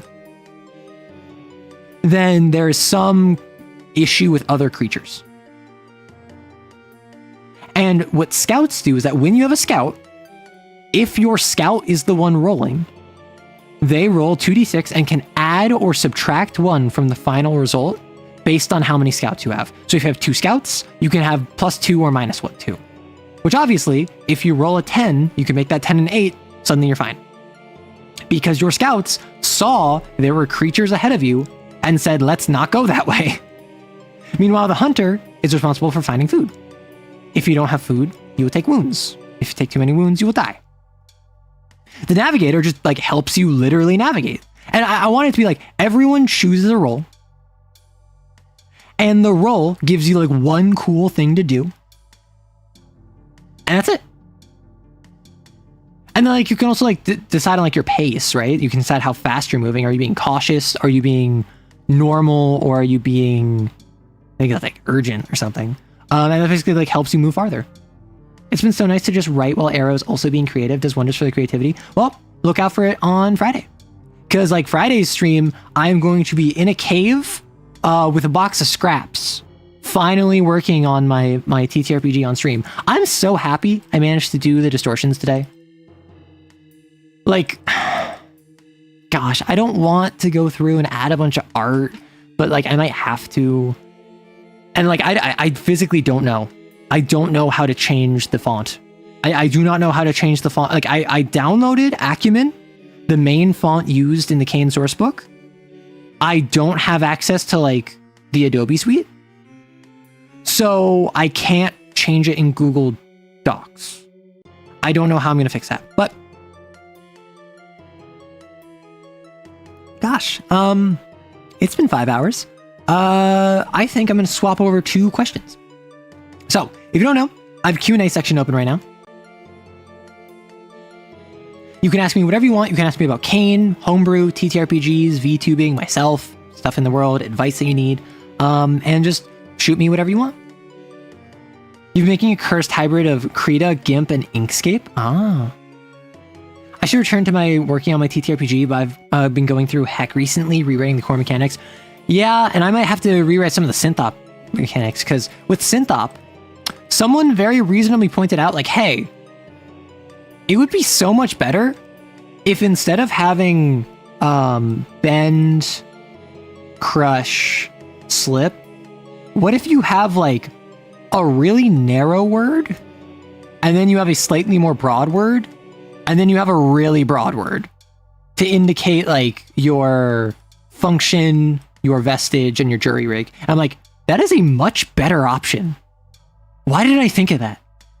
So I might have to like change how the core operations work. I'm gonna still wait on playtesting. I'm probably gonna release a doc in the next week for feedback on Synthop. And I don't know if I'm gonna release one for Bad Deals. Bad Deals is really just like literally it came to me in a dream. But I took so long to fix stream on Linux. It's still not fixed that you finished doing distortions. Aww. Well, I'm sorry Steam isn't working. I don't know if I'll be able to make it to Friday stream, but I'll try and adapt if I can. I mean, that's I might swap around. I don't know what I'm going to do. But Friday, I feel I can just do like a productivity stream.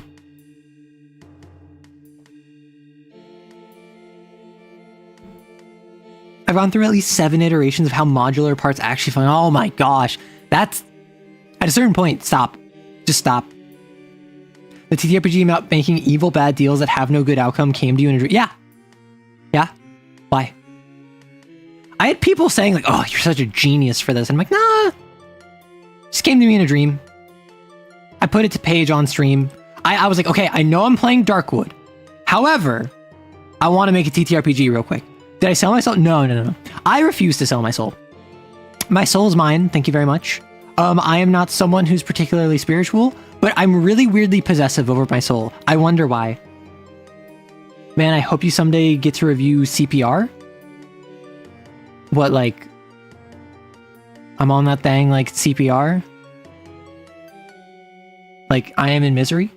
Okay, how do I be confident for a first-time GM? It's a system I know enough of, I think. How do you be confident as a first-time GM? If it is literally your first time GMing, you are not going to be confident, and that's okay. You should not be confident, because you don't know what you're doing. If it is your first time GMing, you should not think you're going to be confident in the same way that if it's your first time playing guitar, or skateboarding, or ice rinking, or whatever skill you're attempting, you're not going to be confident, and that's okay. If you are confident, you probably are about to get humbled real quick. Oh, Cyberpunk Red. I'm interested. I would need access to the books. And I do not currently have Cyberpunk Red. So I would want to wait on that. And I had someone that wanted to like run a Cyberpunk game for me like 2 years ago and just fell through. It never happened. So like I've seen Edge Runners. I know a bit about the setting, but I'm not super familiar. I'd be down. Never had I stress sweated more than GMing for my second game. I mean, honestly, like, you don't need to be confident to try. All you need to do is try your best. And like, real talk, depending on how old you are, depending on how mature your friends are, depending on who you're running for, you might get laughed at. Your friends might laugh at you. Your family might think what you're doing is stupid. But ultimately, you will never be at the spot where you just were again. You will be better. You will be stronger. And even if you're only 2% better, that's still 2% better. And so you're not supposed to be confident on your first time jamming. And that's okay. Now, if you mean the first time running a system you have never run before, but you have experience as a GM, that is a case where I would say, no, you're good. Just chill. Just chill. You're going to mess it up. Your players are going to mess it up. There's going to be some major issue that comes up. You've dealt with this before because this happens in every system. You've learned how to play D&D 5e. Lancer won't be any different. Yes, it will be different mechanically, but in the archetype of the cycle in which learning happens, nigh identical. Vampire the Masquerade. It'll be an adjustment, sure, after you've only played Pathfinder, but you'll get it. It'll be fine. It'll work out. And you know, as a GM, that it'll be fun as you do. All good. Would you let your soul be removed from my body, crystallize, and myself turn into a magical girl, eternally forced to fight witches until you fall into a deep despair to become one, though? No. My soul is my soul. I guess you could say you have soul custody over your soul, then. No. Don't laugh at that. No. That's not laugh-worthy. Disgusting. See, to me, it sounds like Demon visited you in your dream, tried to get you to sell your soul, and then you woke up at half remembering and were like, this would be a great TTRPG. So I woke up and just randomly had the idea of, I should make a TTRPG all about making terrible decisions and bad deals, like selling your soul and it immediately biting you in the butt. So maybe what we've discovered is that in my dreams, a demon or some otherworldly entity came to barter for my soul, and I rejected them, and I was like, huh, this would make a pretty darn good TTRPG, wouldn't it? Soul Calibur 6, press start. Edge Runners was pretty dang good, and it's a great example of how a campaign can go. Happy endings in Cyberpunk are just rare, so enjoy the ride. I ain't gonna lie, I thought Edge Runners was okay. Like, I know a lot of people really enjoyed it. I thought it was fine. I think that the fact that so many characters died so, like, needlessly was very interesting. I respect that they did that. It definitely gave the vibes of Night City. The subterfuge and the backstabbing obviously is all super cool, but just like, it was fine. I didn't really care about like Lucy and David's relationship, which like I know a lot of people will be like, crying at the club when they hear I really want to stay at your house, but I'm just like, it's fine. But also that's me most of the time. Like in most shows, I am not nearly as emotionally invested as they want me to be. And I that's just because I'm very tough to please in that regard, right? I was actually talking with a friend last night, and I mentioned I'm very easy to please. I'm very easily amused. However, like when it comes to media, I'm actually pretty brutal. A lot of times I just don't care about what's going on. I don't care about characters that are like dying. I don't care about the romance that's going on. I don't care about like the stakes. And I'm just like, I need like 3 more episodes just devoted to these 2 characters like actually doing stuff together. Because most of the time it's like, hey, I don't like you. Well, that's cool. I don't like you either. Oh no, circumstances conspired that we have to like work together. Well, maybe you're not so bad after all. Huh. That character Y really was sexy, weren't they? Oh, that character X was just so hot, but I don't like them, Baka. And then they like get together, right? This feels like it describes like 60% of romances. And I'm just like, hey, if you like that, you like that. I'm not going to shame you for that. I just think it's kind of overdone. No, we're watching. Oh my gosh. You were mid on the relationship too, but that's because of your arrow. Arrow at all times. We can make a TTRPG out of this. I think I might be doing the demon's bidding by planting the idea of Faustian bargains in the heads of my viewers. No, I'm doing the demon's bidding by reading Faust. I think what it was is that I read Faust. That signposted, that was a dog whistle to all the demons out there like, hey, this person wants to sell their soul. I, in my dream, my unconscious self said, heck no, I don't want to sell my soul. And they're like, well, what if you like made a TTRPG instead? And I'm like, what, is this some sort of like soul pyramid scheme? And they're like, yeah, if you join, you sell me your soul, and then you get 1/10 of every soul of people you bring in. And then I said, that sounds stupid. That sounds like a mundane way of selling your soul, as well as a magical way of selling your soul. And then they said, I'll do it for $50 and sell your soul. And then I said, deal. So like, instead of like selling my soul and getting 1/10 of everyone else's souls, it's like I gave them $50 and then I get $5. Rebecca is greater than Lucy. I liked Rebecca. I don't like her as a romance for David.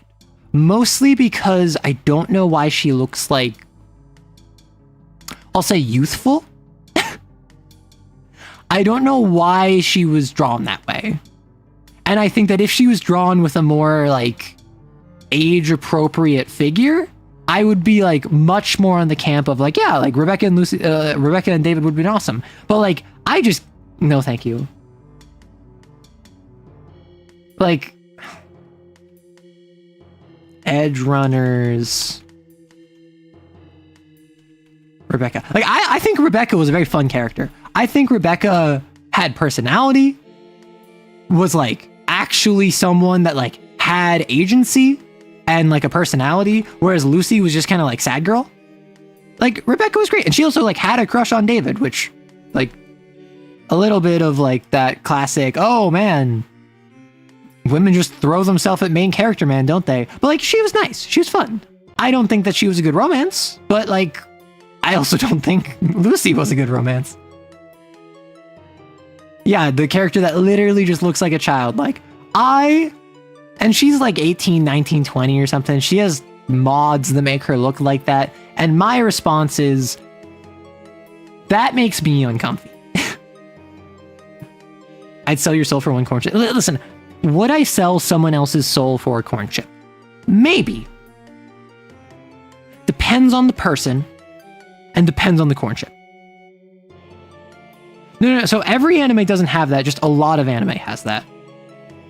And that's like a Japanism that we were talking about earlier, which is like, that's something where like, I'm sure it wasn't intended to be problematic or nothing, but it is like, I look at this and I'm just like, people want this to be a romance for the main lead. Rebecca was a whole character. Okay, thank you, Lag. Thank you. Rebecca was a fully developed character. I think that she was like a fun character. She had more depth to her because her baseline was very one note.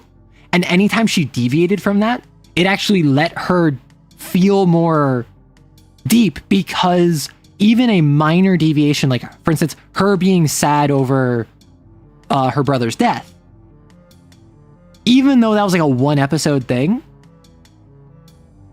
that was relatively speaking a larger departure from character rather than like Lucy. Because Lucy was like mysterious,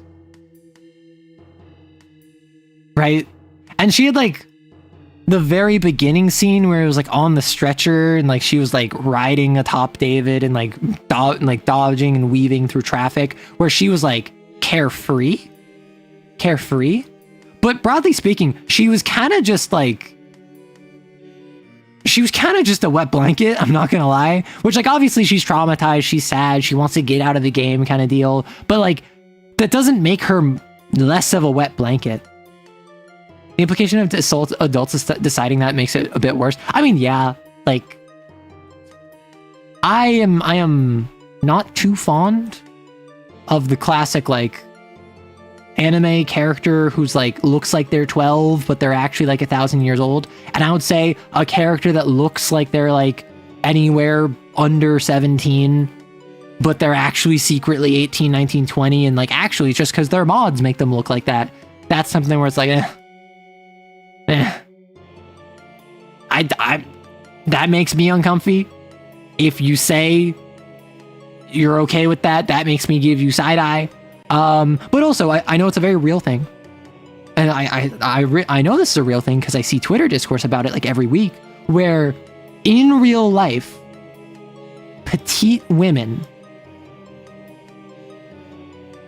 who have VTuber models similar in body shape or size to them get accused of baiting for that sort of like uncomfiness, and then the women are just like, no, this is like, literally, I just look like this in real life. It's not my fault I'm 4'11", right? It's not my fault I'm like 5'1" and 80 pounds soaking wet. Like, and that's something where it's just like, I can see that, but also that's a different circumstance than something like a group of presumably adult men deciding that like an 18, 19, 20-year-old character looks like a child. Every death in Edge Runners hit harder than Jamie's death in 2077 to me. I haven't played 2077. I want to know. Unless specifically she had something. Yeah, I mean, like, that would be interesting if it was like if she had something in her backstory where she's like, she wanted to stay as a child or something and modded herself to do that, or she was like forced into like being in like a child body, and then that's something that's really uncomfortable with her. But like, that's never explored. And honestly, I don't think that the story would have benefited from adding a subplot where that was the case. So it's just weird.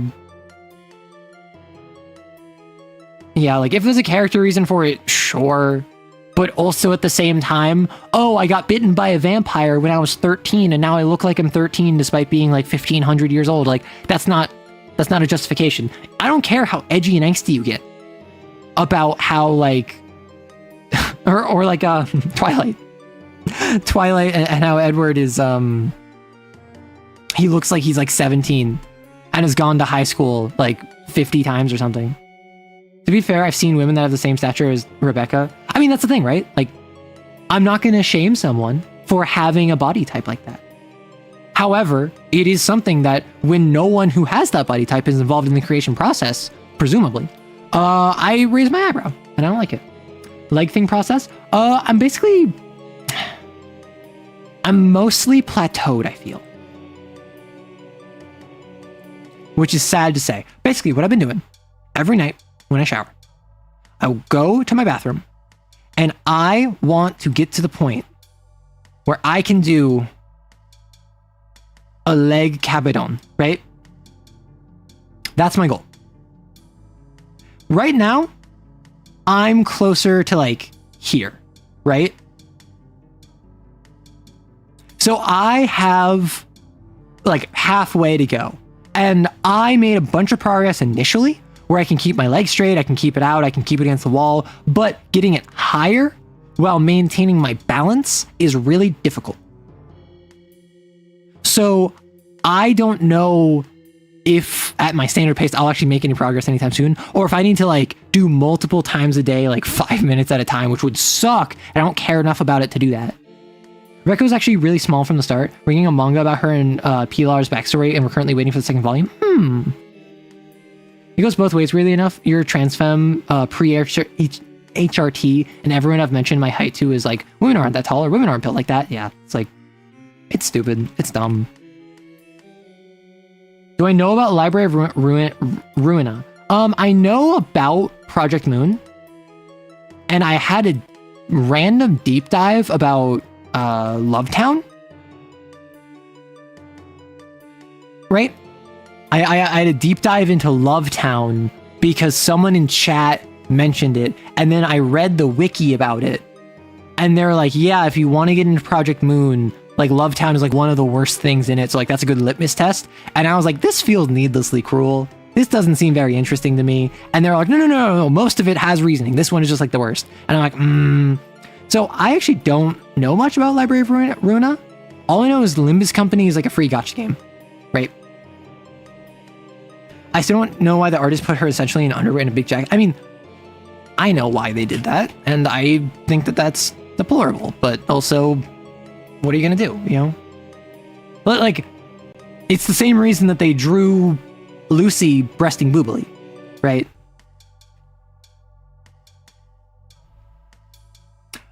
Did you purposely put right instead of right? And I did not, actually. It was a crazy typo.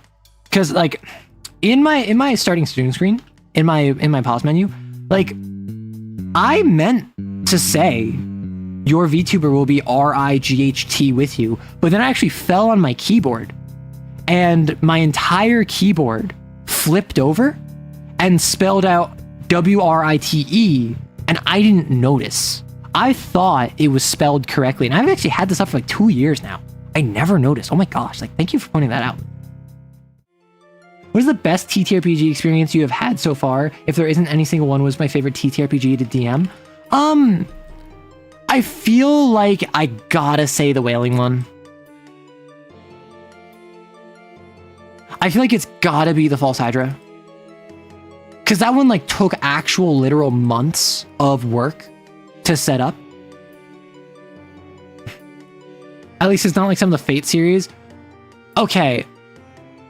Fate is also Freight Grand Order. It's also FGO. FGO, I have heard, has every single historical figure in it. I don't know what Fate is. All I know is that you summon historical figures and they'll randomly be like really attractive ladies or like really muscular men. The Wailing one, they just catch whales. The Megamind play. Yeah, so my favorite TTRPG story, I made a whole video talking about it. I've talked about it on stream multiple times. I set up a False Hydra. But a False Hydra. If you hear it singing, you forget about it and all of its victims. So if you hear its song and just constantly singing in the background, you will forget seeing it, even if you're staring right at it. And you will forget anyone that it eats. So the classic False Hydra is, we go into a town, there's a mayor's house, you ask to see the mayor, everyone in town says, the mayor, we don't have a mayor. And then you say, but the mayor's house is right there, who lives there? And then everyone says, the mayor. And then you say, I thought you just said that you don't have a mayor. And they all say, yeah, we don't have a mayor. Same thing with the blacksmith, same thing with the tavern owner. And just over time, there are these obvious blank spots in like the memory of the NPCs. And almost always, the classic twist is the entire time the party had another PC in it. However, the False Hydra ate them, so like everyone forgot about them. And like that's the classic False Hydra. I decided I'm built different, I can do better. And so I decided that instead of all of the NPCs having weird gaps in their memory, From day one, I wrote out a list of every NPC, or SPC, I suppose, because storyteller, player character, who's going to die to the False Hydra, to the Wailing One. And from day one, before the Wailing One even came into the picture, I never explicitly referenced them. I said the actions of what they did. I often said dialogue for them and just ascribed it to a different character. And oftentimes, NPCs or SPCs would act out of character and do something wildly different to what they're established to be doing. Because that was the mind of the player character rationalizing the actions of those they forgot as having being taken by other SPCs they know. So I had like 6 SPCs that would eventually get eaten. And I ran a Werewolf the Apocalypse Chronicle, this is another thing I did. I ran the False Hydra, which is a D&D homebrew monster, in a different system that was not a sword and sorcery fantasy. So it was even more unexpected. We had story 1, which had nothing to do with them. We had story 2, where only halfway through story 2 did I introduce the False Hydra. So I had a full story and a half. With my roommate, I ran a full multi-month long story with them, where I never mentioned the False Hydra or anyone that would eventually get eaten. I moved across the country with them, driving across the country in a road trip. Still didn't mention it. And it was in the car when we're going through like Utah. We go from the Northeast all the way down to Cali. We're in like Utah when I finally reveal, like the other shoe drops and all of the pieces come together, and I reveal all of the different pieces of information that I'd set forward in the past. Like, hey, do you remember that time when you asked the kid Raj to bring plates and cups and he only brought plates? And then he said you only told him to bring cups. And then it turns out you had cups in the back anyway. That was because there was a separate SPC who the player character had told to bring cups. And then the player character thought, because they forgot about that SPC, oh, I told the kid plates and cups. So then they thought the kid was being incompetent, when in reality, the kid was doing exactly what he was told. And the cups that just happened to be in the back seat of the car was because they were brought by the other character they forgot. Thomas Edison is a big lion furry in Fate.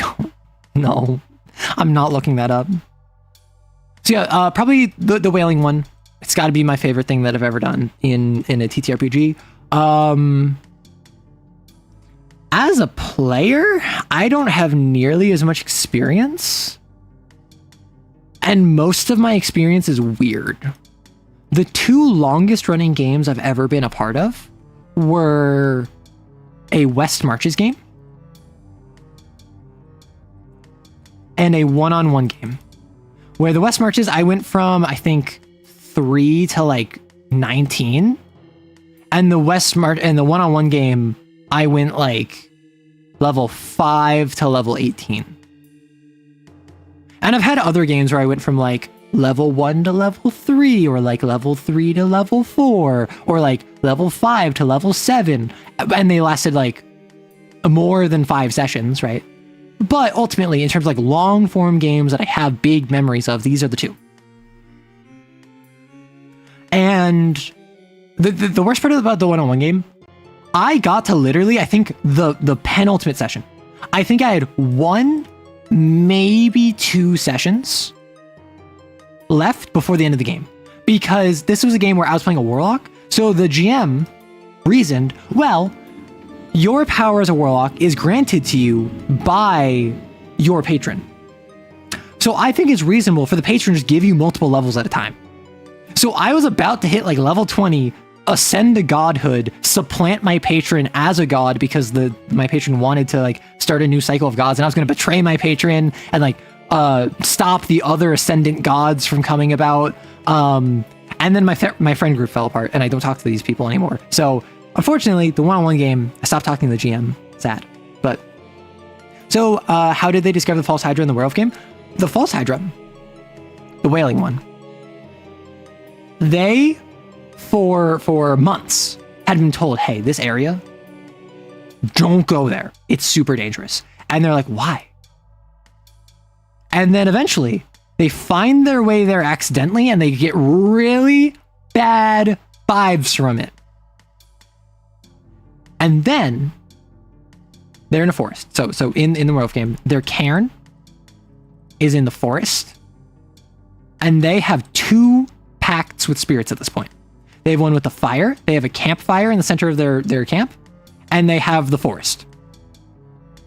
The fire is kind of prickly. It's very pompous. It only wants to talk to what it sees as the leaders of the cairn and of the Garrow, and ultimately they're on good terms with the fire. The fire is just kind of high maintenance. The forest is pissed at them because like 500 years, the Garrow that used to be at the cairn left because like colonialism, this is said in the US.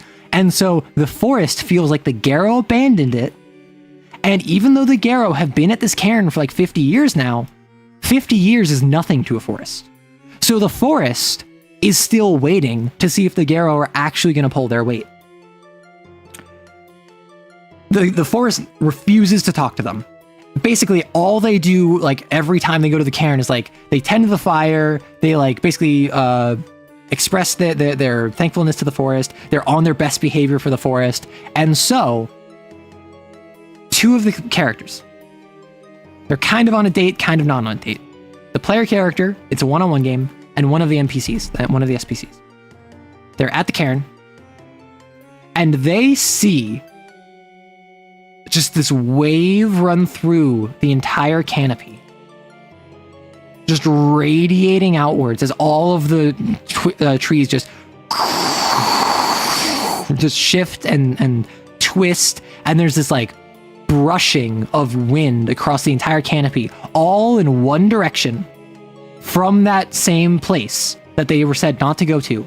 And they have a spirit catcher in the cairn, and they hear twing, twing, twing, twing, as it just completely unravels and falls to the floor. And my player character has just the most like, that's bad. And so they have like an all hands on deck. They have like a, hey, I get it. There wasn't supposed to be a moot today. Get over here. We might be fighting for our lives. And so they get literally the entire cairn to reconvene. They go over to the area that they were told, don't go to this place. It's dangerous. It's normal. It's weird. Everyone feels kind of like tingly a little bit. And then they're not really sure what's going on. And then one of them says, hey, I want to go back to the cairn. I really think we should go back to the cairn like right now. I'm going to run back to the cairn. And he just takes off running. And everyone's like, yeah, I mean, I suppose we shouldn't leave the cairn undefended. It would be pretty dangerous. And so they all run back to the cairn. And there's like 2 people left at the cairn to protect it. They come back, and the people at the cairn are like, oh my gosh, what happened to you? And the player character's like, what? And then I describe how everyone that went to the area that they like was super dangerous is like bloody. Everyone is like 1 superficial damage from like death, or like some are like out of willpower. I describe how all of them have this deep like fearful dread in their chest, and they all either gained a point of Harana or Hogloss. Like they got beat the frick up. And my player's like, what happened? And then that's when they start to like realize that like, oh, something is going on with our memory. We don't remember what happened. And then they realize, wait, remember when we were feeling tingly? What if we were like taking damage and we felt tingly, and that was our body registering damage but us forgetting? And so they all started like putting together the pieces, and then they came to the conclusion that there was something there that they couldn't remember. And they don't know what it was. And they had a brief insight into like one memory, like that they communed with spirits. They talked to the forest. They're doing all this different stuff. And then they go back and then it's False Hydra, the wailing one. It wails. And one of the Garrow is a classical cellist. So she hears something and isn't sure what it is. And so she asks for the player character's help because the player character is like a spirit expert. It's like, hey, there's something, can you like do a rite of binding in the air or something? There's a spirit in the air that I just don't know what it is. I can hear it, but I don't know what it is. And then so they do that, they capture it, and she conjures it into a spectral cello and plays a harmonizing note to the wail of the wailing one.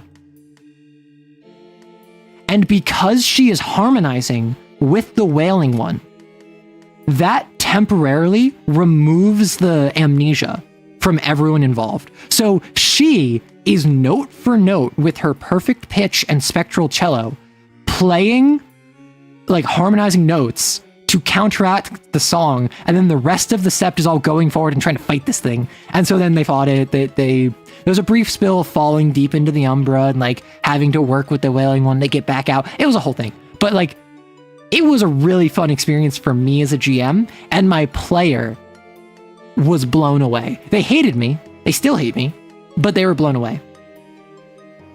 I see what you're doing with making that fire high maintenance. Well done. Exactly. You've been watching for way too long. I gotta go. Have a blast. Enjoy. Mog and Mew the spirits. Exactly. Any soundtracks / music you recommend for CAIN? I mean, I would look into Harpocrates dossier. They have tracks listed. I think Games for Freaks has tracks listed. I think in my CAIN games, my player listens to Chainsaw Man music. Idol from K-pop Demon Hunters straight up. I still haven't watched K-pop Demon Hunters. I still haven't watched it. So like, I don't listen to music during my CAIN games. And like, obviously I have my CAIN music that I've made, like based on the different sins, but in session, I'm fine to just like not have music. And I do it on Discord, right? Persona music sounds like it would be good. Like the Tartarus theme from Persona 3 sounds like it would be amazing. Honestly, I think a really well-placed Persona 5 Palace theme would go hard. So yeah, like there's plenty of different stuff. Honestly, my first thought is metal, but I also just like metal. I've been listening to some Motorhead recently. I think it would be interesting to, in like an industrial plant, if you're like, you had a Rammstein in the background. I mean, there's like, I feel like you could go like thrash metal for a Hound. I feel like the Centipede, like black metal or death metal might be fun. Like honestly, Slipknot would make great Centipede music. Don't need to just listen to Idol and you'll get an experience. Industrial metal and Argent metal. Behind the Mask was Behind the Mask, yeah. Or Beneath the Mask? I'm a metalhead, but power metal mostly, so not really fitting for horror. I appreciate various forms of metal. I'd say my go-to is probably like classic metal, which like would be like heavy metal, like Black Sabbath, Iron Maiden. I haven't listened to that much Iron Maiden. When I think metal, I think like Metallica. I think Megadeth, Avenged Sevenfold, Korn, early Linkin Park. That like I think mostly 90s when I think metal. But a band I want to listen to more is Anthrax, because Anthrax is and obviously like Slipknot because they're nerds, and I need to respect the nerds who are TTRPG nerds in metal. That's like two of my interests right there. I want to listen more Anthrax specifically because I really rock their collab with Public Enemy. Because rap metal, I'm so disappointed that it got taken up by nu metal. Like, I'm not a nu metal hater by any means. I am generally of the opinion, though, that I'm not a huge fan of nu metal. And I think stuff like Limp Bizkit is a great example of that. Like, I can enjoy Limp Bizkit. When I think metal, I don't think Limp Bizkit. I can enjoy it. I can enjoy nu metal, but I don't look for nu metal when I look for metal. You feel? An idol who plays American Idiot. Honestly, like a punk rock idol playing American Idiot.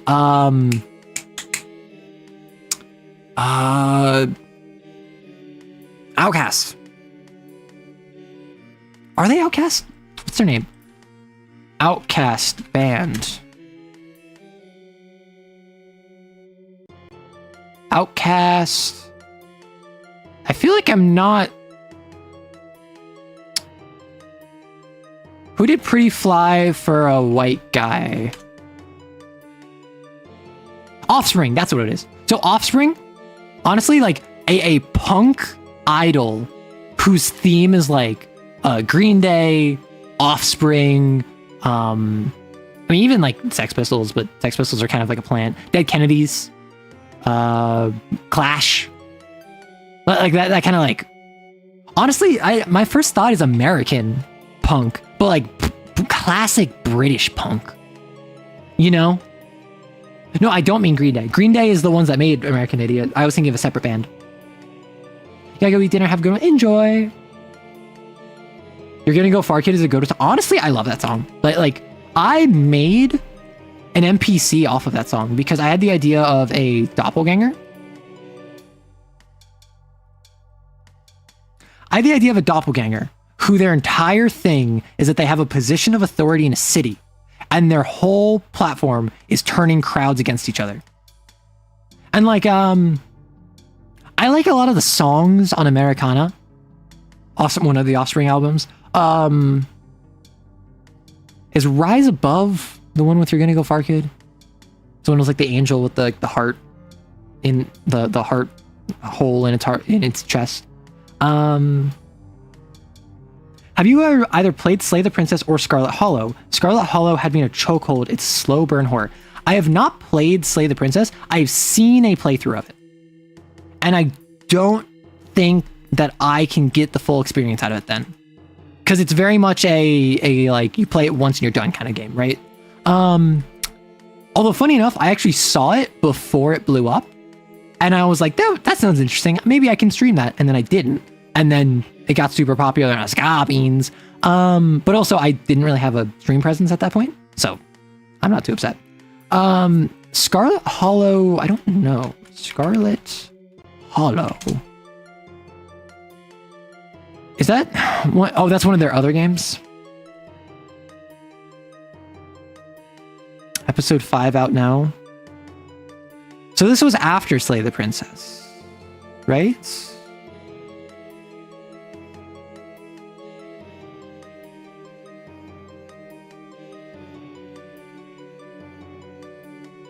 Oh, hey, I just woke up. I love Slay the Princess. Yeah. I feel that American Jesus by Bad Religion during an idol conflict would be very fitting. Yeah, fair. Lemon Demon for Ogre. No. So CAIN, but it's just Friday Night Funkin'. That was my first thought when you said that. I'm sorry. Yeah, so I haven't played Slay the Spire, but I know it. I've seen a playthrough. Granted, I saw a playthrough like 4 years ago. So I know the broad strokes of it.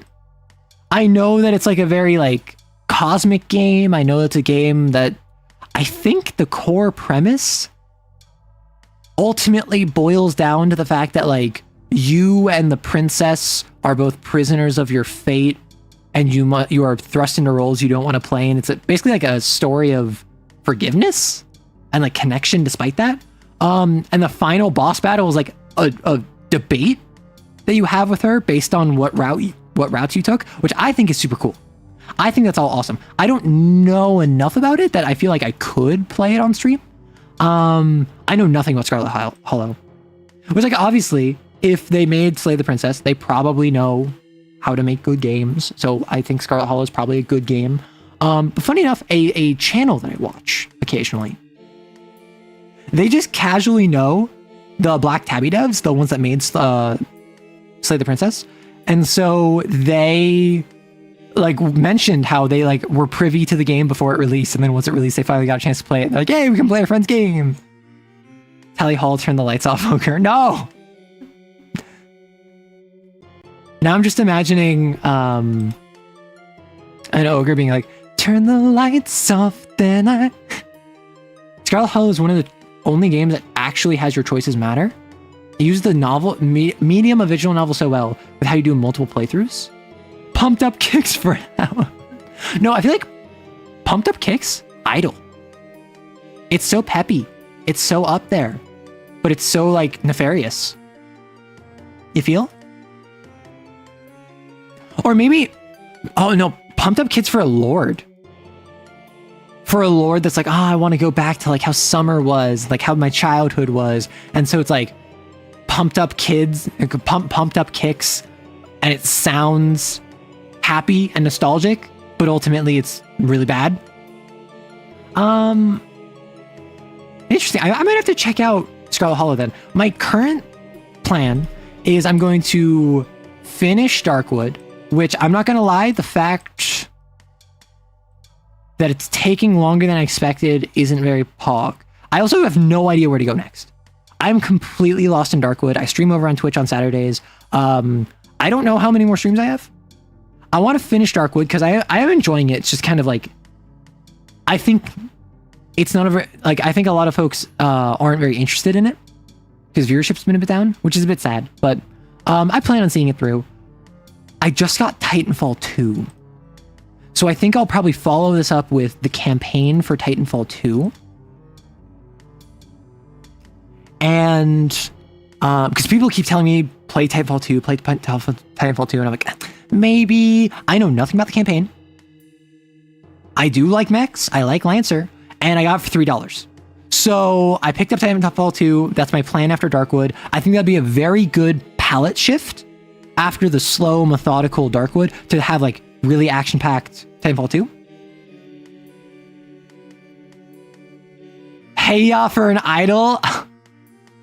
That would be funny. I'm also thinking, what is it? What's the one where it's, by Shaggy? Wasn't me. Is it literally wasn't me? Wasn't me for an idol? Titanfall 2 is the only FPS that makes you feel anything, really. Question. Titanfall 1. Anything I need to know? Going into Titanfall 2, knowing basically, I know like the smart pistol is really silly, and that Titanfall 1 was a little revolutionary, but ultimately Titanfall 2 is the one that like took the cake, right? Like Titanfall 1 made ground in how it changed PvP, but Titanfall 2 is the one everyone talks about now. Which I think when it came out, people didn't like Titanfall 2. Titanfall 2 made you cry? Whoa. Campaign fairly short. Titanfall 1 was Garbo, never played it. So you don't need to know anything from 1. Got it. Understood. To be fair, it would be funny to see a hound running at you full speed while the sound is booming from it.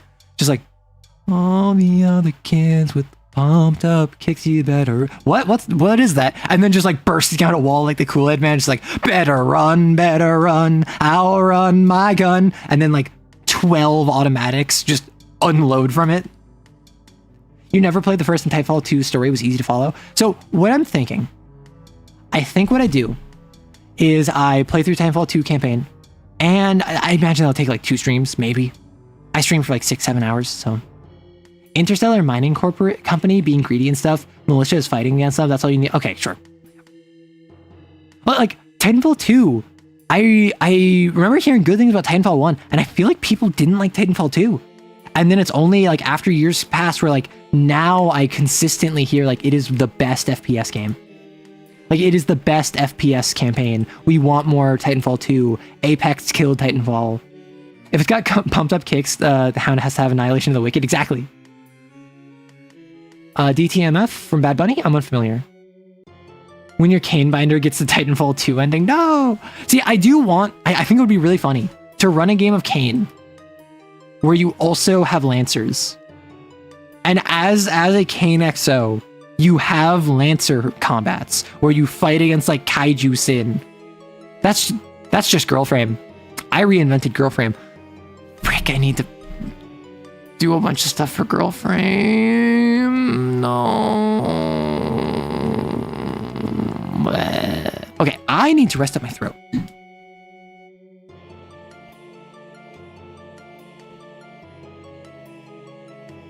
Oh, the PvP was bad in the early days. Got it.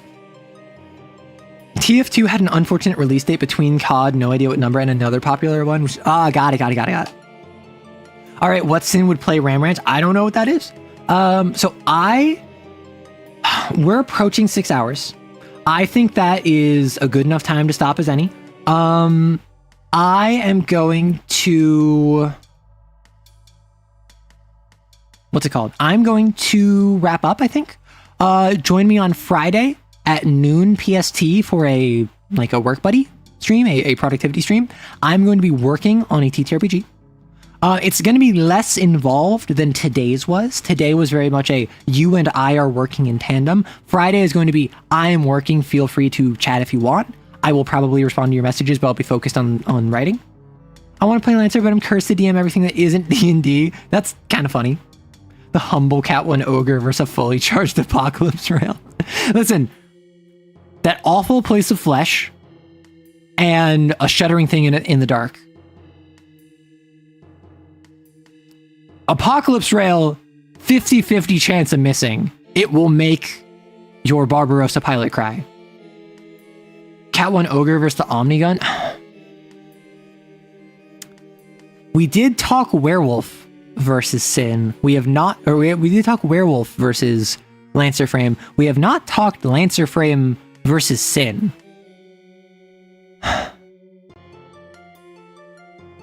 I feel as though every slash on the execution talisman probably correlates to like 2 to 3 damage, right? In Lancer. I feel like 1 damage is not sufficient to deal a slash. I feel like it's probably 2, right? Because like an assault rifle, reliable 2 on a Sin, oh my gosh. However, it's also always hard, right? It's mundane weapons. So I feel like 2 or 3 damage accounts for the fact that it's hard, right? Let's call it 2. Or let's call it 3. You deal 3 damage to a Sin, it takes 1 slash. And then if it's that awful place of meat, it takes 0. It basically has armor. I feel like that's a fair jumping off point. You think Cat 7 Sin would mog? I think... Okay.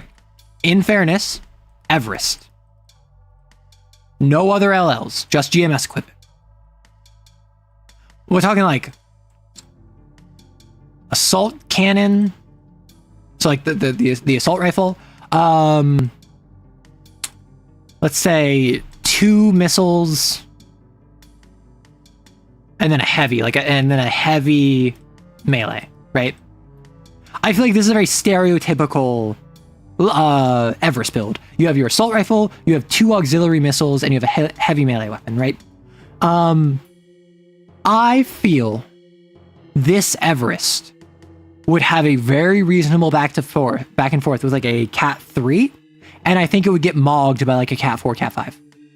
Wasn't able to watch today, but have a good one. Well, thank you for swinging by anyway.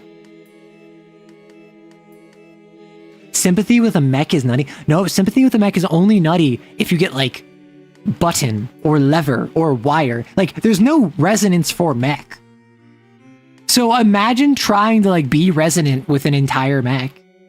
Someone I know is running a chastity bonded perfect Hound Sin, so they're planning to run the final battle of Lancer combat. That's so funny. That's so silly. Well, Ra took a literal moon, so the Lord gets obliterated.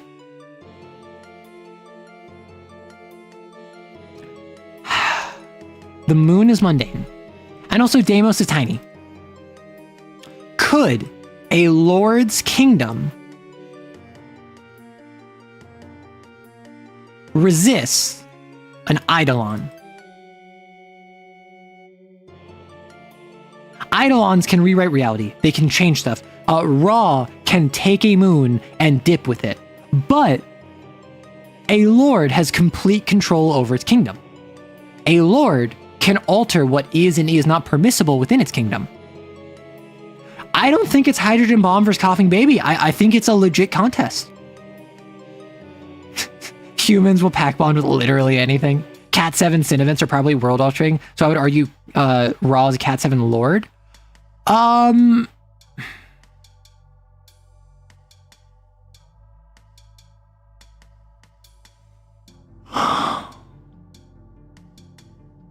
don't think a lord. Like it doesn't strike me. I think an idol, if anything, where the NHPs are its cultists, and an eidolon is a ascendant cultist, right? You could use amplify on a mech as sympathy. Okay, so you can use it on a car, right? Meaning it doesn't have to be individual components.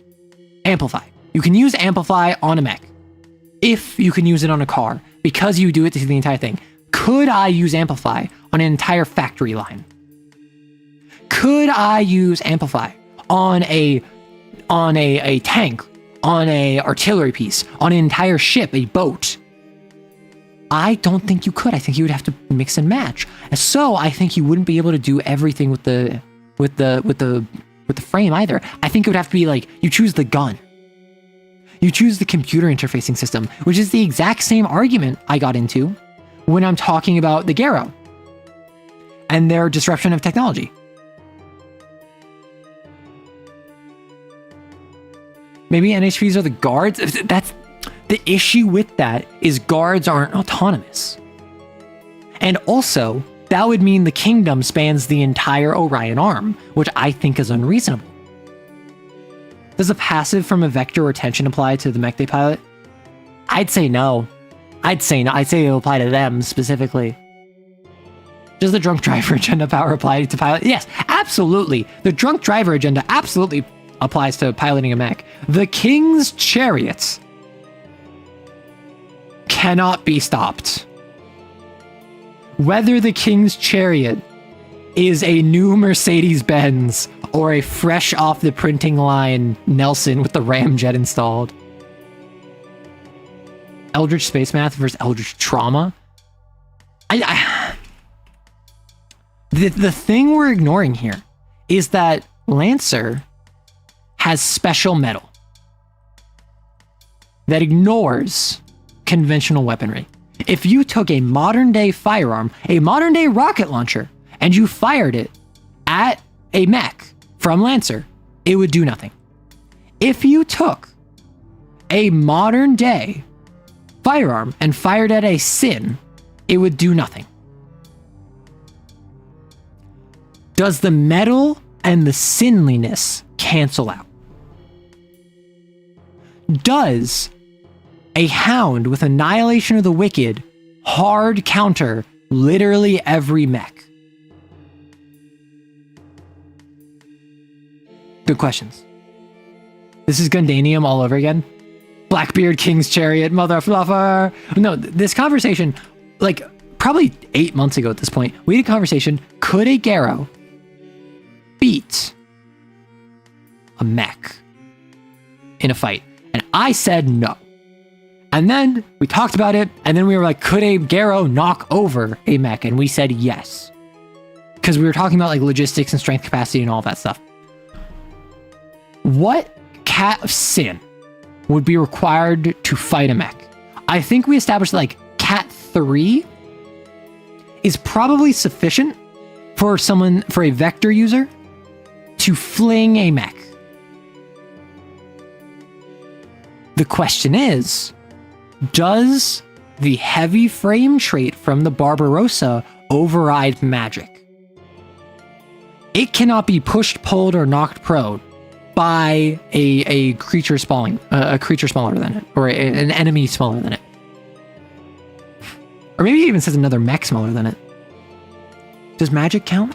I don't even know, dog. What fictional vehicle would you want to get a DUI?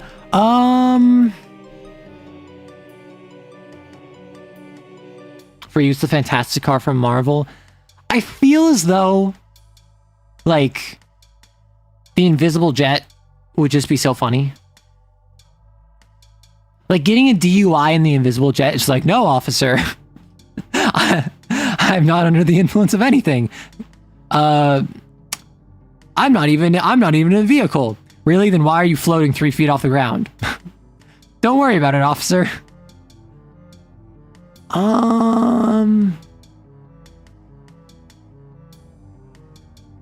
Yeah, I'm not trying to get a DUI. Probably not, because the rods from God still work on sins. Are the rods from God actual just tungsten rods? Or are they special, like, engraved, inscripted rods from God? Right? You couldn't use Amplify on a mech, sadly. The blasphemy specified non-weapon item. Ah, beans. The Garrover's Lancer was my introduction to you, and Lancer and Werewolf. Well, I'm glad. I do not have the energy right now to turn this discussion into a clip. However, if we take from CAIN a sin, which is the manifestation of someone's psychic trauma, and put it up against a Lancer mech,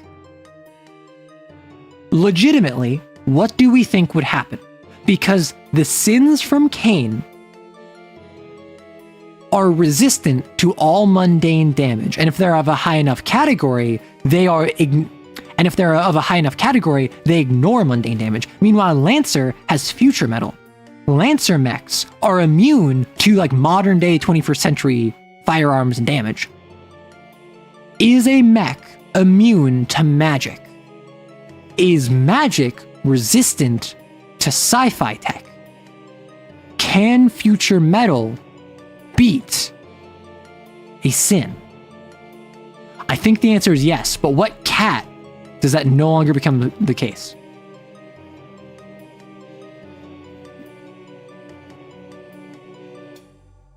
Some of them straight up alter reality, like the Nelson, or like the Napoleon. Well, yeah, so some of them alter reality, like the Napoleon. However, everything about the sin alters reality.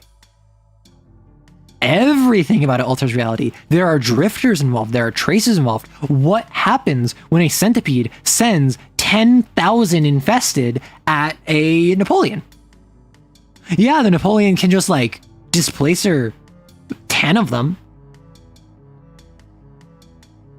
Do we think that 10,000 infested, like, how many infested could a Napoleon take on in a fight if they came at it in waves of 10? It just turned into Evangelion. Okay, so anyway, I'm making a video on Girl Frame upcoming. I assume rods from God is just sheer, repeated, destructive power. Only thing visible is all the Jack Daniels. What's our baseline here? We use an Everest. I think we have to use an Everest. The Everest is a baseline. Because, like, the Barbarossa is entirely different than the Goblin, which itself is entirely different from the Blackbeard, which is quite different from the Lancaster. So you have so many variabilities. I feel like we gotta start with the Everest, see how we feel. When you take the Everest and you pit it up against, like, a Cat 3 sin, baseline Everest, who wins? I think I'm of the opinion I think Everest wins. I think the Everest wins, and I think that is because all of the mech weapons, I would imagine, are probably Cat 3 or higher. Therefore, they are never immune, like the sin is never immune to weapons. If the Everest is sustained firing, just fully unloading into the sin, barrage after barrage after barrage, skirmish after skirmish after skirmish, I feel the sin would go down faster than the Lancer frame. Because the Everest, also remember, it has 4 structure. So even if it only has 8 health, and even if the sin hits it automatically and deals 4 stress or 5 stress on an attack every single time, what would stress translate to in hit points? I'm thinking 2 for 1. I'm thinking each stress is 2 damage. Maybe 3, but probably 2. So A single 1 on the risk die would deal 10 damage. That drops it down to -2, so it's at 6 out of 8 for the next structure. Probably makes it structure check, it's fine. And then next hit probably brings it down to... So basically the Everest has like 4 turns. Just about. And I think the Everest could take out the Sin in like 3 turns.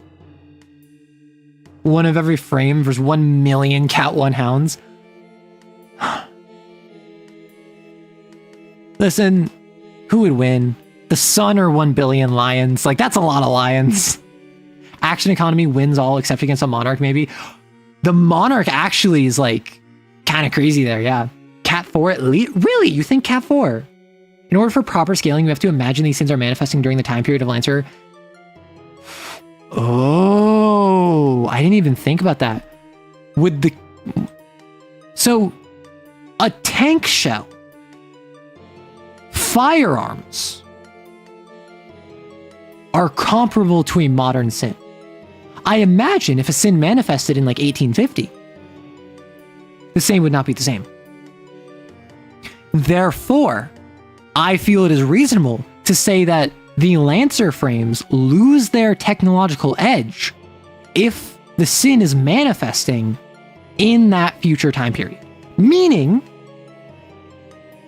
I think it might be 1-to-1 damage, or like 2-to-1 damage in terms of like damage to slashes on execution talisman. The sins are act every time the player acts, so every time the Everest acts, it's always risky, and therefore the sins are acting every time the Everest acts. True.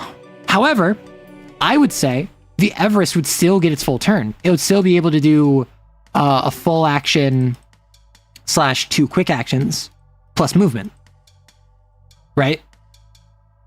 I don't like how close we're getting to how many lions to win a fight with. I already said that. I already made that joke. Get out of here with that. Depending on the sin and domains, the pilot could hit. Rotting from Ogre could kill instantly. Do you think in Lancer they have like medicine that could protect you from the Ogre? Because I feel like if you have like the cure for like every disease, you can probably cure like necrosis, right? Just like stim pack yourself and just like, oh, I'm fine. I don't know. I want the sins to win. I just feel like, I don't know, Cat 4 at least. I figured out the distinctly difference in monster hunting between stuff like JJK and CAIN from Hunter or Witcher. The problem is, it does run into the Lancer problem of how big is 1 hex.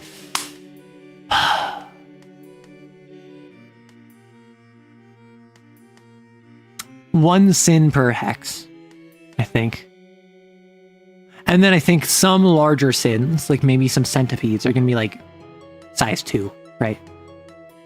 Cure it or flash clone and ignore it. So we're saying in a fight, right? We're saying in a fight.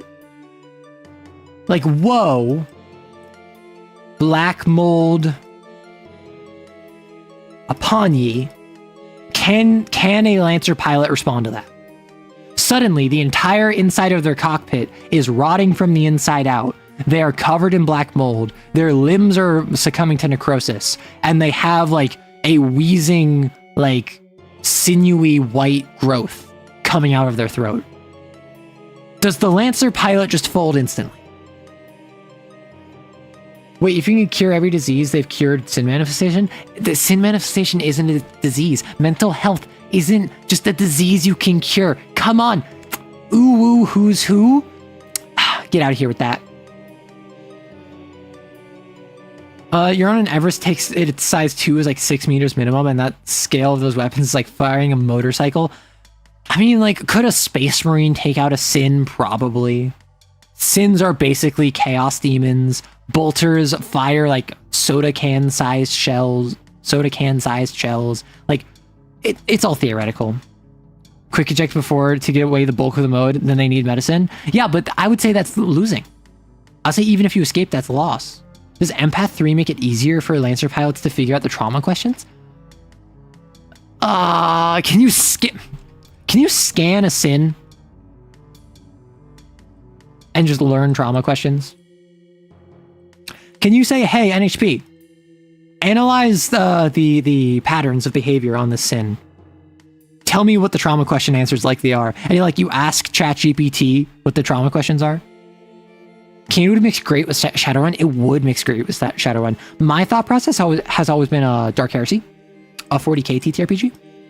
Because I feel as though in 40k, CAIN would be amazing where you are Ordo, Malleus, Imperial, Psychers. Right? And you're going around and you're fighting chaos demons, which are manifesting from the warp, and you're going off and you're doing stuff, and sin overflow is just demon manifestations. Can a Lancer pilot even see most? This is the question we had last time. Can a Lancer pilot see a sin? I would say, even if they can't see it directly, they can get reconstructions that let them fight effectively, right? You read on the 40k thing? Of course I'm read on the 40k thing. I am considered an authority on CAIN, and a lot of people ask me about 40k stuff too. Depends on if we're going normal logistics, since a decent amount of mechs are space-worthy, then the mold wouldn't infiltrate. No. So I'm not saying infiltrate. I'm saying whoa, black mold upon ye, and it starts growing from the inside out. Otherwise, might be able to manage against it in a few ways. Yeah, mundane humans can't detect sins, but are Lancers mundane humans, particularly if they have an NHP? Can an NHP see a sin? What?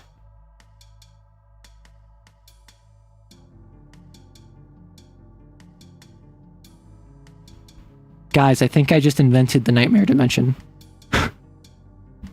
What if a cascading NHP manifests a sin at the moment it starts cascading? Guys, I think we need to go back. I think we went too far. Come pick me up, I'm scared. You're dealing with an NHP forming a hound, and as you're killing the hound, the NHP cascades into an Eidolon, and now you have to deal with an Eidolon. Guys, I made the worst timeline. Dark Crusade is the third campaign I plan on running after the CAIN campaign. Oh my gosh. Hydrogen baby mom. Gotta get some things to unclog a hair blockage and a shower drain. Ugh. Well, I'm probably gonna wrap up soon. I planned on wrapping up 20 minutes ago, but you know how it is. So I think that the real winner here is Raw, because humans stay losing. Thank you for coming to my TED Talk. Gosh, I need to drink some water.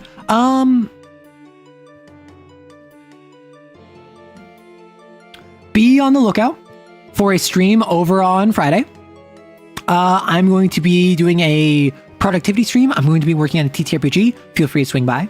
It's going to be just a couple hours. Not members only. It's open to the public.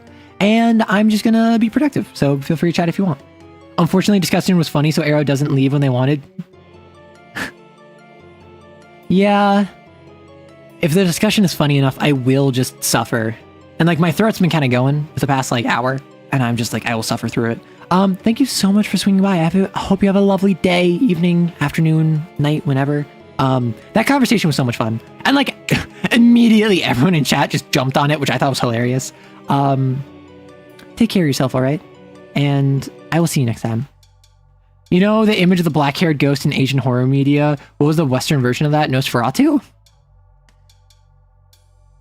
I feel like Poltergeist. It's probably the Western version of that. A Sayoko style, Ring Girl. I feel like a Poltergeist, you know? Or probably just white, pale features, black sullen eyes, dark hair, malice in their soul. Why are you looking at me funny? Excuse you. All right, so good evening, morning, and good night to all of you. Check me out on Friday where we do a productivity stream, and over on Saturday where we're going to continue playing Darkwood. I will not be streaming next week. I probably will have to kick back the girlfriend video a week, so I'm very sorry about that, because I'll be busy next week, so I'm going to be doing a bunch of probably Arrow answers, some voiceover memes, some stream clips, and I hope you have a lovely, lovely day. Bye-bye!